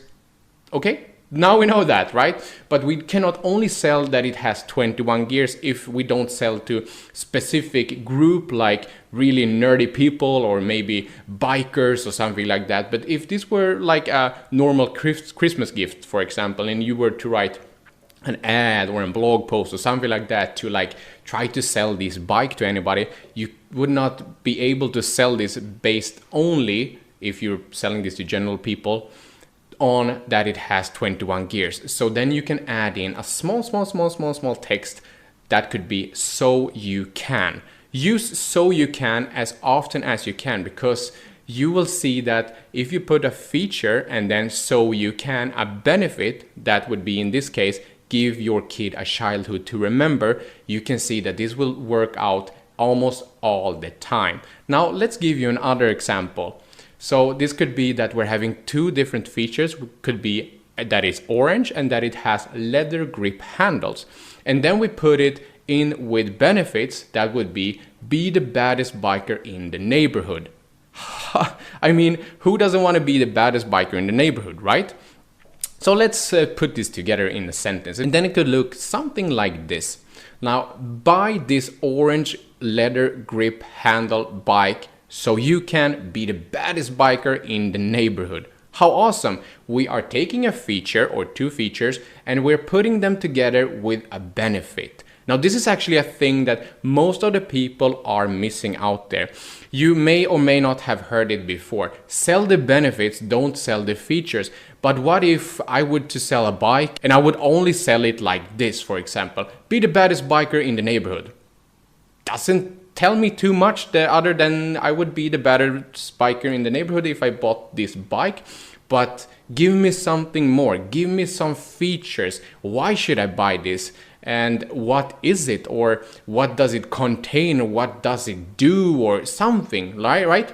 So you would like to sell the benefits, of course, always go on the emotional level and then go on the more logical levels, like what kind of features does it have, or what it is, etc. The weight, the color, the size, such a things. So you definitely want to do like this. A benefit plus a feature is the winning strategy. Take that with you at all times, because this is super true. Look at this, guys. People buy with their emotions. The benefit, what does it do for the customer? Why should I even care to buy this? Okay, so people buy with their emotions and justify their decisions with logic. You definitely want to put in some logic there, which is the features. So combining the benefits with the features is the winning strategy.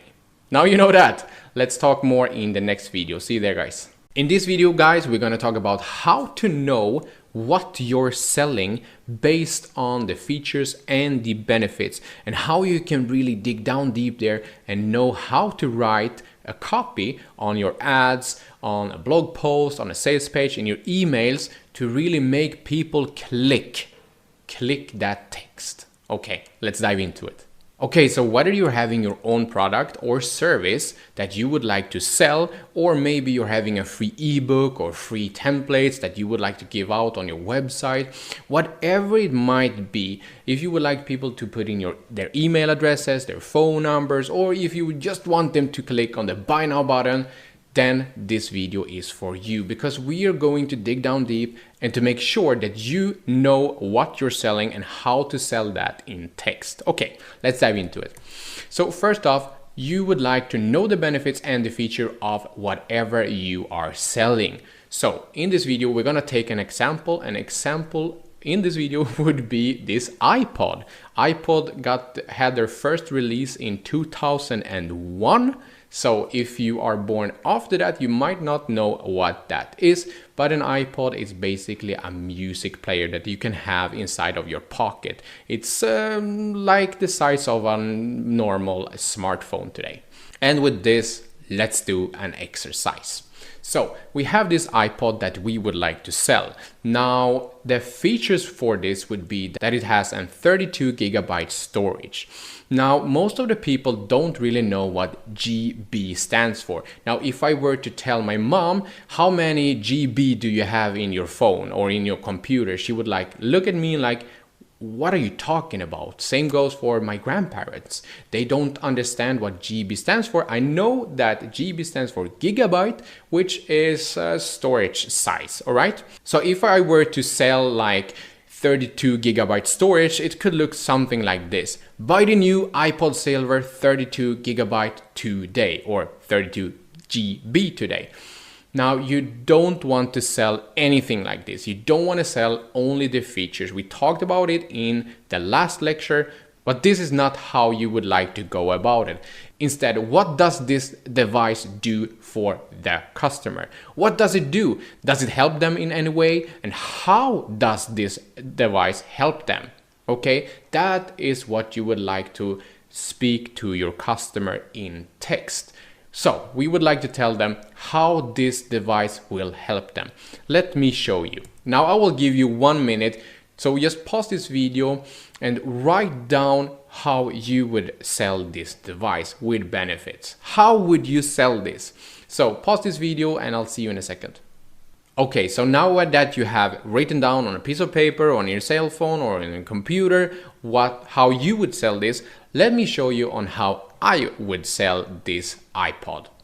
So I would sell this way. Buy the new iPod Silver to get 1,000 songs in your pocket.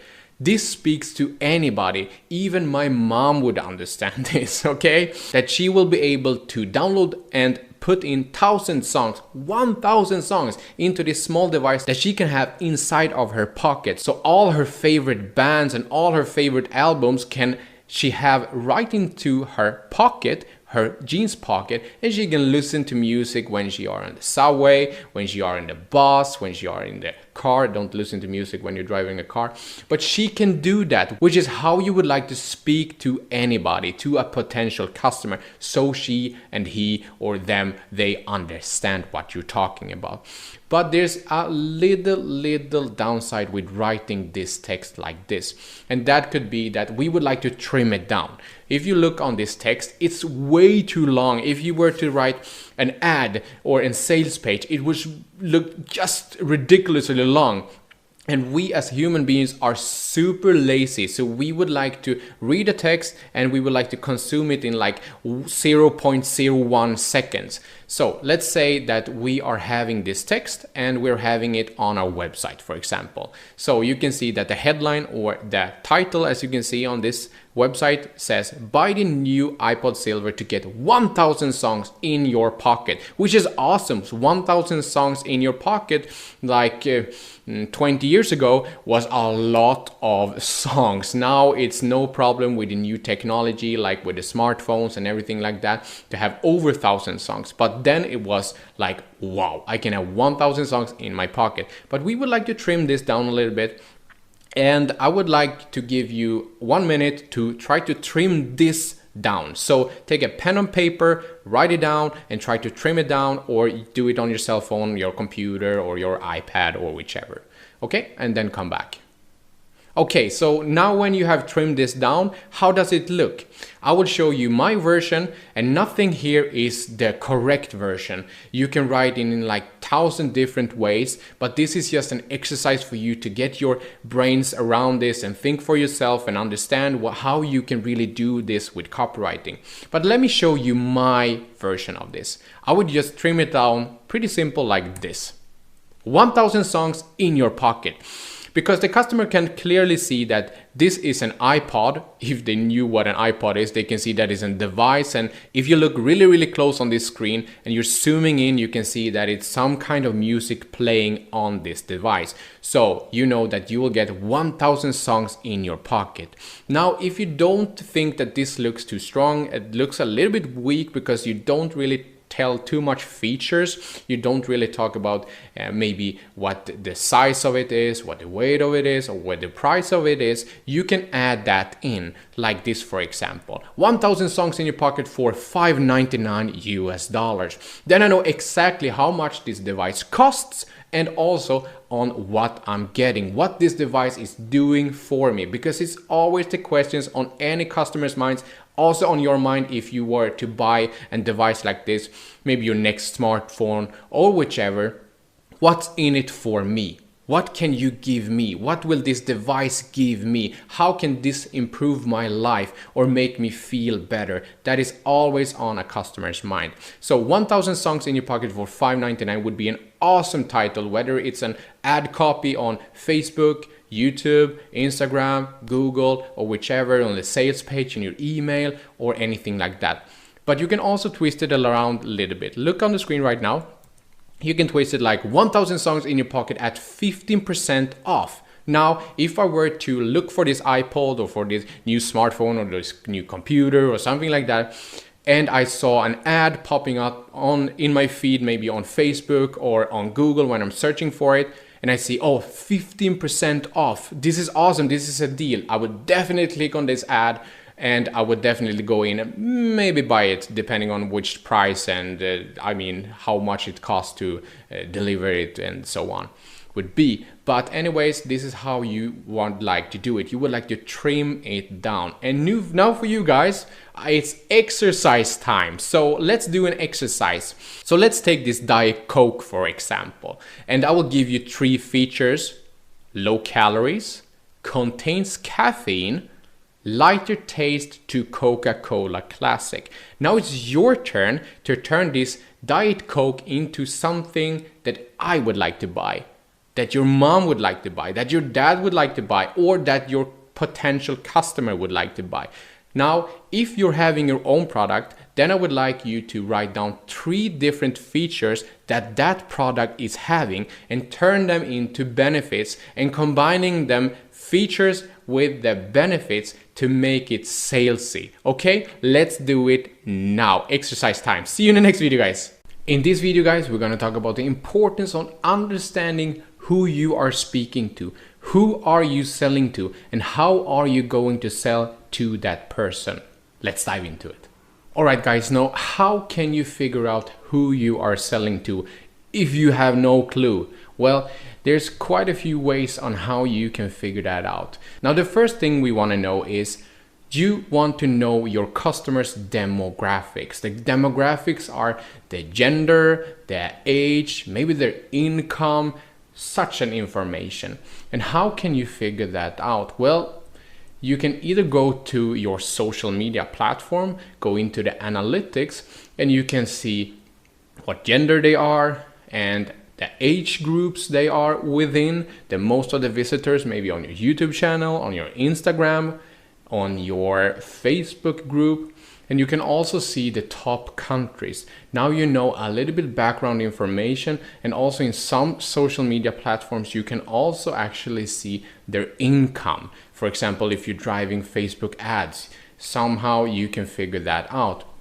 You can also go to your website. Maybe you're doing copywriting blog posts for maybe a company. You can go to their website as well, go into the analytics and see what countries are most of the people coming from. And you can also see more information. What type of devices are they using? Maybe you would like to shorten your texts a little bit, or like making this website mobile friendly so they can see all the text, etc.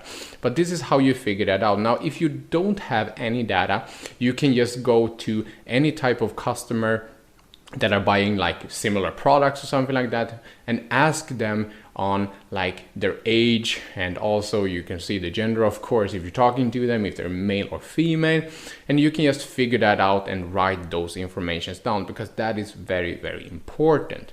Now, you do want to also learn your customer's language. How are they talking in text? Because you do want to talk to them like they are talking online. So how can you figure this out? Well, you can go to either Quora. Quora is like a question and answer type of platform, social media platform, which is really, really handy to understand on how your customers are talking online. You can also go to Reddit, which is quite similar. Here you can also see how people are writing. You can also go, if you're doing maybe YouTube, or the company that you're working for are doing YouTube videos, you can go to the comment section. You can also go to the comment section on Instagram and all these social media platforms, in order to understand on how your potential customers and customers are talking, so that you can talk with them the same way back and build this super valuable connection and relationship with them. And then we do want to learn what benefits customers are searching for. So let's take a vacuum cleaner, for example, and let's head over to internet and see what type of things that people are searching for when it comes to benefits with a vacuum cleaner. So here we are in Quora. Let's go up to the search tab here and just search for vacuum cleaner benefits. And then you can just click on any of this. Here you can see 3 advantages of owning a robot vacuum cleaner. Let's say that you are selling a robot vacuum cleaner. You can go into this post and you can see what types of answers people are having here. You can also see what types of language they're using, and you can do the same on reddit.com. You don't even have to sign up with a profile. You can basically just search here for vacuum cleaner benefits, and you'll see what types of questions and what types of benefits that people are searching on. It's very, very handy tools to go in and use. And you can also do this, maybe you're selling a vacuum cleaner on YouTube or Instagram or something like that. You can go into the comment section of maybe a competitor's YouTube channel or Instagram account and see what are they typing in the comments section, and you can just understand what types of language and what types of benefits they're searching for, and you can customize your products that way and talk to them that way. Awesome, right? Okay, let's head over to the PowerPoint again. And you would like to do the same when it comes to learning what problems your customers are having. Let's take this vacuum cleaner again. You can head over to Quora, you can head over to reddit.com, and you can just type in problems with vacuum cleaner. You can see the most common problems, and you can write your copy the way that you can really emphasize with the potential customers that, well, I see that this is a very common problem with vacuum cleaners, and therefore we have fixed it. And you always would like to highlight that solution for that problems in your copy, and you will go a long way, and you will get more clicks on your ads, you will get more clicks on your post, you will get more readers on your blogs, etc. Super valuable information, right? So use these forums to your advantage in order to understand on how they're speaking to each other when it comes to different types of problems with different types of products or services, etc.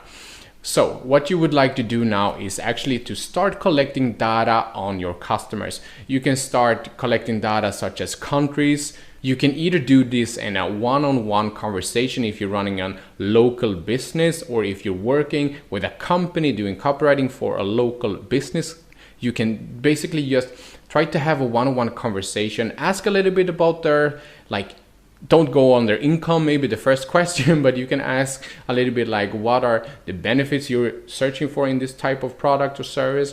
What are the most common problems? And see on how they are speaking to you a little bit. Well, it will be a voice conversation here, but try to have some notes with you after this conversation. It will go a long way on trying to figure out on how to write a good copy when it comes to selling these kind of products or services. So the data that you would like to collect is the country. What countries are they coming from? You can collect the data on genders, on age, on incomes, and more background information about the potential customers.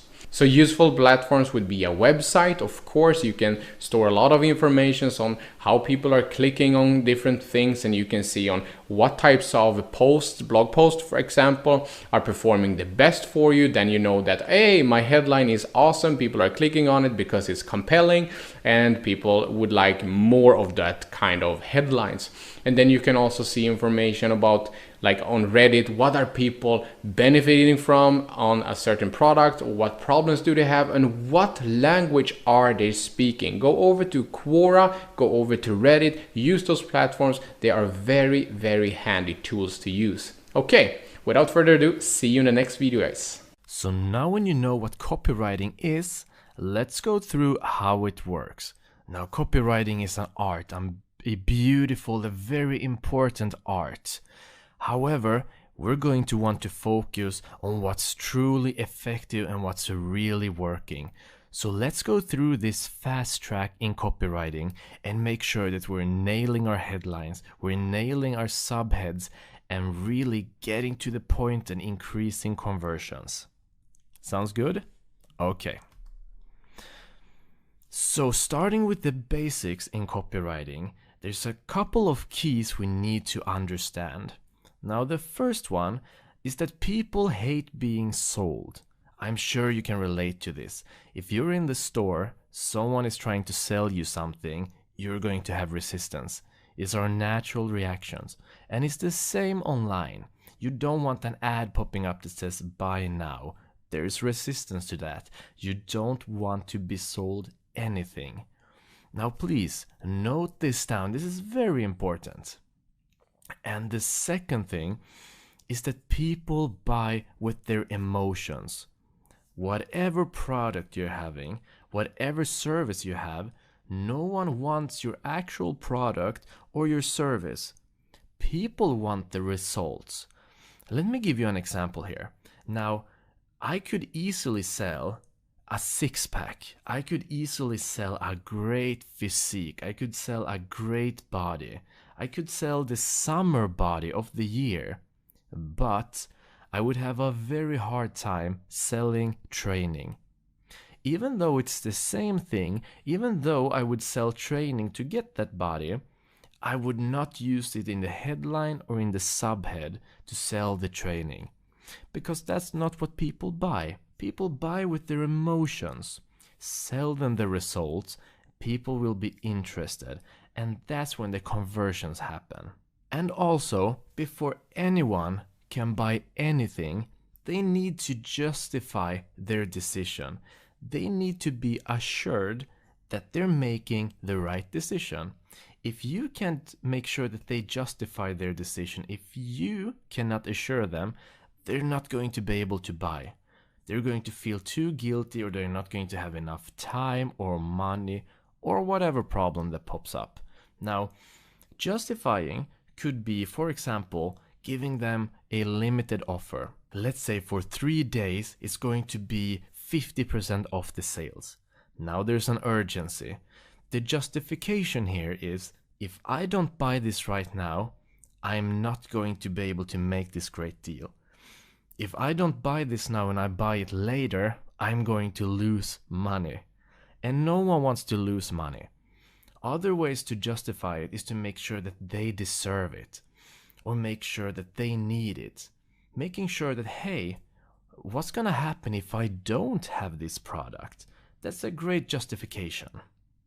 So, People buy with their emotions, and people need to justify their decision, sell the results, and assure them so that they can justify. And that's how you really sell. Don't just sell them things.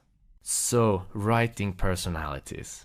And please remember, pause the video, use a pen and paper, and write this down. This is very important because you're going to be using it for everything. So there are two general personalities within writing. Number one is the pushy product seller. And this is pretty old school. You know, the classical buy my product now. Hey, check out this great product now. It's only this much, buy now. They're very direct and they're very pushy. And it's quite old school. Now, in my experience and in my opinion, that's not very effective. That's outdated. Something that works much better is the intimately personal writing style. And this is where you focus on building the relationship. This is where you focus on connecting with the reader, connecting with the prospect. And that's what we're going to be focusing on here as well. So in order to be more personal in your writing, in order to really build that relationship with the prospect, here are a couple of ways you can really nail that. Whether it's in your headline, in your subhead, or just in your copy, in your writing. Well, number one is to become the customer. If you know how your customer thinks, and even more importantly, if you know how your customer feels, then you can really connect with them. Then you can really think, okay, what are the results I'm looking for here? What are the results I really need? What is my problem? What are my pain points? And of course, pain points are their issues. And everyone wants their issues solved. So become the customer and think, what is it that I want? What is it that I crave? And what are my problems? If you can answer those questions, please write those down. If you can answer those questions, then you can really start to connect. Now, the second way, or the second method, is to show a weakness. This is also a part of getting a more targeted audience, going deeper in your niche. For example, our passive income course. Now, we're very clear that our passive income course is for beginners. So what we would say, for example, as a weakness, we might show that, hey, if you have some experience in a passive income, in creating ebooks, marketing yourself on YouTube, then this is not for you. Because here we're going to go very slowly and we're going to go from the very beginning. Now, of course, that's a clear weakness for anyone with experience in the subject. But if you're a beginner, that's perfect. That's exactly what they're looking for. Another way to show weakness would just be to be blunt and honest. Like, hey, this is not a get-rich-quick scheme. This is actually hard but smart work that's going to build your future. But it's going to take a while and you're going to do plenty of work that in the beginning you're not going to get paid for.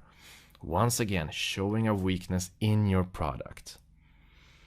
Now, the third way is to include your picture. And this is powerful. This is very powerful. Whenever you see a bunch of text, well, that's all they have. Of course, you're relating to them. You're building up that relationship. Very important. But as soon as you include a picture of yourself, that's when things get serious. That's when all those emotions have a face to be connected to. Now they're trusting you. Now they're building a relationship with you. And we all trust people much more than, for example, just a text. On Instagram, for example, you have 35% more clicks on pictures with people, with faces, than pictures without. You really want to include your own picture here so that they have someone to relate to, someone to build a relationship with. It's very powerful. And now finally, include your own experience. And once again, remember, use the emotions here. What did the product do for you? Tell them the story. Paint a vivid, beautiful picture. How did it change your life? How did you feel from the beginning? How did you feel afterwards? What were the results? Include your own experience. And this is also a perfect place to show your weakness. once again, include your experience, fill it with emotion, paint a vivid picture, and then also show your weakness. Because this is how you build trust. This is how you build a deeper relationship. Nothing is perfect. So let's talk about something very important here. Two things you're going to hear a lot is, I don't have the time, or I don't have the money. And in some cases, at least with the money, that may be true. 99% of the cases, it's not. And let me tell you why. Well, first off, look at what you're doing right now. Because this is important for you, you're going through this lecture. You're making time for this lecture. And I'm sure if you think about it, there's probably 1,000 things in your head that needs to be done. Some things that should have been done already, and preferably yesterday. And that's just how it is for us. We always have a busy schedule. We always have things that needs to be done. However, when something is important, we make time for it. When there is an emotion connected to it, it becomes important. An example is, most people feel, I don't have time to work out. My days are completely filled. But when the emotion gets too strong, when they feel, well, I'm way too out of shape, then the result of getting in shape becomes so important that they start making time for it. So to summarize, time is about importance. If it is important, people will make time for it. Make sure your product is important. Once again, pause the video, write this down. These are key things to selling, to understanding people, to proper copywriting. And now, whenever you're writing an ad, whenever you have a headline, you're writing a copy, whenever you're writing content for your blog, whatever it might be, whenever people are reading it, they're always going to think, hey, what's in it for me? I want more. And that more isn't logical, that's an emotion. Now remember, we all have a busy schedule and people want value for their time. Always fill it with emotion, always bring them value, make the promise, show them the result, give it to them, keep them curious and keep their interest piqued. Always remember that time is valuable to people. And whenever people decide to spend time on your content or your products, they need to have the emotion that it's valuable, that they're doing the right thing. Justify them spending their time reading your content, reading your copywriting. Now let's talk about money. This is a sensitive topic. How many times have you heard, well, I don't have enough money. I would love to have it, but I don't have enough money. Well, the truth is, money is all about the confidence. And this is where you kind of see what level you are at. If you're selling something cheap, then buying that is not going to cost them a lot. It's not going to be a big sacrifice. There doesn't have to be a big confidence in it. This is how Wish works, for example. Selling very cheap products. Maybe the confidence isn't very high, but neither is the price. However, the reverse is also true. The higher the price, the higher the confidence needs to be. In other words, lack of money just means lack of confidence in the product or idea. If you can take your product and back it up with confidence, you can guarantee results, you can guarantee they have nothing to lose, make sure the emotions are there, that they need it, then there's a lot of confidence behind that idea. That also means that it's going to be more valuable. And if it's valuable to them, if they need this, they're going to have the money for it. And this is how it works. So to summarize this once again, lack of money is simply lack of confidence behind the product. Work on the confidence. So let's talk about how to write a proper headline. Now a headline is the big text, it's the big font, it's what grabs your attention, it's the first thing you see. Whether it's an article, it's a blog content, or it's an ad, the headline is always the first thing that you see. And the headline's purpose is to get the reader to read the rest. Pique their interest or lure them in with a promise, whatever it might be, get the reader to read the rest. Now, once again, whenever they're reading the headline, there's always the question, what's in it for me? make sure that your headline is answering that question. Give them something. Give them the result they're looking for. Give them the information they're looking for.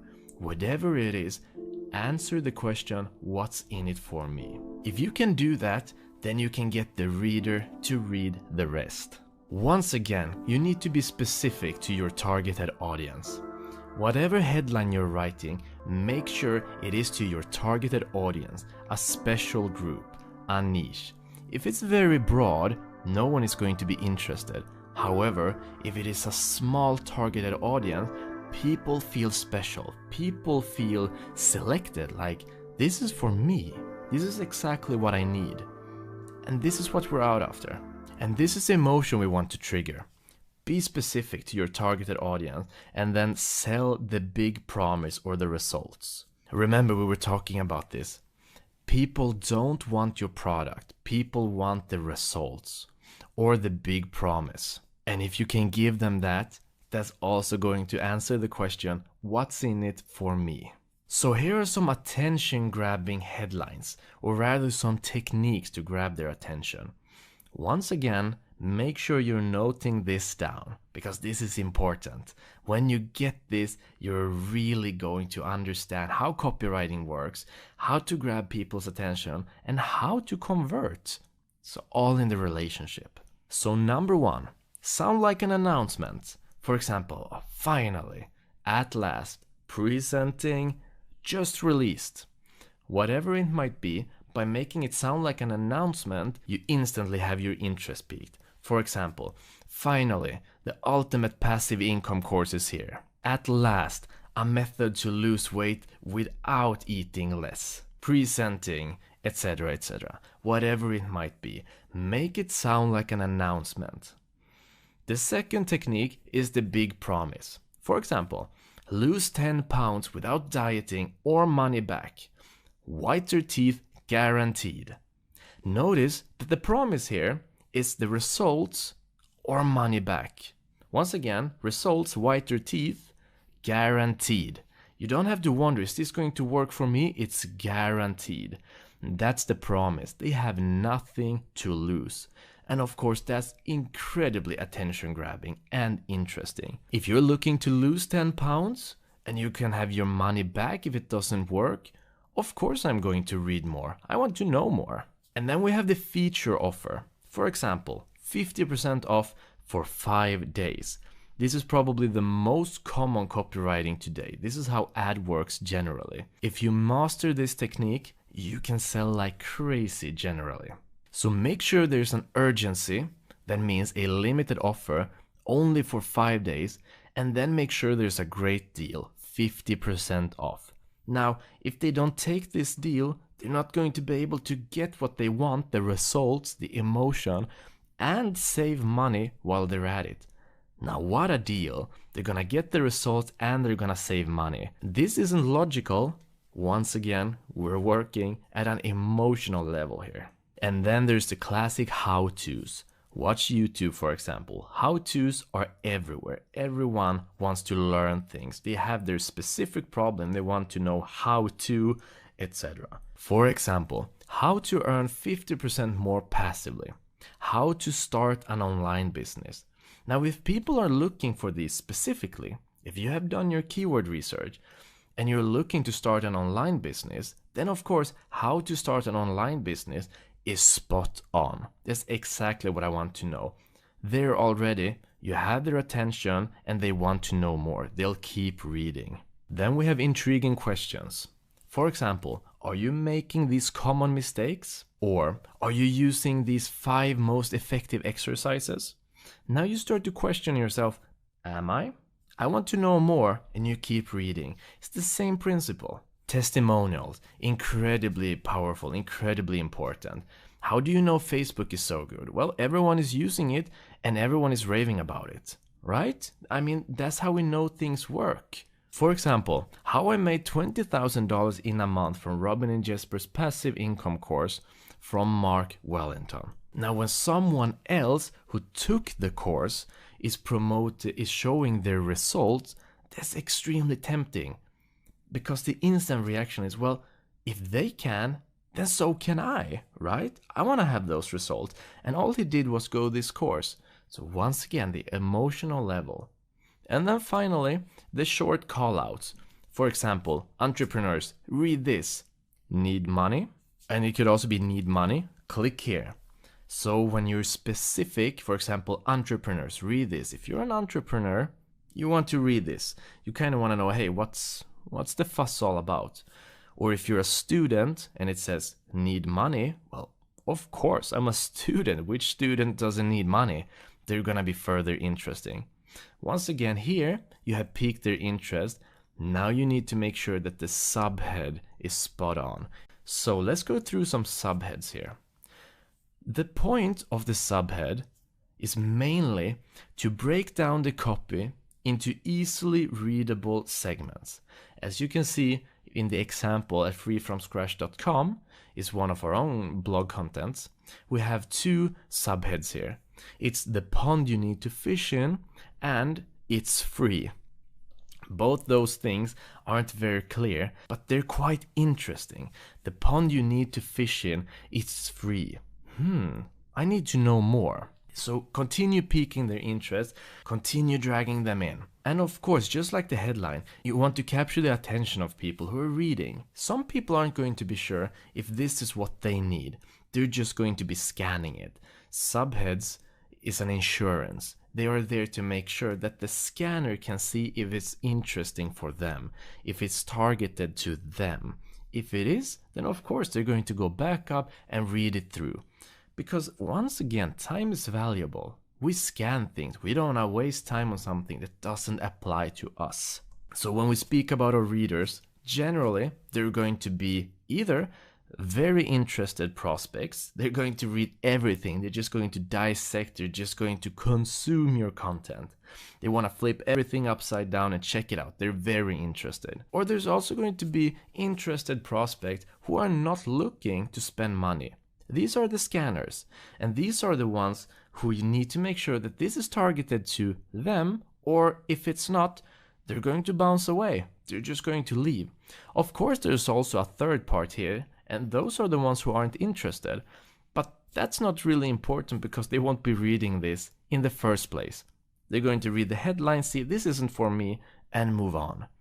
Once again, tailor it. So knowing this, here are the ingredients for great subheads. You need to pique the curiosity.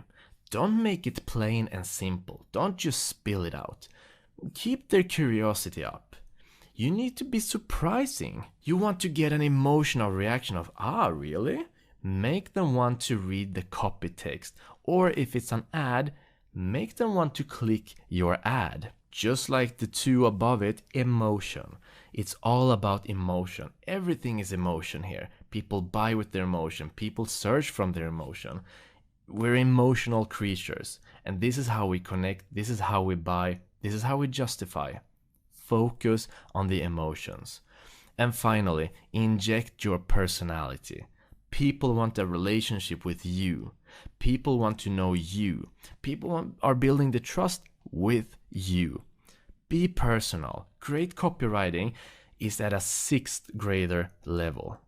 Write that down. Great copywriting is writing at a 6th grader level. Writing like you talk. And in this way, when you're writing like you're talking, that is personality. That is interesting, and that is building a relationship. So let's take an example here of some bad copywriting. Now, the headline is it time to upgrade your phone? So here are some bad subheads. Number 1, your screen is cracked. Your touchscreen doesn't work. You keep dropping calls. Now notice the headline is it time to upgrade your phone? And all these subheads, they're answering the question. Well, your screen is cracked, your touchscreen doesn't work, you keep dropping the calls. Because the subheads have already answered the questions, there's no need for me to read the text. There's nothing more for me to explore. And frankly, that's quite boring. I'm not very interested. So these are some bad subheads. They're killing the curiosity. There's no emotion behind it. There's nothing in it for me. It's a question and then there's an answer and it doesn't trigger anything. No emotion. Let's take some examples of some good subheads. Now the first one would be, cell phone associates can't answer questions about your phone. Now, if that doesn't trigger curiosity within you, I don't know what will. That's a perfect example of a great subhead. Second one, you can't buy cases for your phone anymore. Of course, they're kind of suggesting it might be outdated, but once again, that is an interesting headline that makes you think, that triggers an emotion, that triggers your curiosity. Great subheads. And then finally, an upgrade won't cost you anything. Well, if an upgrade doesn't cost you anything, chances are what you have isn't very valuable to begin with. Maybe it's time you upgrade your phone. All of these are incredibly interesting, and they're here to pique your curiosity. In this video, guys, we're gonna talk about on how you can use persuasion in order to get a person to click your ad, to buy your product, to buy your service, or just to read a blog post. So let's dive into it. Now, persuasion could be a super effective technique in order to get a person from one point to another point, from not being a buyer to become a buyer. And here are some handy tips inside of this video in order for you to get this game and ball rolling. So let's dive into it. So emotions. Emotions is a very, very important way when it comes to persuade somebody to buy your products, services, sign up for an email list, or maybe just click an ad. So emotions, let's go into some examples. Let's say that you are wanting to sell this mobile phone. So here are 3 different examples on how you can write a headline or a small sentence in order to persuade a person in order to, well, let's say click your ad on a smartphone. So the first one would be, this phone will change your life. Awesome, it feels good. Everybody would like to change their life in some way, right? I assume so anyway, otherwise good for you. So this phone will change your life. And the other one would be the phone that changes lives. You can feel that we're digging a little bit deeper here. So they're not change your life, it changes lives around you. Awesome, it's emotions inside of these small sentences here or headlines. And the third one would be something like this. The phone that changed mine and 4.3 million lives. Oh, I really want to buy this phone, won't you? Right? So which one do you think is the best headline? Which one would you click? Just give yourself a few seconds to think a little bit here. So for me, it would be this one. Because the reason is that I'm telling a little story here. And stories is something that you can connect with feelings. Stories and feelings are basically the same kind of things if you're telling a story in a good way, right? So we as human beings are emotional in everything we're doing. I don't feel like going up. It's like super cold, like it's outside. I don't feel like working out. You know, this kind of stuff. Maybe you recognize yourself there. So the phone that changed mine and 4.3 million lives. I love this, right? So this is a good example. And when should you use and not use emotions in your copywriting? Well, the first thing is use it when you can tie it to a personal story and can connect to the buyer. Now, if you don't feel like you can connect to the buyer, don't use it. So you shouldn't use it when you cannot tie it to a personal story and can't connect to the buyer. Emotions and storytelling, they are like combined, they are glued together, I would say. So if you have a personal story or another person's personal story to tell or to like connect some kind of information and features with, and you can write it good, then use emotions. Otherwise, it can be quite tricky to use it. So let's move on to the next one. The next one would be scarcity. like FOMO, fear of missing out. You don't want to miss out on this limited time offer, right? No, I don't want to miss out on 50% off of a product or service that I really, really want, right? So let's say that it's a Black Friday, okay? It's Black Friday, you know, it's like November and the sale is on and you do really want to buy a certain product. Then if you see an ad for your product, you see that picture maybe in a Google ad or in Facebook ad, YouTube ad, Instagram ad, or maybe you see it in a blog post with a link, whatever. You see these 3 examples. Which one would you click? First one is limited offer, buy now. Okay, it doesn't tell me too much, but I can see that it's a limited offer and that they want me to buy now. But it's not that much for me to like wanted to click that ad.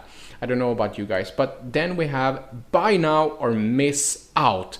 Whew, the FOMO really struck me here. I don't want to miss out on this now, but I cannot see that it's a deal that I'm getting here.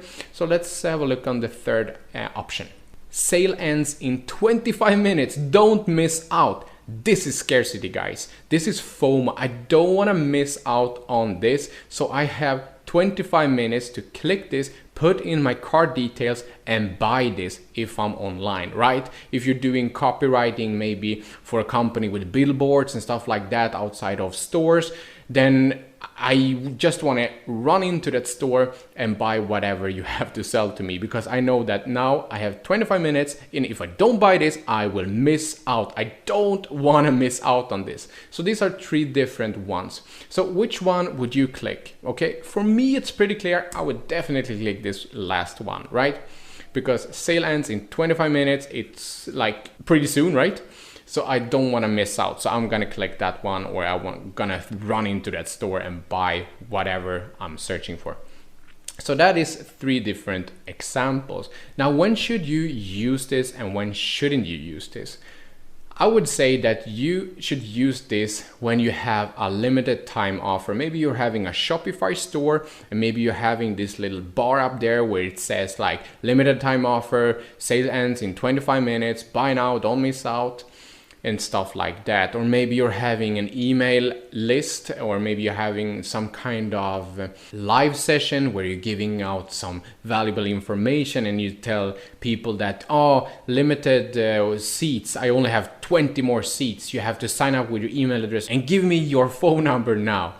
When shouldn't you use this? Well, don't use this when you don't have a limited time offer, because then you will only trick your potential customers or your customers that you already are having. So scarcity should be, in my opinion, in Robin's opinion, used when you have a limited time offer. Also when you're having a Shopify store or maybe an Amazon product that you would like to sell, and maybe it's like Black Friday or some big sales going on. So let's go over to the third persuasion technique, would be specificity. Now, what do I mean with specificity? It's a pretty hard word to pronounce. Now, let's say that we're having a YouTube channel, or let's say that we're having a YouTube course to sell you. Now, my title or my headline in maybe an ad copy would be something along this line. So here are 3 different alternatives. The first one would be how I gained 52,367 subscribers in 1 day. Wow, that is quite a lot of subscribers, right? And pretty specific number. And then you can go with how I gained 52,000 subscribers in 1 day. That is massive, right? And then you can go with how I gained tons of subscribers in 1 day. Now, which one would you bind to specificity?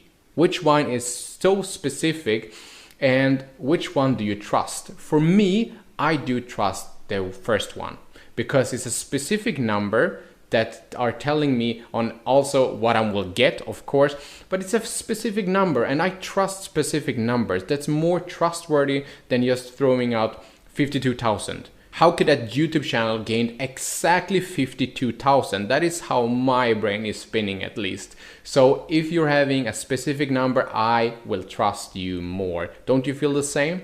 Okay, so when should you use it and when shouldn't you use this? So you should use this, in our opinion, when you have a specific result to show. Let's say that I will 10x your YouTube subscribers, I will 10x your subscribers on your email list, I will 10x this and 10x that, or something like that.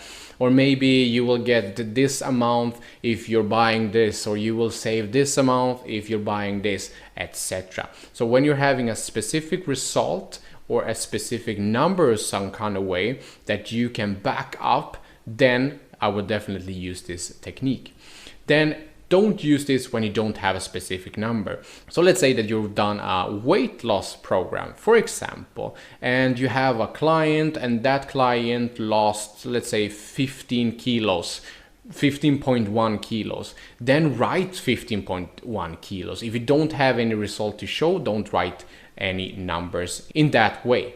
So the fourth way to persuade anybody to buy from you or to click your ad or whichever it is by using humor. Okay, so take a look on this picture on your right hand side. Innocent, it's some kind of smoothie company. As you can see from the top, it says think portable, think fruit bowl, think portable fruit bowl. And then this small text just in the bottom of this little bottle, it says something like this: or just think innocent smoothies. It's a bit easier. Okay, it's some kind of humor inside of that, right? It's not like ha ha ha, I'm laughing my, you know what off, but it's humor, right? I will connect innocent to a fruit bowl whenever I'm thinking about a fruit bowl from now on, right? And you will do the same probably. So use humor could be a good way to go also, to try to stand out from competition and to make somebody choose your product, or any way to remember your product or brand. Now there's quite a few examples here. Let's say that we're selling this rucksack, or we're selling like this backpack. So the first alternative, or the first example would be something like this: bad days happen, at least your stuff will be dry. It's some kind of humor inside of that, right? Let's read it again. Bad days happen, at least your stuff will be dry. So let's say you see a woman and it's raining a lot and she's like walking through the woods. She's having the worst day of her life. But at least if she bought a rucksack, she will be dry, or her clothes will be dry at least. She will probably be pretty wet. But anyways, so if you're having a bad day, then your stuff will be dry with our rucksack, okay? So the second example would be something like this: we keep your stuff dry even when you're having a bad day. Pretty simple, but also some kind of humor inside of that. And also, keeping your stuff dry is what we do. Okay, not too much humor in that one, but at least it works. And then you can pick any of this. I mean, I like the first one because it made me a little bit like, this was funny. So when should you use and when shouldn't you use humor with your customers? So you can use humor when you're confident in how to speak to your customers, what language to use. Maybe even you know their age, maybe you know their gender, or most of your customers' gender, and you know things about them, and maybe they know you. Then, if you feel comfortable, you can use humor in your copies. You can also use humor if you may be in an industry that is pretty stiff, you know that, this kind of attitude, you can use some kind of humor to like get your eyes on you, your brand, your products, your services, but be pretty careful. Don't try to like use humor to make fun of anybody else or any other company to get sued and stuff like that. So just use humor when you're confident in how to speak to your customer or to your potential customer, okay? And then don't use it when you don't know how to speak to your customers. Pretty clear, right? So the fifth way to persuade another person to click your ad, to buy a product or service, would be social proof. This is a good one, guys. So a 5-star rating is a 5-star rating, right? But if a 5-star rating has a great review, written review, then I would definitely buy that book, that course, that suit, that you know what. Okay, so let's say that we're selling this book, this bestseller book. Now there are 3 different examples that I have here for you on how you can persuade a person to buy this best-selling book. The first one would be, We have 5-star reviews, buy now, okay? And the second would be, our book has over 1,500 5-star reviews, which is awesome, right? Then I would be quite interested in clicking that ad and see what they are selling. And then we have this one, 1,566 amazing people gave our new best-selling book a 5-star review. Boom, this is the winner for me, guys, because we have specific number, we have amazing people, which is a little bit conveyed to the emotional part, and we have gave our new best-selling book, which is the social proof, a 5-star review. This is how to write copy, guys. So when should you use these techniques and when should you not use social proof? Well, it's pretty clear here. When you have some type of evidence of results. So if you're, for example, are having a best-selling book, of course, sell that book with your social proof. If you're having an online course that you can show off that you have gained 52,000 subscribers in one day, then you can sell that evidence as well. So always, only when you're having evidence, sell that. Don't fake your social proof, because people and customers will see through that and it's very bad for business. And then, yeah, don't use it when you don't have any evidence.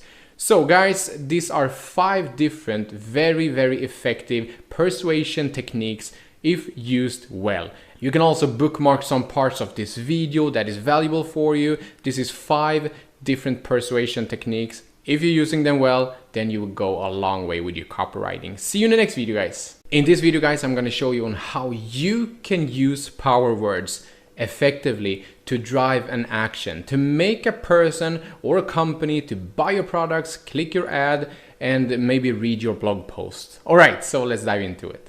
Now, before we dive in, there are thousands and thousands and thousands of different types of power words.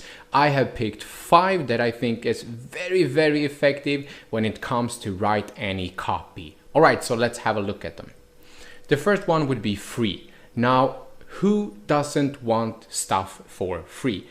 Who doesn't want free delivery? Okay, so you're laying there in your couch, it's Sunday, you have been working all week and you're super tired. Maybe you're just zapping on the remote control and you're watching TV and you're seeing maybe an ad popping up in your phone, free delivery on food, 50% off. Awesome, free delivery on foods, great! So free is an effective power word. And let's say that you are buying a phone and you're getting free headphones with it. Let's go through some examples on how this can look in a copy. Free headphones when you buy a new phone. Awesome, I would like to have free headphones whenever I'm buying a phone, right? So the other one could look something like this: buy a new phone and get headphones for free. Okay, still using the word free. You can see in the first one and in the second one, both of them are using the word free. And then the third one can look something like this: get free headphones when you buy a new phone for $350 today. There's some kind of call to action there also with today, but free is also included in that one. Just have a look at these 3 and just in your mind come up with which one you think looks the best. For me, it is the last one. Why? Because we're putting in some features inside of this also, which is the price. So always try to use some kind of benefit. Benefit would be, in this case, that it's free headphones with a smartphone. And the features would be that it costs $350. So when using free as a power word for any of your copy, it's very, very effective most of the times. But when should you use it and when shouldn't you use the word free in your copy? Of course, use it when you're having something to give away for free.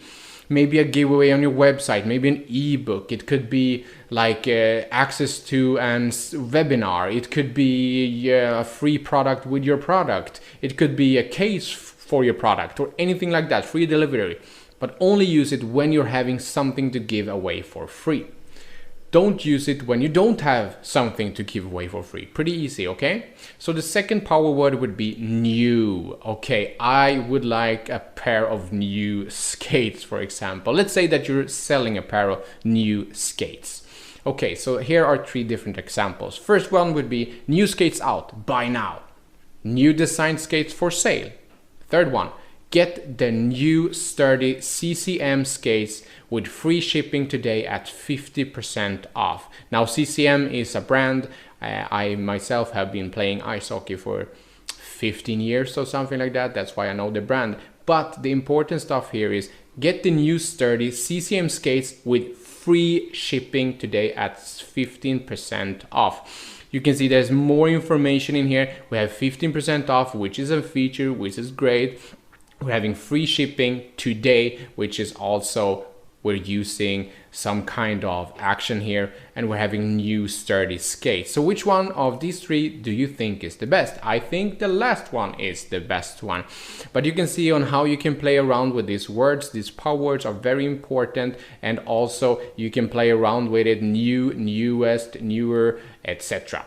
So new is one good power word to use in your copy, but when should you use it? You should use it when you have a new product, service, or method, maybe weight loss method to promote or to sell. Don't use it when you don't have anything new. If you're having a product, an old product, and you're saying, hey, this is new, you just put a sticker on it, this is new. Don't do that. That's really bad advertising and bad business. The third one would be easy. Everybody, or at least me, are pretty lazy. Well, I work out, but I could work out more. I could get up early in the morning, etc. But easy methods is something that I really like, and I think maybe you do that too, right? We would like to have easy results, etc. Let's say that you're going a weight loss program, or that you are selling this weight loss program. Then your copy could look something like this. Lose 15 kilos easy. Nice, right? And it can also look something like this. Robert lost 15 kilos in 4 weeks with a new easy method. Nice, now we're having some kind of storytelling. We know that a guy called Robert lost 15 kilos and he lost it in only 4 weeks with a new and easy method. I really like that copywriting, don't you? And then we have easy method of losing fat. Now, all of these are quite compelling. The first one is pretty short. The third one is also pretty short and concise, direct to the point. But the second one gives me some kind of background story, some kind of like emotions into it, but also includes the word easy, which I like. So I like the second one. Which one do you like the best? And then when should you use easy as a power word and not? When you can make something easy, like an easy recipe, easy method, easy to use product, etc. When shouldn't you use it? When you cannot make something easy or appear easy for your audience or for your potential customers. Now the fourth power word would be save. Everybody wants to save, right? And also if I have this rucksack or backpack and I would say, hey, you can save this amount on this, wouldn't you like to buy that if you were looking for one? Well, I would. So here's our 3 different examples. Now the first one would be save $100 on this new backpack today only. Oh my God, we put in some scarcity, which we were talking about in an earlier lecture as well, which is very, very good. We're putting in a feature here, which would be $100 to save that exact amount. So if I'm looking for a backpack and maybe this particular backpack, and I can see that I am able to save up to $100 on this today, I would more or less buy that, I would think. Now the second one would be we keep your stuff dry and save you money. This is also powerful. So by using power words correctly and using them wisely, this will be a powerful method and will make your potential customer to click whichever things that you are selling and whichever things that you wouldn't like them to read or watch. And then we have the third one, save 30% if you buy 2. Oh, nice. So if I were to buy one for Robin and one for me, for example, we can save up to 30% on that purchase, which would be very, very nice. So I are going to go with the first one, which is save $100 on this new backpack today only. Now, let's go over how you should use it or when you should use it. So you should use this power word save when you make someone a great deal. So if you're having a discount, maybe it's a sale or something like that, you should definitely go with save as a power word because it's very effective when you're using it correctly. Don't use it when you cannot make anybody a deal. Don't make up fake deals out there, bad for business. Now the fifth power word that you can use in your copy that will make people click your links more, or whichever you would like them to click, would be you. Okay, so you there behind this computer. Let's say that we are giving away a month free on Netflix, only for you, okay? So this could look something like this. You are the winner of 1 free month subscription on Netflix. Yay! Right? That is awesome. Free stuff. But you are the winner of a free month of subscription. So you, okay? We're talking directly to you as a person. But here are a little bit more direct, I would say. You are the winner, Charlie, of 1 free month subscription on Netflix. Nice. Charlie, you are the winner. And the third one would be you won 1 month on Netflix. Awesome. Yes, it's still you. We're talking to you as a person. So which one do you think is the best example? I think the one in the middle. But if you know how to use this, so when should you use this technique? When should you use you in a copy or a name in a copy more specifically? I would say if somebody has signed up with their name with you on an email list, on a seminar, on some kind of like sign up thing, then definitely you can go ahead and use their name. Don't use their name if you found the name online, maybe on Facebook or something like that. Like, this person looks like a potential customers. Why don't I just email them directly and use their name? No.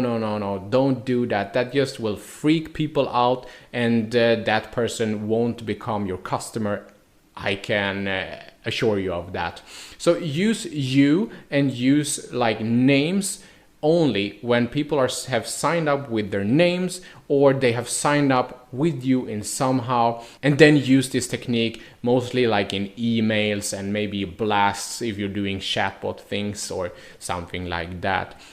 Okay guys, so these were 5 very useful power words. Just know that there are thousands and thousands of different power words that you can use out there. You can just go to Google and search them up. But I just wanted to give you like a technique on how to use them, when to use them, so you know how effective this can be, this technique. Okay guys, see you in the next video. In this video guys, we're gonna talk about how you can remove writer's block when your mind is just blocked and you don't find the words to put it on a piece of paper, on your computer, on your mobile phone, on your iPad. So let's dive into it. Yes, writer's block is a thing. There is a couple of things or a lot of things that you can come up with in your mind and to not write a copy, to not write that blog post, to not write that book, to not write that ads copy. Writer's block is basically when your mind is blocked, your creativity in your mind is blocked for whatever reason, and you don't find a way to get out of this writer's block. In this lecture, we're gonna talk about how to get out of the writer's block. All right, so first of all, some general tips or general advice. If you don't find any creativity in your mind to write down the story that you have been working on in your mind, but you cannot find the words, change the environment. Try to work in another spot, like go to a cafe, go to the library. Just change your environment when you're sitting on whatever you're working on. You can also go for a walk, which is also something that speeds up the creativity. You can do some exercise, you know that the body and mind thing is like connected. Yeah, this will also help you with your creativity. And then you can read a book to just get in a lot of words in your mind, in your head, and to try to like get the creativity flow go in and you can listen to music. There's also a creativity thing. And you can create a mind map of ideas. So let's say that you have a topic in mind, you put that in the middle of a piece of paper or on your computer, and then you like draw out small bubbles from that center. You know how a mind map looks like, I hope. If you don't do that, please go to Google and search for mind map. It's a really, really great exercise to like get you out of this writer's block. Okay, so in order for us to remove this writer's block, we need to do an exercise, all right? So the exercise would be, firstly, to remove the need for perfection. Everybody wants to be good, right? You do want to be good in the beginning of everything. It doesn't matter if you start running, if you're starting a blog, if you're starting to create ads for a company, if you're like doing anything in your life. Nobody wants to suck, right? Everybody wants to be good in the beginning, and that can lead to perfection. That the need of perfection will like hinder us, try to stop us from start doing the thing that we want to do. And in this case, it could be writing a copy of a blog post or something like that. So remove the need for perfection. Just take it out of your mind. It's okay to not be perfect in the beginning. And once that's removed, just try to write about your day, okay? Your daily life, okay? If you just went for a stroll in the woods today, well, write about it. How did it smell? How did it feel? And maybe you taste some berries. I don't know what, just talk about your day. Okay, it could be anything, like I went up out of bed and I did this and I had coffee or I had tea, I had breakfast. What kind of breakfast did you have? How did it taste? How did it smell? Was it loud outside? Was it cold? How was your day? Okay, so that can really move you out of this writer's block. Set an alarm for 10 minutes, okay, 10 minutes, and then just start from the time you got up out of bed. All right, so that's the only thing you really need to do. So set an alarm for 10 minutes and start from what time you got up out of bed. And it doesn't have to be good. It doesn't have to be good. It can be that you're writing a copy and you have to like crush it together and throw it in the bin. It doesn't even matter. But as long as you're starting with your day, you already have the story in your head, and it doesn't have to be perfect, okay? So write about your day. Start from when you woke up, set an alarm for 10 minutes, and it doesn't have to be good, all right? So this will definitely get you out of the writer's block. Just totally smash that, remove it out of the way so you can become or be creative again. Alright guys, I'll see you in the next video. Welcome back. In this video, we're gonna talk about something called call to action, also known as a CTA. What it is and why it's so important for you to nail your call to actions in order to make people do whatever you would like them to do. Let's dive into it. Well, first of all, what is a call to action, also known as a CTA? Well, that is actually something that we are creating within our sales copy or within our blog posts or within our whatever we are writing to make sure that the person who is reading whatever we have to say is taking the next step in our journey or in their journey. So if we are writing a sales page without some call to action, and then we're just writing a sales page, right? We are not getting any subscribers, we are not getting any sales, or so on. Like on YouTube, for example. Have you ever watched a YouTube video when a YouTuber in the end of the video are asking you to subscribe to their channel? It's a call to action, but in video format. And for us, we are writing this. So in an email, in a sales page, in an ads copy, we do want to include some type of call to action to make them subscribe, just as you can see on the screen here. And this is because we don't want to assume that people understand that they should subscribe to our YouTube channel or to our newsletter or to whatever we're having to sell or give away for free to create a bigger, larger audience. So don't assume that people understand that they should take a certain action. You need to tell them what you would like them to do. People need to be told. People are not stupid, but people just don't think about it. If I watch a YouTube video or I read a sales page and I have no call to action whatsoever, I would just move on with my day. And the same goes maybe for you or for other people out there. So we need to tell people in our text what we would like them to do. Okay? People need to be told. So if people are reading this text, what's the next step for the people? Just a little bit read out this text. Do you see any call to action? Do you see me wanting you to do something? But I don't see like a button. I don't see somewhere to go next. I don't see swipe to the next side or swipe up or something like that you see on Instagram. So what should I do? You need to tell people what to do. With this button, for example, start now. Okay, then I know if I click this button, I know that I am taking an action that are giving me something, and we know that we are getting something in return, we who wrote this text, because we know that we have created a call to action, an action that we would like the potential customer to take in order to become our customer or to become our subscriber or something like that.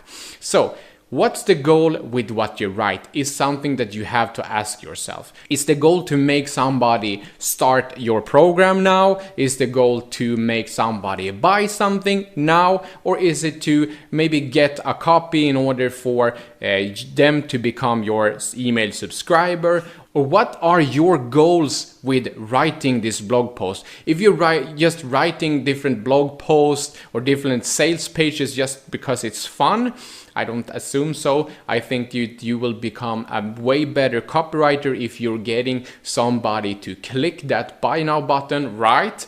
So you do want to put in some actions here, but what are your goals with writing a blog post? Always think about that first, and then the text should speak that goal along. So you're spiking the interest, you're spiking a desire, and you're making a very good call to action that they cannot resist.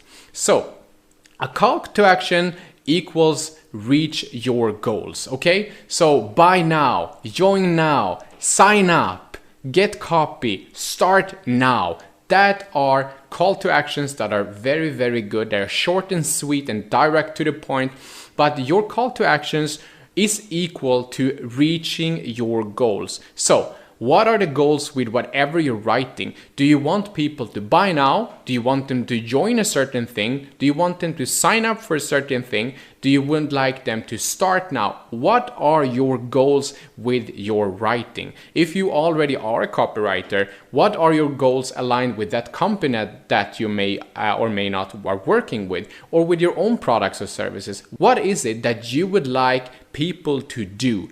Do you would like them to buy more of your product? Then speak that in your copy and then create an awesome call to action in the end. So in the next video, we're going to talk more about call to action on how to do this the way that people cannot resist to click that call to action button. See you in the next video, guys.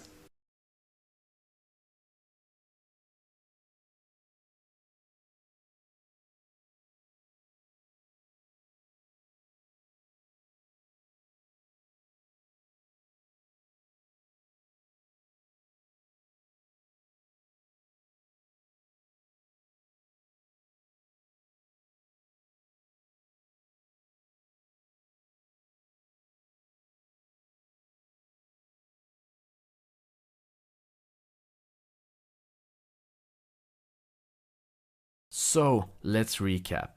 Copywriting is the most important internet skill of them all.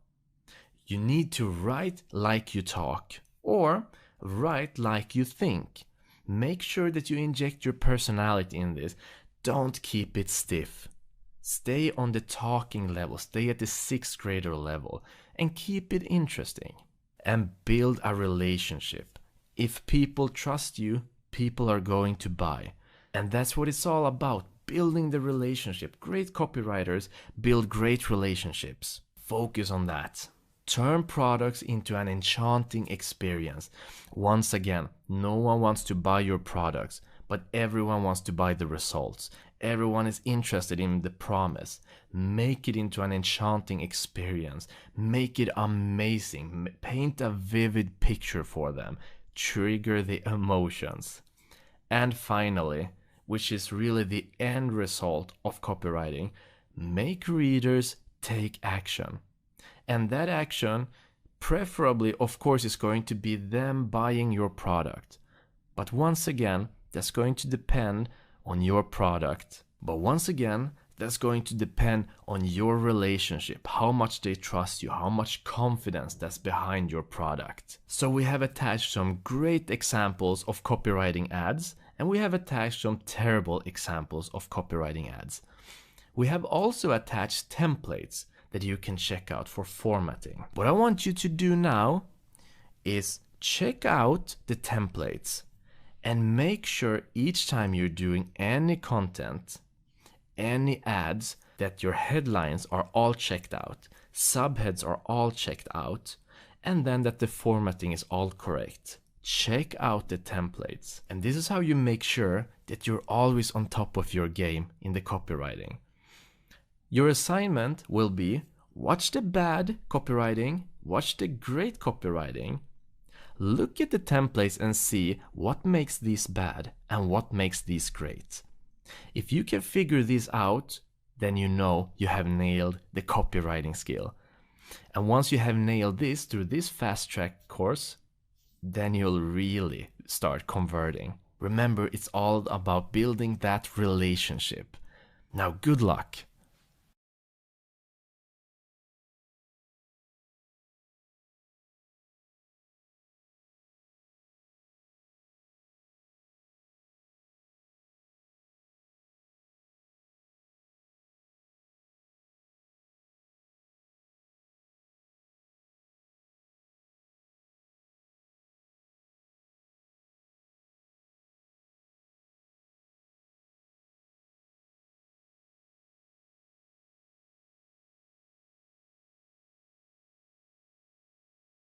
Hi and welcome! In this lecture, you are going to learn the very blueprint on how to create successful Facebook ads for e-commerces.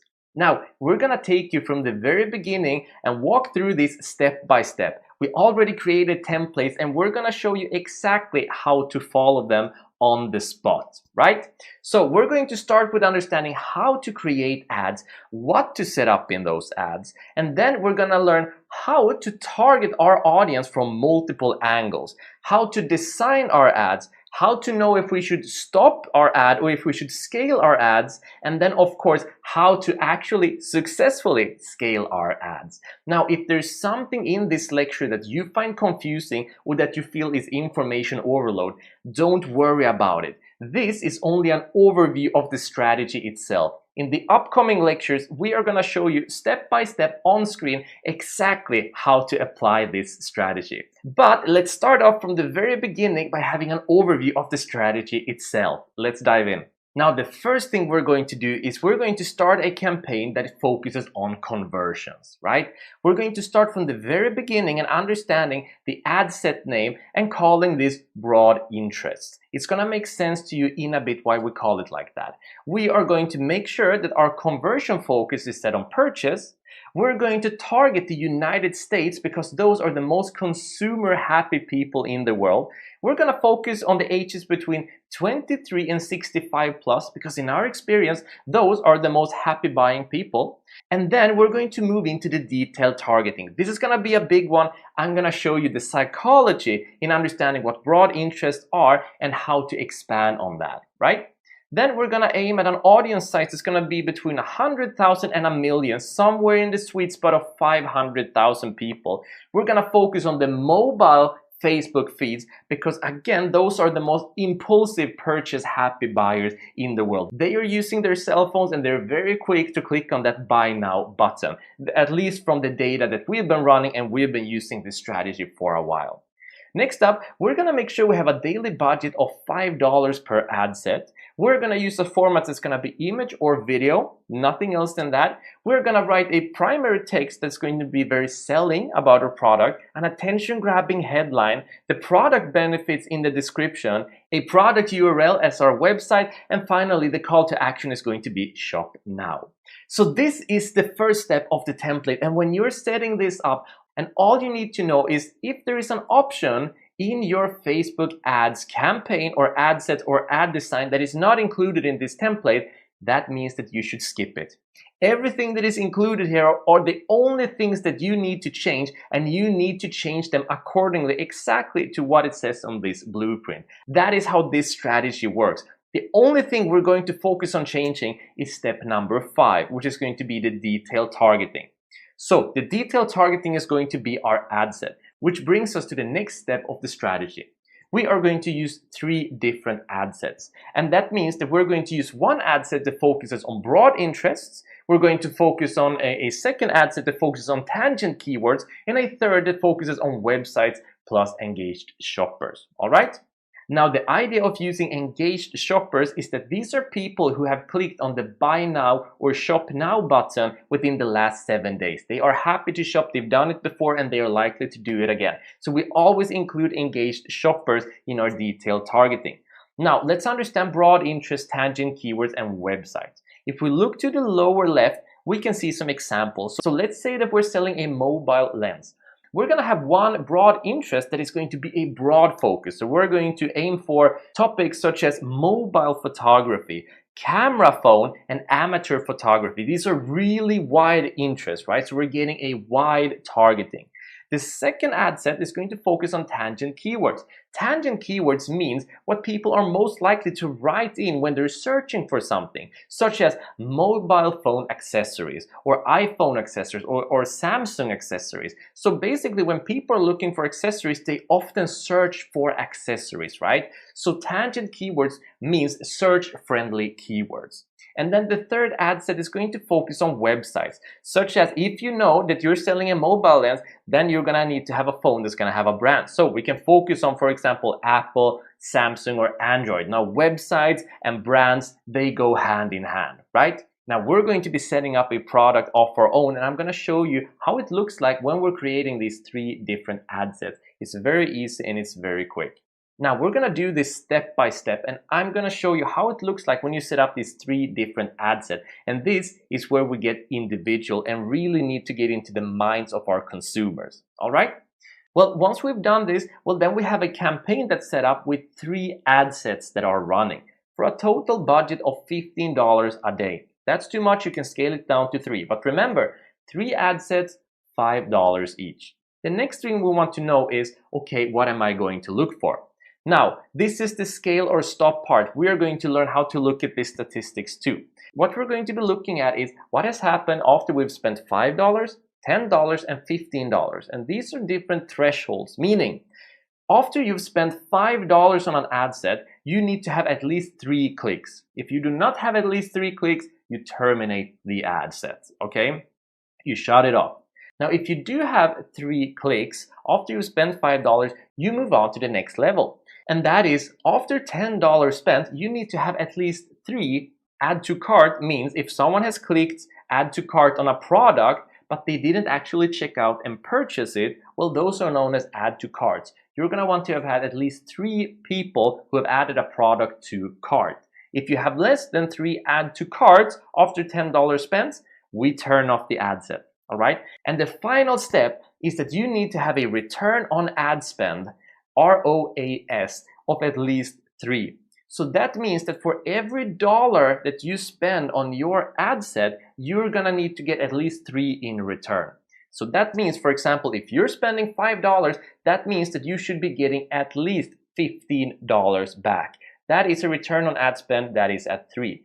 Now, if you spend $15 at this point, that means that you need to have an ROAS of 3, which means that you need to have made at least $45. If not, you turn off the ad set. If you've made that much money, then you keep it going. And then we move on to the next level, which is, okay, this is a profitable ad set, let's scale it. When we scale it, so what we're going to do is that we're going to duplicate that specific ad set and then double the budget. We do not change the budget on the original ad set because that ad set is already successful. We duplicate it and double the budget because we do not know if it's still going to be successful once we double the budget. All right? So you take the profitable ad sets or ad set if you only have one, you double that budget. So for us, it's going to be from $5 to $10. You check the data after you spend $20. If your return on ad spend is less than 3, you turn it off. If it's 3 or higher, you duplicate it once again. So now you duplicate it from $10 on your daily budget to $20 on your daily budget. So that means that after you've spent $40, you check, do you still have a return on ad spend that's minimum 3? Now, once again, understand that if you're doing a daily budget of $20 a day and you have a return on ad spend that is going to be 3, that means that you need on that ad set to make at least $60 a day. This is where it gets really exciting because this is how we start finding really profitable ad sets and start scaling them really high. This is how you start making those big figures over time. Not all of your ad sets are going to be profitable, most aren't, but this is how you find those gold nuggets and start scaling them. Then you're going to continue scaling to 20, 40, 80, 160, 320, higher, as long as your return on ad spend is over 3 once you've spent at least for 2 days, you keep scaling it. But if your return on ad spend ever goes below 2, you cut it off. You do not linger, you do not hesitate and think, oh, it's good enough. Nope, you turn it off and then you move on. This is how we make sure that we have a profitable business and how to make sure that we keep running this strategy. So the key is going to be stay consistent, follow these rules step by step, and then you are going to be fine. It's all going to be about you experimenting with your detailed targeting and your own testing. I'm going to show you how to set all of this up and we're going to do it step by step together. And remember, in the end, you need to test a lot of different ad sets to find those profitable ones. But once you start finding those profitable ones and you can start to scale, that's when the fun begins. If you're excited, I am too. See you in the next lecture. Hello again and welcome back. Now, before we dive straight into the strategies, there's something we need to do first, and that is install something known as the Pixel. So what is the Pixel? Well, it is basically a small piece of code that saves a lot of information of all the traffic that you get to your store. That piece of code is going to help us understand who the audience is, who to target, and then retarget to. So basically, whenever we're doing ads on Facebook, Facebook has a massive algorithm with different people with different behaviors. When we add in the Pixel, that means that Facebook can more easily save the information and understand who our audience is and make sure that our audience automatically is much more accurately targeted.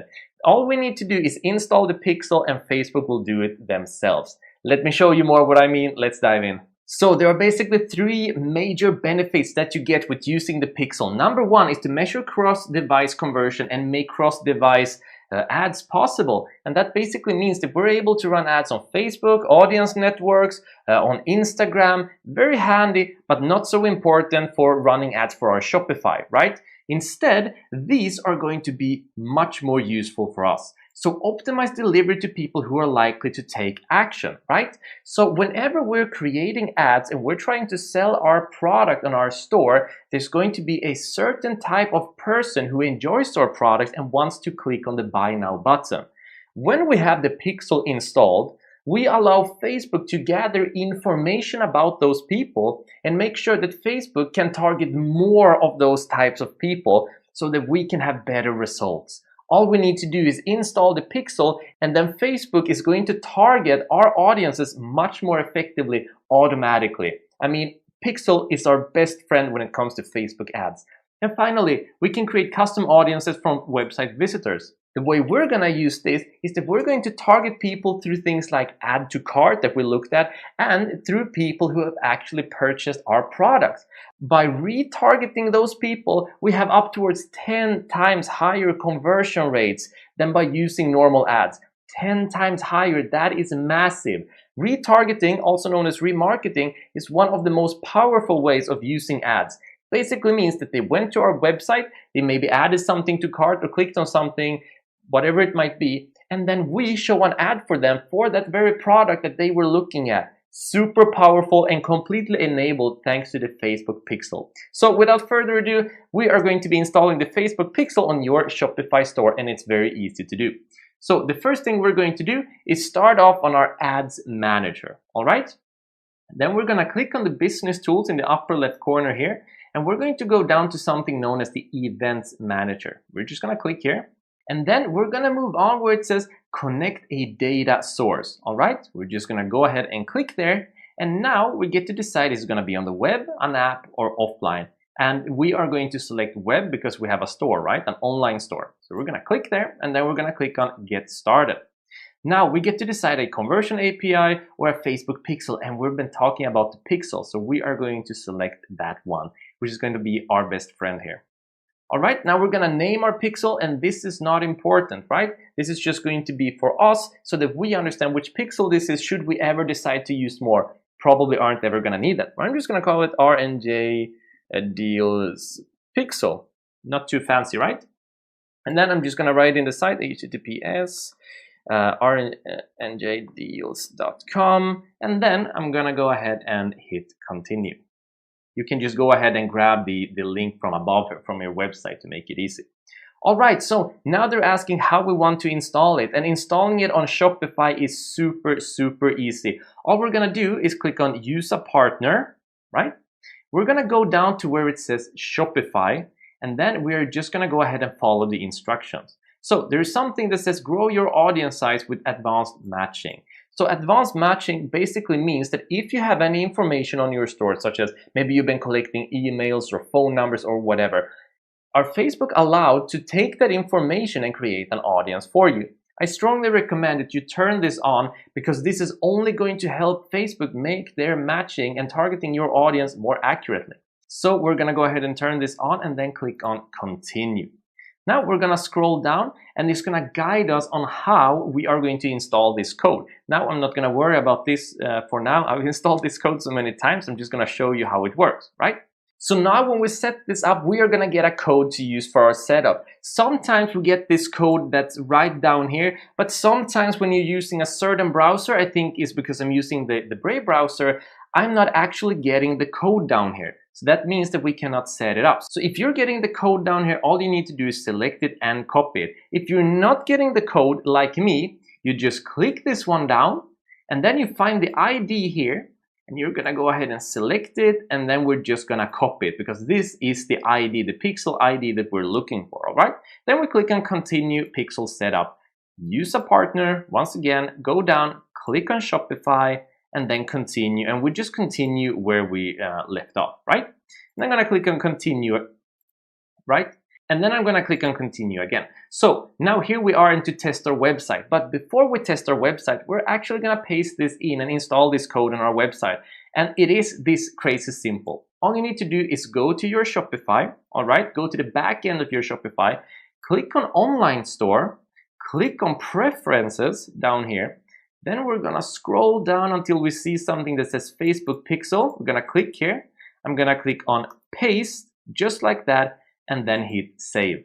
And now it's installed. In the past, installing the Pixel was a hassle. Today, thanks to integrations like Shopify, it's so easy. So thank you for that. And now we're just gonna go ahead and move back, and we are going to enter the URL of our website, which is going to be rnjdeals.com. Now, very important, when you're doing this, we're sending test traffic to make sure that the Pixel is actually activating. That's the way we know that it's working. If you have an ad blocker, you need to turn off your ad blocker because ad blockers is going to deactivate it. It's not going to allow the Pixel to register, and then this test is going to fail. If you're using the Brave browser, you click up here and then you make sure that you have the shields down. If you have another ad blocker, you just go ahead and turn it off. Once it's turned off, you go ahead and you click on send test traffic. And remember, when you're sending the test traffic, the ad blocker needs to be down for this site that you are sending traffic to, right? So I need to make sure that the shields are down for our Shopify site right here. So now we've sent traffic. I'm gonna go back. Oh, active, we received it. So we have successfully installed the Pixel, and the Pixel has registered our activity on the website. Success. Perfect. Now we're gonna click on continue. And then what we can do is test our events, right? So there's going to be many different events, such as purchase events or add to cart events, all of these different things. In my experience, Shopify never really goes wrong with this ever. So there is no need to test the events. They always fire correctly. But if you're ever unsure, you can go ahead and test those events by clicking here. But I'm not gonna do that. I don't believe you need to. Shopify has a really solid Pixel installation. So we're just gonna go ahead and click on close. And now we have installed the Pixel on our Shopify store. It's that easy. So all we're gonna do now is we're gonna go back up to Business Tools, click on Ads Manager, and now we're going to be back where we started, and we can get started with our e-commerce ads strategy. Hope you're excited. See you in the next lecture. Hello again and welcome back. Now in this lecture, we are going to install the Pixel on our WooCommerce store. So if you already have Pixel installed, or you follow the previous lecture and you already installed Pixel on your Shopify, you can safely skip this lecture. But if you have a WooCommerce and you haven't installed the Pixel yet, then follow along with me and we're gonna get that done. So let's dive in. Now you may or may not have skipped the previous lecture, but I want to quickly recap why we're installing the Facebook Pixel. Basically, I call it our very best friend when it comes to creating Facebook ads, because it does several things for us. The number one thing it does is that it helps us track the people who we are delivering ads to. Now the benefit with that is that by tracking people, we get to understand who are the people who are actually interested in our ads, who are actually buying our ads, and how do we know when someone has added to cart? The only way to know that is by tracking them, and that is what the Facebook Pixel does. Now Facebook has massive amounts of algorithms, and very clever algorithms with tons and tons of data on tons and tons of people. By allowing Facebook's Pixel to save the information about your specific customers, well then Facebook can help you with more accurate targeting towards the audience that are more likely to purchase from you. And that is one of the biggest reasons why we're installing the Pixel, because Facebook's targeting algorithms are just gonna get better and better. When it comes to Facebook and you decide to go for conversion ads and you decide to go for purchases, what you decide on is what you get. If you decide to get traffic, you're gonna get traffic. If you decide to get clicks, you're gonna get clicks. And if you optimize to get conversions or purchases rather, you are gonna get purchases. So the algorithms are very smart, and Pixel is what makes it so smart by saving and giving that information to Facebook. And finally, we can do something known as dynamic ads and retargeting ads that has up towards 10 times higher success rate, 10 times higher conversion rate from those specific ads. And the way it works is that if someone goes to your website, maybe checks out some of your products, clicks on it but doesn't purchase, then we can retarget them, simply showing that specific product that they checked out in a new ad wherever we might decide to put it. And in this specific strategy, that is going to be the mobile news feed on Facebook, right? So we allow Facebook to gather the data on our audience so that they can help us better and more accurately target the audience that are going to want to purchase our product. Invaluable, super important, right? So enough about that. Let's go ahead and actually install the Facebook Pixel on our WooCommerce. Now, the first thing that we're gonna do is start in our Ads Manager right here. Then we're gonna go up where it says Business Tools here, and then we're gonna go down to where it says Events Manager. Now your screen is going to be a little bit different because you haven't installed any Pixel yet, right? But we already installed one for Shopify. So there's going to be a blue button on the middle here. You can just click on that one. I'm gonna go ahead and click on Connect Data Sources right here because we already have one connected, but we're gonna end up in the same place, all right? And now we're going to get to this screen. Now, your screen is going to be looking a little bit differently, and that is because you haven't installed a Pixel before, right? So there's going to be a blue button right here that you can connect that says something like Connect Data Source. So click on that button. I'm gonna go ahead and click on Connect Data Sources right here, but we're gonna end up in the very same place. And then we're gonna choose Web. Now, if you're wondering why things are looking a little bit differently here, it's because I'm now installing on a different account. When you're using a normal account the way that you are right now, you can only install one Pixel per account. But when you're using a business manager, you can install plenty. There's no reason to use Business Manager because we're going to use this to drive traffic for our store, so we're not going to need multiple pages, all right? So no need to worry about why mine is looking differently. We don't need all of those extra features. We don't need a Business Manager, none of that stuff. All we need to do is connect the data source and then go ahead and click on Web, and I'm going to show you how to install this on WooCommerce, right? And then we're going to go ahead and click on Get Started. Now we're going to choose the Facebook Pixel, of course, and then we're going to click on Connect. And then we're going to name our pixel. I'm going to call this WooCommerce Pixel. You could call it just your name store pixel. Now I'm going to use this on my girlfriend's website that is called heypresets.com. So you could just then call it Hey Presets. But for this demonstration, I'm just going to call it WooCommerce Pixel. Then we're going to write in HTTPS, the website, HTTPS. We're going to write heypresets.com, just like that. And then I'm going to go ahead and click on Continue. Now, once again, we're going to click on Use a Partner. Now, there's no need to install the code manually. There are already programs and plugins made for these kind of store platforms such as WooCommerce and Shopify, so there's no need to go the long way. So we're going to click on Use a Partner. Now, there's going to be an additional benefit to this as well, and I'm going to show you what that is. Now, scrolling down, we're going to find WooCommerce, and then we're going to click right there. And then now we are going to install a plugin on our WooCommerce. First of all, we're going to have to download the plugin. If you do not see a download button, then you need to make sure that you have deactivated your ad blocker, right? If you're using a Brave browser, you're going to want to go up here and make sure that the shields are down for this side. But if you're using some other ad blocker, just turn that ad blocker off. You click this away and then you click on Continue Pixel Setup, and we'll be right back to where we are, okay? So we're going to go and download this plugin. I'm just going to hit download right there, and it's going to download. And then I'm going to save it. Now, something that I want you to know, this is super important to remember. Later on in the course, there's going to be a section called Catalog Setup. You do not need to do that lecture. You can skip it, because when we're installing Pixel for our WooCommerce, we're automatically going to get a Facebook catalog that comes with that. We don't need to go through what that is right now, but basically that is saving all of our different products that we have to Facebook so that we can then do our retargeting automatically later. I'm going to show you how that works later on, right? But just know that you can safely skip the catalog setup lecture later on in the course when you're installing the Facebook Pixel this way for WooCommerce, one of those great benefits of WooCommerce. So we downloaded it. Now what we want to do is go to the back end of our website, right? We're going to go down until we find plugins, and then we're going to click on Add New. Then I'm going to click on Upload Plugin.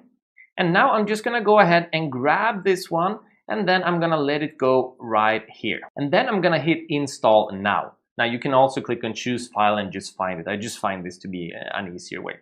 So now the plugin has been installed successfully. We're going to need to click on Activate Plugin.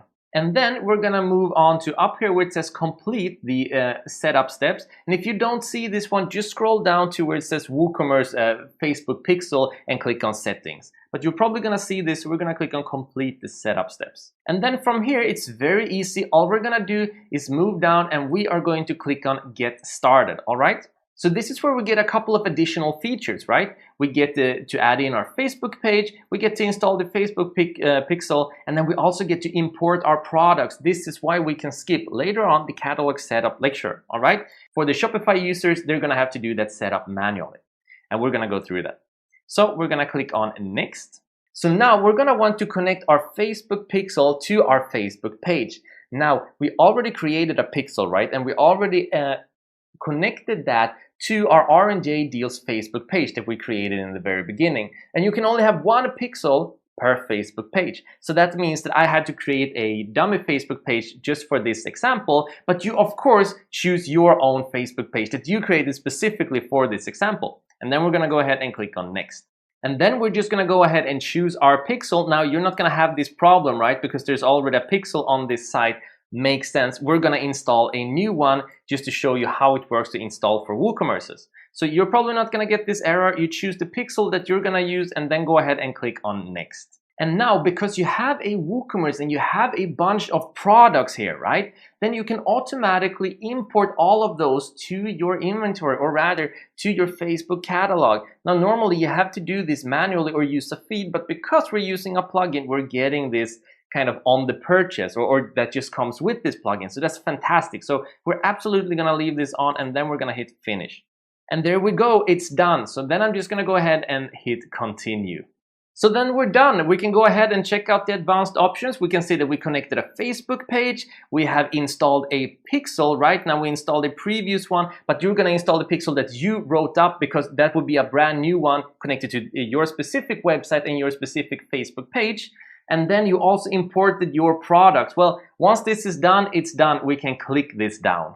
So once that's done, we can return here. We can click on continue, can make sure that we did everything that we were supposed to. Of course we did, it's just that we went on our own, right? Rather than following this tutorial. But here is a perfectly fine tutorial. But the important part is going to be to make sure that it actually works. So here you're gonna have a different options that's gonna ask you to send traffic. Right in your website, click on send traffic. And once you're there, make sure that all of your ad blockers are turned off. Now, mine is inactive because I'm installing on a page that already has a pixel, and because I'm using a different account with a new pixel, these options are getting a little bit skewed. But they're going to ask you to send traffic. Right in your website, send the traffic, make sure all of your ad blockers are down. Then once you're in that website, it's going to open up. Close it down, come back, make sure you're getting the green light that is activating. Then click on continue. No need to worry about set up the events, and then it's going to be down.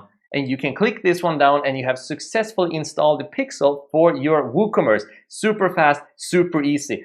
And should you be prompted at some point during this installation to log in with your personal account because they need some information about, for example, your Facebook page, then don't worry about it. Simply log in. It's going to connect to your personal page. It's going to get access to your Facebook page, and it's going to know who you are and connect to your Ads Manager account. So just follow the instructions. They made it super easy, and now it's installed for WooCommerce as well. Fantastic job. Let's move on to the next lecture and get started with our strategies. And of course, Business Tools, Ad Manager. Now we're ready. See you in the next lecture. Hello and welcome back. So we've done our preparations already. We have reviewed the e-commerce strategy that we're going to be using, and we've also made sure that we have the Facebook pixel installed. Well, there's nothing more to it. All we're gonna do is get down to the nitty-gritty and start setting up this ad. Let's dive in. So before we get started, there are 3 things that we need to make sure that we have prepared with us as we start setting up our ad. Number 1, that we have on a screen where we are in Ads Manager. Now, if you lost your way somehow, it's very easy. Just go up to Business Tools and click on Ads Manager. If you don't even have this screen open, you just go to facebook.com/Ads Manager, and then you're gonna end up in this screen. The second thing that you want to have is a product that you want to sell. Now we're going to use these boho leaves earrings and create an ad where we're going to be selling these. All right, these are going to be our product to sell. You need to make sure that you have your product prepared. And then the third thing that I want you to have prepared is to have downloaded this template. Now, if you haven't already, it's in the resources. Pause this video, go up there, click on download, and then just have it handy. Now, I'm using a MacBook when I'm recording this, so that means that I can just grab this simple PDF, click on a full screen, and then I can jump between the windows like this. Now, if you're using a normal PC with Microsoft, doesn't matter. Just download this PDF and make sure that you can maximize it and minimize it so you just can check it off and then know what the next step is going to be when we're setting up our ad. So just have it handy. You can even print it out if you'd like. So those are the 3 things. Make sure you're in Ads Manager, have your product ready that you want to sell, and then have the template downloaded. Pause the video, make sure that you have that, and then we're gonna move on. So I'm gonna assume that you're ready to move on. So we're gonna get started. We're gonna start off by clicking on the plus create button right here. And then we're right away gonna move over here where it says conversions and click there. Now, when it comes to this e-commerce strategy, we're always going to use conversions. And the reason for that is simple. With Facebook, what you aim for is what you get, right? So if we choose conversions and then optimize our ads for purchases, well, Facebook is gonna do their best and use their algorithms to find people who are most likely to purchase your product. There's no point in using traffic and using engagement or video views or lead generation or messages, because then that's what you're gonna get. You're gonna get traffic or engagement or video views or messages or leads.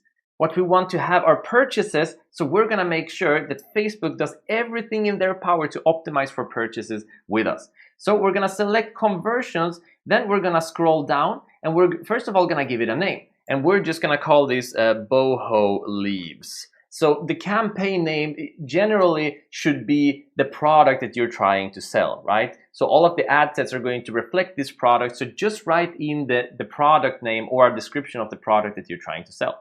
We're not gonna do any split tests. We're gonna talk a little bit more about tests later on, but for now we're gonna leave it because we don't need them. And then we're not going to use campaign budget optimizations. What they are is basically that when you create multiple ad sets, if they see one ad set is performing better, they're going to put more of the campaign budget towards that successful ad set. We don't want to do that because we want to see which ad set that is performing well and which isn't, so that we know if we are going to turn it off or if we're going to keep it and scale it. All right. So we are not going to use campaign budget optimization. So we are going to turn this one off. Now you're going to notice that none of these options are included in the actual template here. And there's a reason for that. So if it's not included in the template, we are not going to use it. So we are going to turn these off and then we're just going to hit continue. Now we're in the actual ad set itself. So now we can start using the template. So we're going to scroll to the left here and then we're going to see, okay, what is the first thing? The first thing is we're going to set the ad set name. So we're going to call it ad set 1 broad interest. So let's go ahead and do that. We're going to call it ad set 1 broad interest. Now, if you don't want to call it ad set 1, you just want to call it broad interest, that's absolutely fine. I just like to have them as ad set 1, 2, 3, and then see which one that actually makes it to the next round, so to speak. But this is the important part of the name, all right? And then we're going to move down and we're going to set the destination is always by default on websites. So we don't need to touch anything there. Optimization conversions, we already set that. And then we need to set an event. So if we scroll to the left, we can see website conversion is going to be set to purchase. So we're going to go ahead and we're going to do that. We're going to click here and then we're going to scroll down and we are going to look for purchase. There we go. Now you're going to notice that this is red, some of them are green, like this one. The only thing that means is that the pixel has already fired for this event. So when someone actually goes and buys something on our website, then this is going to turn green, right? Similarly, that you could see the view event, that one was green, and that's because people have entered our site and the pixel has registered it. So that this one is red, it does not matter. Now you're gonna also see this text. Your ad may not be optimized for conversion because we haven't received any activity from the conversion in the last 14 days. This is completely okay. The more purchases you get, the better Facebook is gonna be in finding people who wants to purchase. But even though you don't have any activity on your pixel, they are still gonna find people who wants to purchase your product because they are looking for people with a purchase behavior and they have so much data on that. So it doesn't matter if you have a ton of data or no data, we always go for conversions and we always go for purchase. Now, scrolling down, we look at cost control. You're gonna notice it's not in here, so we're not gonna touch it. So the next thing is actually location. So we're gonna go down, we're gonna skip dynamic creative, we're gonna skip offer, it's not in there. We're gonna scroll down, we're not gonna touch custom audiences or any of that. We are gonna go to location and we're not gonna touch this either. We're just gonna set the location to United States. So I'm gonna remove this one right here and then I'm going to search for United States, just like that. I'm gonna hit United States, there we go, and then that's it, right? And then I'm gonna scroll down. So the next thing when we've set our location is that we're gonna set the age, 23 to 65. So very easily, we're just gonna set this one up to 23, just like that, and it's already on 65. We haven't set any gender, and then we're gonna move into detailed targeting. All right, so far we've set everything up and now we're gonna do the detailed targeting with broad interest plus engaged shoppers. Now, the detailed targeting is quite the beast and quite the big deal, so we're gonna dedicate its own lecture to that. So let's move on to the next lecture and do the detailed targeting. See you in the next lecture. Welcome back. So in this lecture, we are going to go through the detailed targeting. Now, when it comes to this e-commerce strategy, you have the entire blueprint in front of you. The only one thing where you need to be really creative and think outside the box and be product specific with your targeting is going to be the detailed targeting. So we're going to go through how that section works and different mindsets to use in order to properly target the audience that's going to want to buy your product. Let's dive in. All right, so first things first, before we move on to this one, we are gonna go ahead and remove the detailed targeting expansion. So it says reach people beyond your detailed targeting selection when it's likely to improve performance.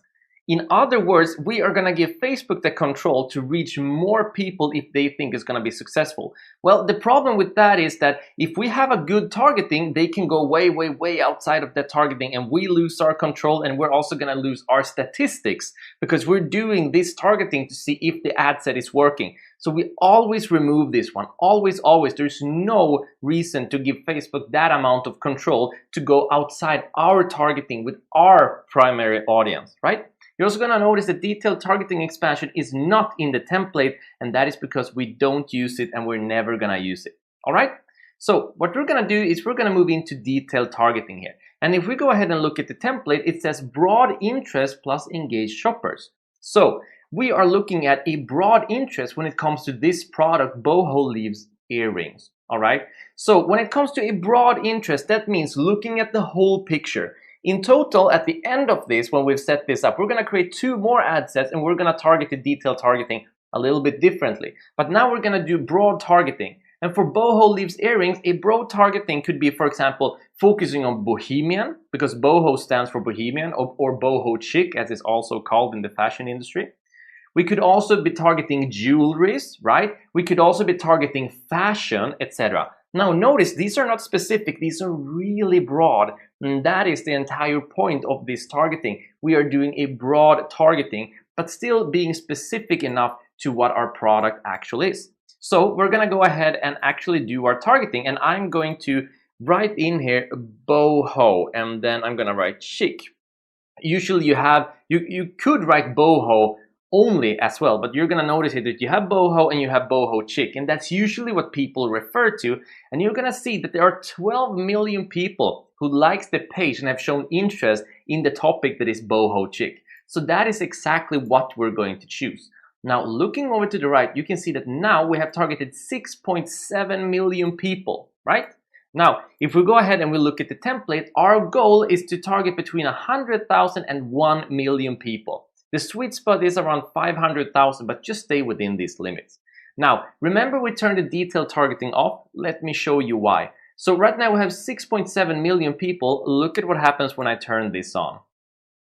We have 210 million people. It's insane how wide the targeting becomes when you use this one. So I recommend that you never ever use it, right? It completely ruins our targeting and the data we're gonna get. So I'm gonna go ahead and turn this off again. This is just for demonstration. Now there are 2 different features we can use here. We have exclude people and we have narrow audience. Now, exclude people, if I click here, I'm gonna get another one of these windows, and if I add something in here, those types of people are going to be excluded. We're not gonna use that, but now you know what that function is. So I'm gonna remove that. But narrow audience is something that we are gonna use, right? So when I click on narrow audience, you're gonna notice that there are 2 boxes.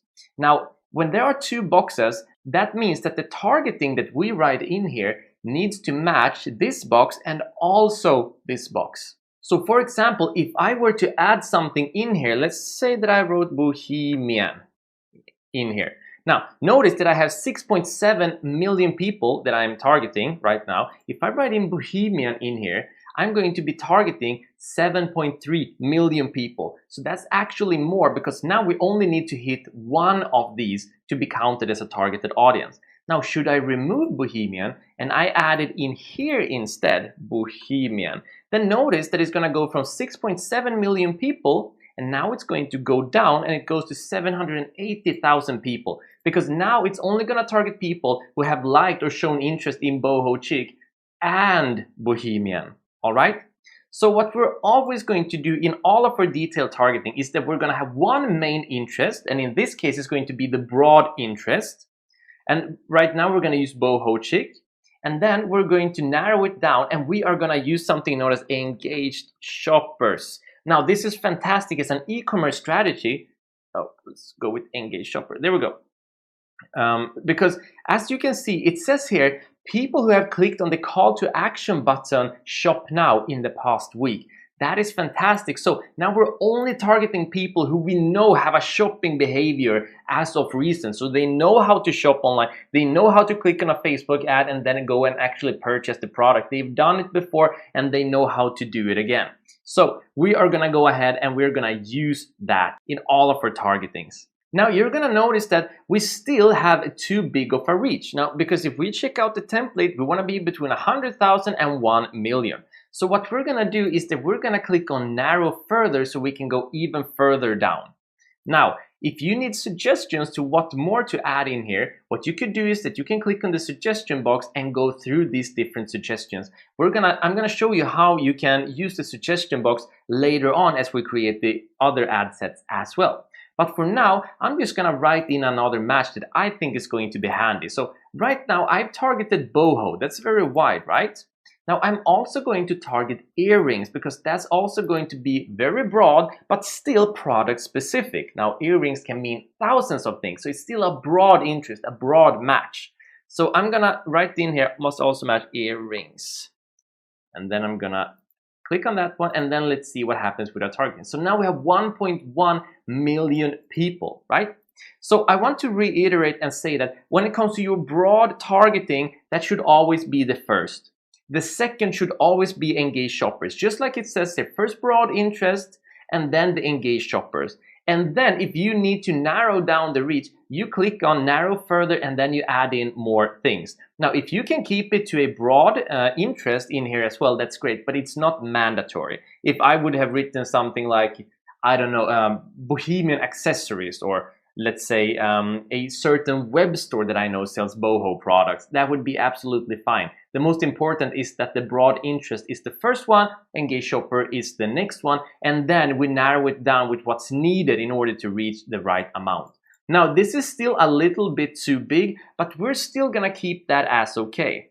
And the reason for that is because when we scroll down, we're not gonna go through languages, we're not gonna go through show more options because none of them are in the template. Because when we go down to placements, you're gonna notice that that is going to be the next one, right? So placement, it says mobile Facebook feeds. So when we narrow down our placements, chances are that this potential reach might actually go down. If it does go down, then it might hit the spot for us. If it doesn't go down to where we want it to be, then we're gonna return to our detailed targeting and we're gonna fix it up until we are where we need to be.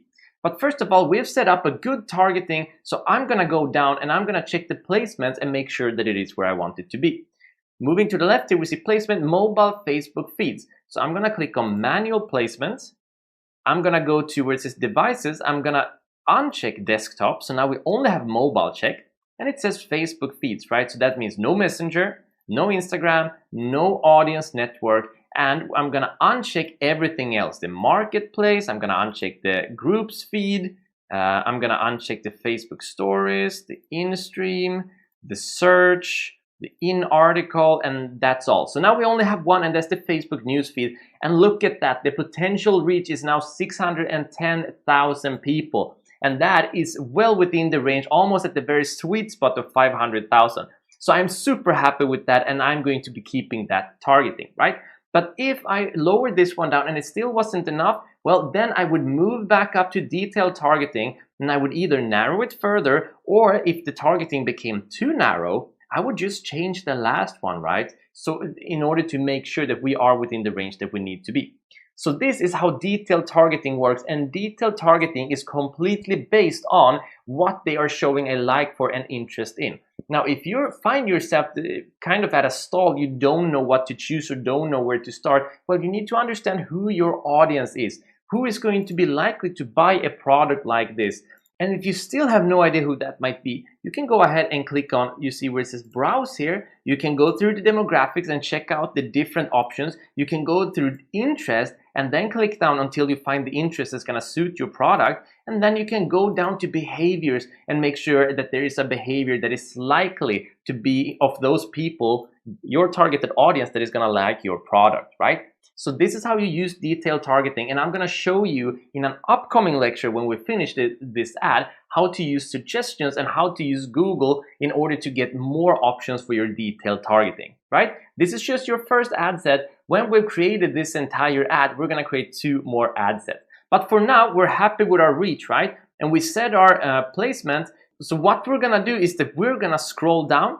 We're gonna go down to budget and schedule. Check that one out. Daily budget is at $5. So its daily budget is gonna be $5. It doesn't tell me to do anything else, right? So I'm not gonna do anything else because I don't need to run it differently. It's nothing more than show options. The next one is gonna be the format, and that is going to be when we click on continue. So what I'm gonna do now is that I'm gonna click on continue, which brings us to the ad design, and we're gonna continue finishing up this ad in the next lecture. So see you in the next lecture. Hi again, welcome back. So in this lecture, you're gonna learn how to actually scale your ad set when you've found a profitable one. Let's dive in. All right, so you've gone through the strategy, you have made it past day 3, right? And you could see that, hey, my return on ad spend is 3 or greater on one of these ad sets. What does that mean? Well, that means that there are going to be some guidelines for how you can actually scale it, and that is going to be on page 4 in your template, right? The final page. So the first thing we're gonna do is go back and realize, okay, which one is it that we're gonna scale and which one aren't we gonna scale? Well, the one that we are going to scale, we're gonna keep it on, and the other 2 we're gonna turn off. So let's say that we're gonna turn these 2 off. I'm just gonna hit off just like that, and they are going to be shut off, and now we only have 1 going. So what does this mean? Well, that means that now we have 2 shut off and we have 1 that is actually profitable. So the only thing we're gonna do here is that we're gonna go ahead and click on duplicate, just like that. We're gonna be brought to this window once again. We're just gonna have 1 copy and we're gonna hit duplicate. We are gonna change the name of this one and we are gonna call it scaled, just like that. And I usually have called it something like scaled $10, or if you just want to call it $10, whatever works, just as long as you know that this is the same version and it is being scaled. There we go. So then you're just gonna scroll down and you're gonna double it, right? So if we check this out, we're gonna first of all duplicate the profitable ad sets, only 1 in this case. We're gonna double the budget from $5 to $10, right? So scrolling down until we get to the budget part, which is right here, we're gonna change it from $5 to $10, just like that. And then we're just, my head is in the way, but in the lower right corner, I'm gonna hit publish. Once that's done, we're just gonna go up and we're gonna collapse this one. And then here we have it. So we have ad set 1 broad interest scaled $10, right? So now we have doubled this one and we have not removed this one. So the question is, why don't we just scale this one right away, and why do we create a different ad set? Well, the reason for that is because this ad set is already profitable and we do not want to play around with what is already profitable, right? However, scaling it to $10 does not mean that it's going to guarantee that it's going to be profitable, because now when we're opening up to grabbing in more of an audience, that might mean that there are more misses. So that might mean that this ad set is actually profitable, but scaling it to $10 is not profitable. That's gonna be interesting, right? So now what we're gonna do is that we're gonna wait until the amount spent on this one is at least a double to what we scaled it to, which is gonna be $20 in this case. And when we hit $20, we want to go to the right. We want to make sure that our ROAS is at 3 or below. If it is at 3 or below, we are going to go ahead and we're going to scale it again. We're going to hit duplicate, and this time we're going to double it once again to $20, right? Now, if it is on, let's say, 2.5, we're just going to leave it. And if it ever goes below 2, we are going to turn it off. So while we still have this ad set running and making us money, that gives us a time to do a test to see if we can scale it up and then earn more money. In a lot of the cases, by doubling it, you also still get to keep your ROAS at the same or around the same. So that means that you can potentially double the income from this ad set. If it continues to be profitable, you can double it, double it, double it.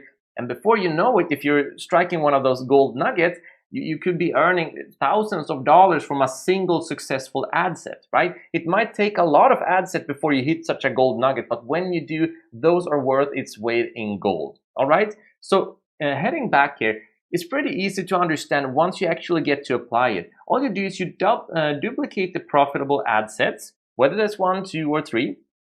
You double the budget from 5 to 10, and then you check the data after you've spent $20, right?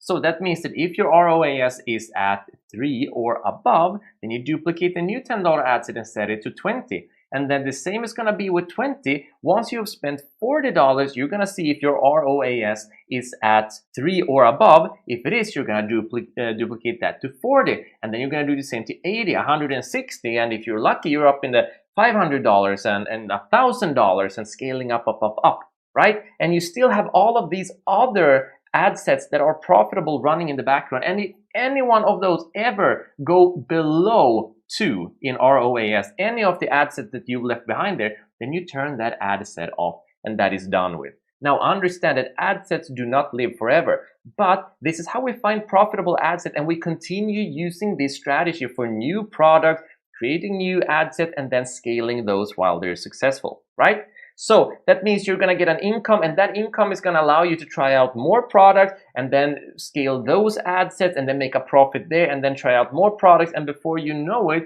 you're going to have a lot of different ad sets running, probably for a lot of different products, and just keep an eye on, okay, where is the ROAS on these different ad sets? And then that is going to be your income, my friends. All right. So that is how it works, right?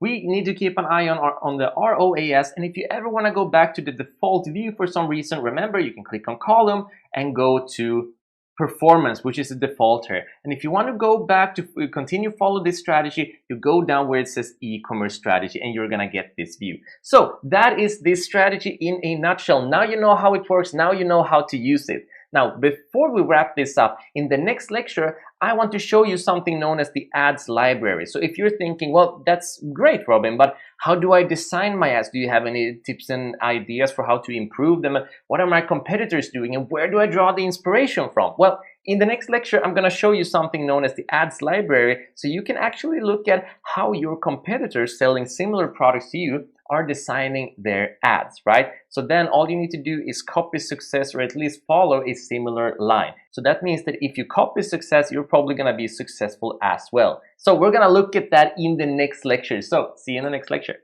Welcome back. So in this lecture, you are gonna learn about something known as the ads library. Now, this is a super useful tool because it allows you to look at your competitors and see what kind of ads that they are using to sell similar products like you. So you could look at, for example, what kind of pictures are they using, or are they primarily using video?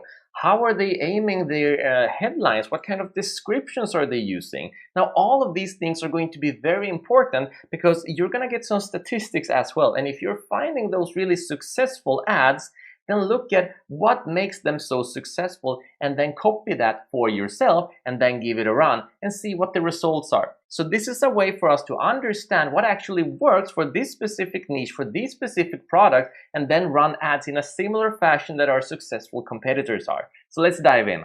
So ending up here is very easy. It's just facebook.com/ads/library. I'm still going to add this URL in the resources so you can just click in there and then you're going to be in here as well. So all I'm going to do is that I'm going to search for whatever it is that I'm planning on selling. So in this example, I'm going to be selling the boho leaves earrings, right? Or rather, that is what we created an ad for. So if we want to see some examples on that, all I need to do is write it in here. Just one quick little notice, up in the upper right corner, you're going to see the country, right? You're going to want to change the country to where you're actually planning on advertising. And following the e-commerce strategy, that is always going to be the United States. So we're going to change that right away. There we go. And now we're going to go ahead and search for boho earrings. Just like that. Hit enter. And then we can see what kind of ads that other people are running. We can also see when they have been running. All right. So we can look at these. Okay, so these are the kind of products they're selling. They're putting a text in the middle. That's very interesting.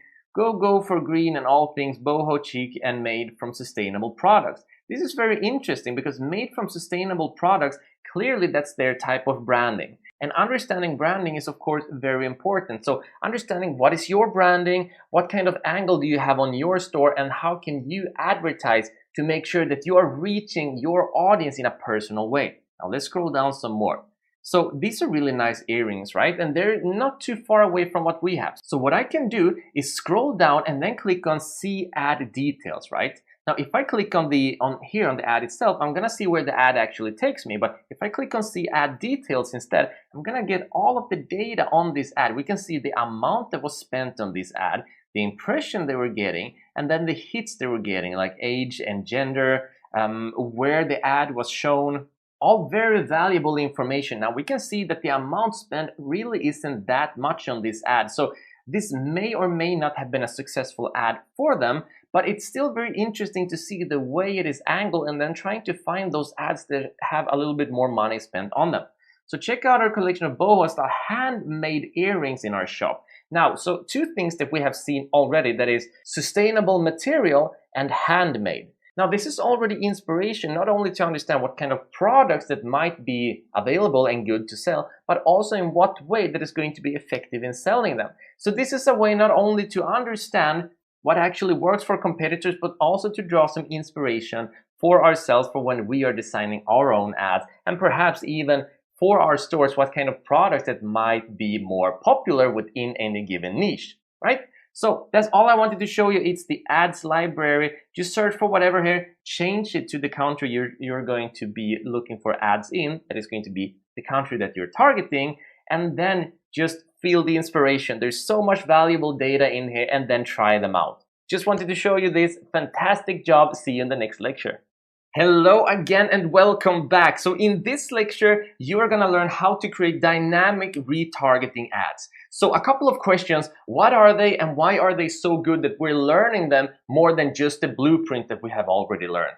Well, the reason we're learning them is because they are the next step. Now, when you've run your blueprint and you've had people who have added to cart and you've had people who have been purchasing on your website, well, what you can also do is that you can run something known as dynamic retargeting ads. So that means that it's going to target all of those people who have been into your store and either added it to cart, a certain product, but not actually purchased it, or people who have actually purchased some of your products so that you can target these people once again.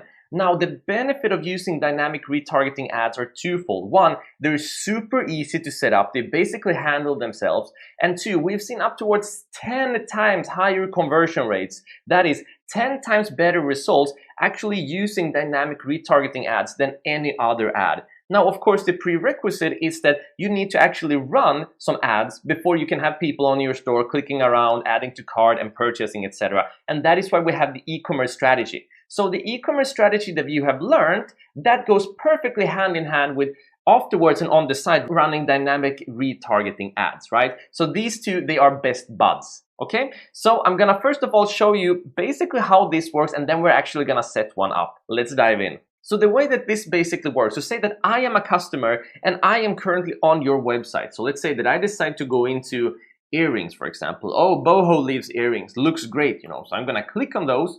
Okay, well, I'm liking what I'm seeing, you know. So I'm gonna go ahead and click to add to cart. Well, okay, that's exciting. Now I'm gonna click on view cart. So now I've added a product to cart. I might even go ahead and click on checkout. So I'm on my way to purchase this product. But then somewhere along the lines here, I decided, you know, meh, I'm just gonna leave this and I'm just not gonna do anything. So I just click out of it. Well, what happens then? Well, obviously you didn't get a purchase, but that customer had a purchase intent. And because they had that purchase intent, something made them doubt, something made them back up. And this is the reason, because they already have the intent, that dynamic retargeting ads have up towards 10 times higher conversion rates than any other ads. So what we're gonna want to do now is, because the pixel has already saved all of my behavior, the product I clicked on, the fact that I went to the checkout, everything, all of that info is already saved on the pixel. We can use all of that info and target that person again, and it works this way. Let me show you.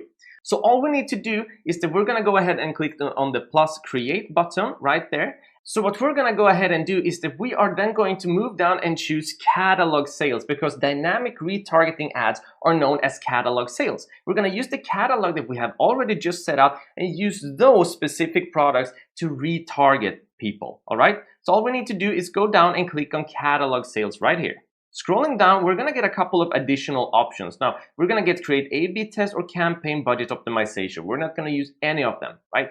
And then we're gonna make sure that we have the correct catalog set up, and that's gonna be the catalog that we just set up. R&J Deals catalog, there we go. Now you can give the campaign a specific name. Now we could call this just dynamic retargeting one as an example, all right?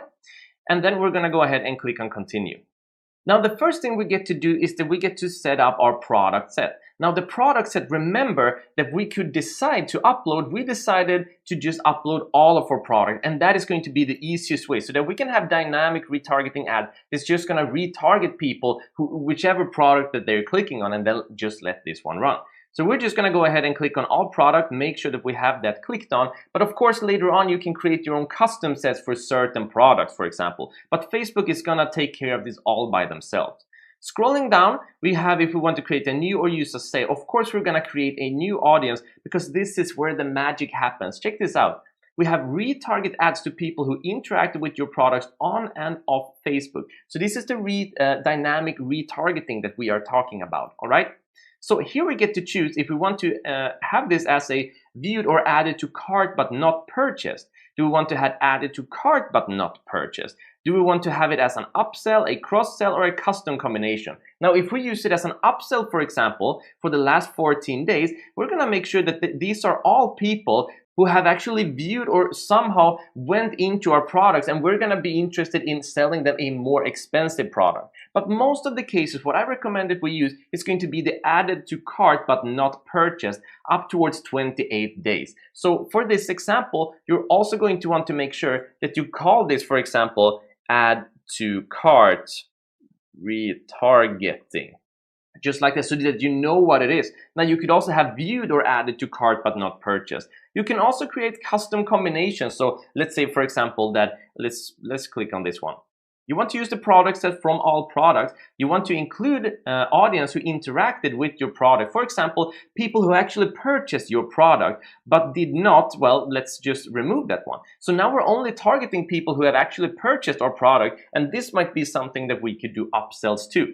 So there's a lot of customization that we can do here, but for the vast majority of your time, I recommend there's no need to make this more complicated. Go ahead and click to add it to cart but did not purchase. So then we're gonna have people who did just like I just showed you. They went into a product, they added it to cart, probably went to checkout but didn't actually pay for it. Those are gonna be the people who are the easiest to convert. So added to cart but did not purchase. We're gonna scroll down. Now, when it comes to placements, what I recommend for this example is actually to use automatic placements. And the reason for that is that these ads are going to be much cheaper anyway, because these are a very specific audience that is your audience, people who have been to your website. So just automate this as much as we can. Normally, we don't want to do this at all, but for these type of ads, we want to automate as much as we can so that Facebook can optimize these retargeting ads to people where they see fit, right? So as you can tell, there's not that much that we need to do here. Scrolling down, there's one very important thing that we do need to change, and that is the optimization for ad delivery. We're gonna click here. We're not gonna use link clicks. Remember, what you choose is what you get when it comes to Facebook ads. So we're gonna choose conversion events and event type purchase. Always, always, always conversion events and purchase, right? Scrolling down, we're not gonna have a daily budget of $100. Jeez. No, we're gonna start somewhere between, let's go with 5. Actually, starting off with $10 is not a bad idea either. All right. So let's say that we start with 10. Now you can start with 5. You can even start with 3. Doesn't matter. It's completely up to you. And then we're gonna go ahead and click on continue. Now, this is where things get a little bit magical once again, because there's not that much that we need to do. As you can see, we have dynamic informants and creative already added. So that means that Facebook is actually going to be deciding which format they're going to use. They're going to create some videos for us. They're going to use some images. They're going to create some slideshows, and they're going to create some catalogs. It's going to be so many different formats and variations based on what that specific person has shown interest for in the past. So we're pretty much automating everything here, and we're also using this to gather more information to the pixel so that Facebook can just perform more and more and more and better for us, right? So there's nothing that we really need to care about and do here. Scrolling down, it's still a good idea to write a primary text, but we do not need to worry about the product description or the headline. We do not need to worry about the URL, nothing like this. There's nothing to worry about with deep link destination because those are for apps, and then call to action is going to be shop now. Make sure the pixel is activated, and then when we're done, we're just gonna hit confirm in the lower right corner. My head is in the way, but it says confirm. We're gonna click there, and congratulations, you just created your first dynamic retargeting ad. Now it's really that simple and that little to do. Now my recommendation here is let this run for a minimum of 3 days. and then check what is my return on ad spend, right? Now, one of the benefits is that these are going to be much cheaper ads, and they're going to have a way higher conversion rate. So there's a lot of benefits to this, but let this run for at least 3 days. If you're seeing a return on ad spend that is below 2, you turn this off, you give it another week, and then you try creating another one. Now, this is going to perform differently on different days and on different times, because the more time goes, the more people you're going to have come to your store, the more purchases you're going to get, the smarter Facebook is going to get, the smarter your pixel is going to get,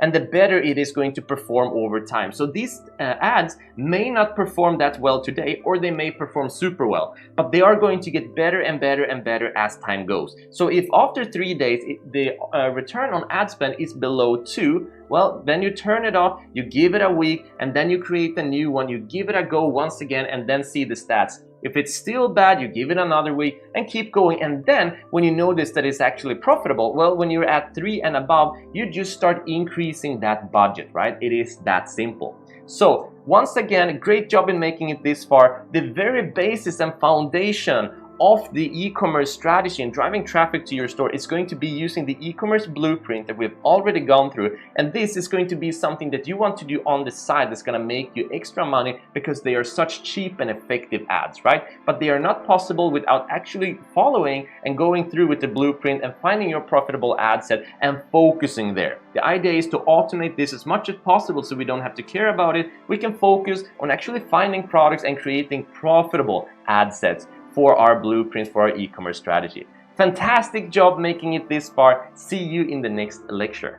Hello again, and first of all, a very warm thank you from me, Robin, and my very good friend Jesper for taking part in this course and this journey with us. It's been an absolute honor and pleasure having you with us, and I hope that it's been educational and a lot of fun for you. You now have the complete blueprints, the templates, the step-by-step approach in order to drive traffic to your store. You know how to set up your ads, how to do your detailed targeting, when to scale, when to turn them off, how to actually scale, and you also know how to create dynamic retargeting ads that are going to run themselves and make you a lot of money on the sides. They are cheaper and they have up towards 10 times higher conversion rates. At this point, you pretty much have all the material you need in order to effectively drive traffic to your store. I hope this is going to prove useful to you, and please, if you have any questions whatsoever, we will be in the Q&A. Just stop by, ask us anything. You will have a reply within 24 hours. I've had a lot of fun. I hope you had a lot of fun. Thank you so much, and bye-bye.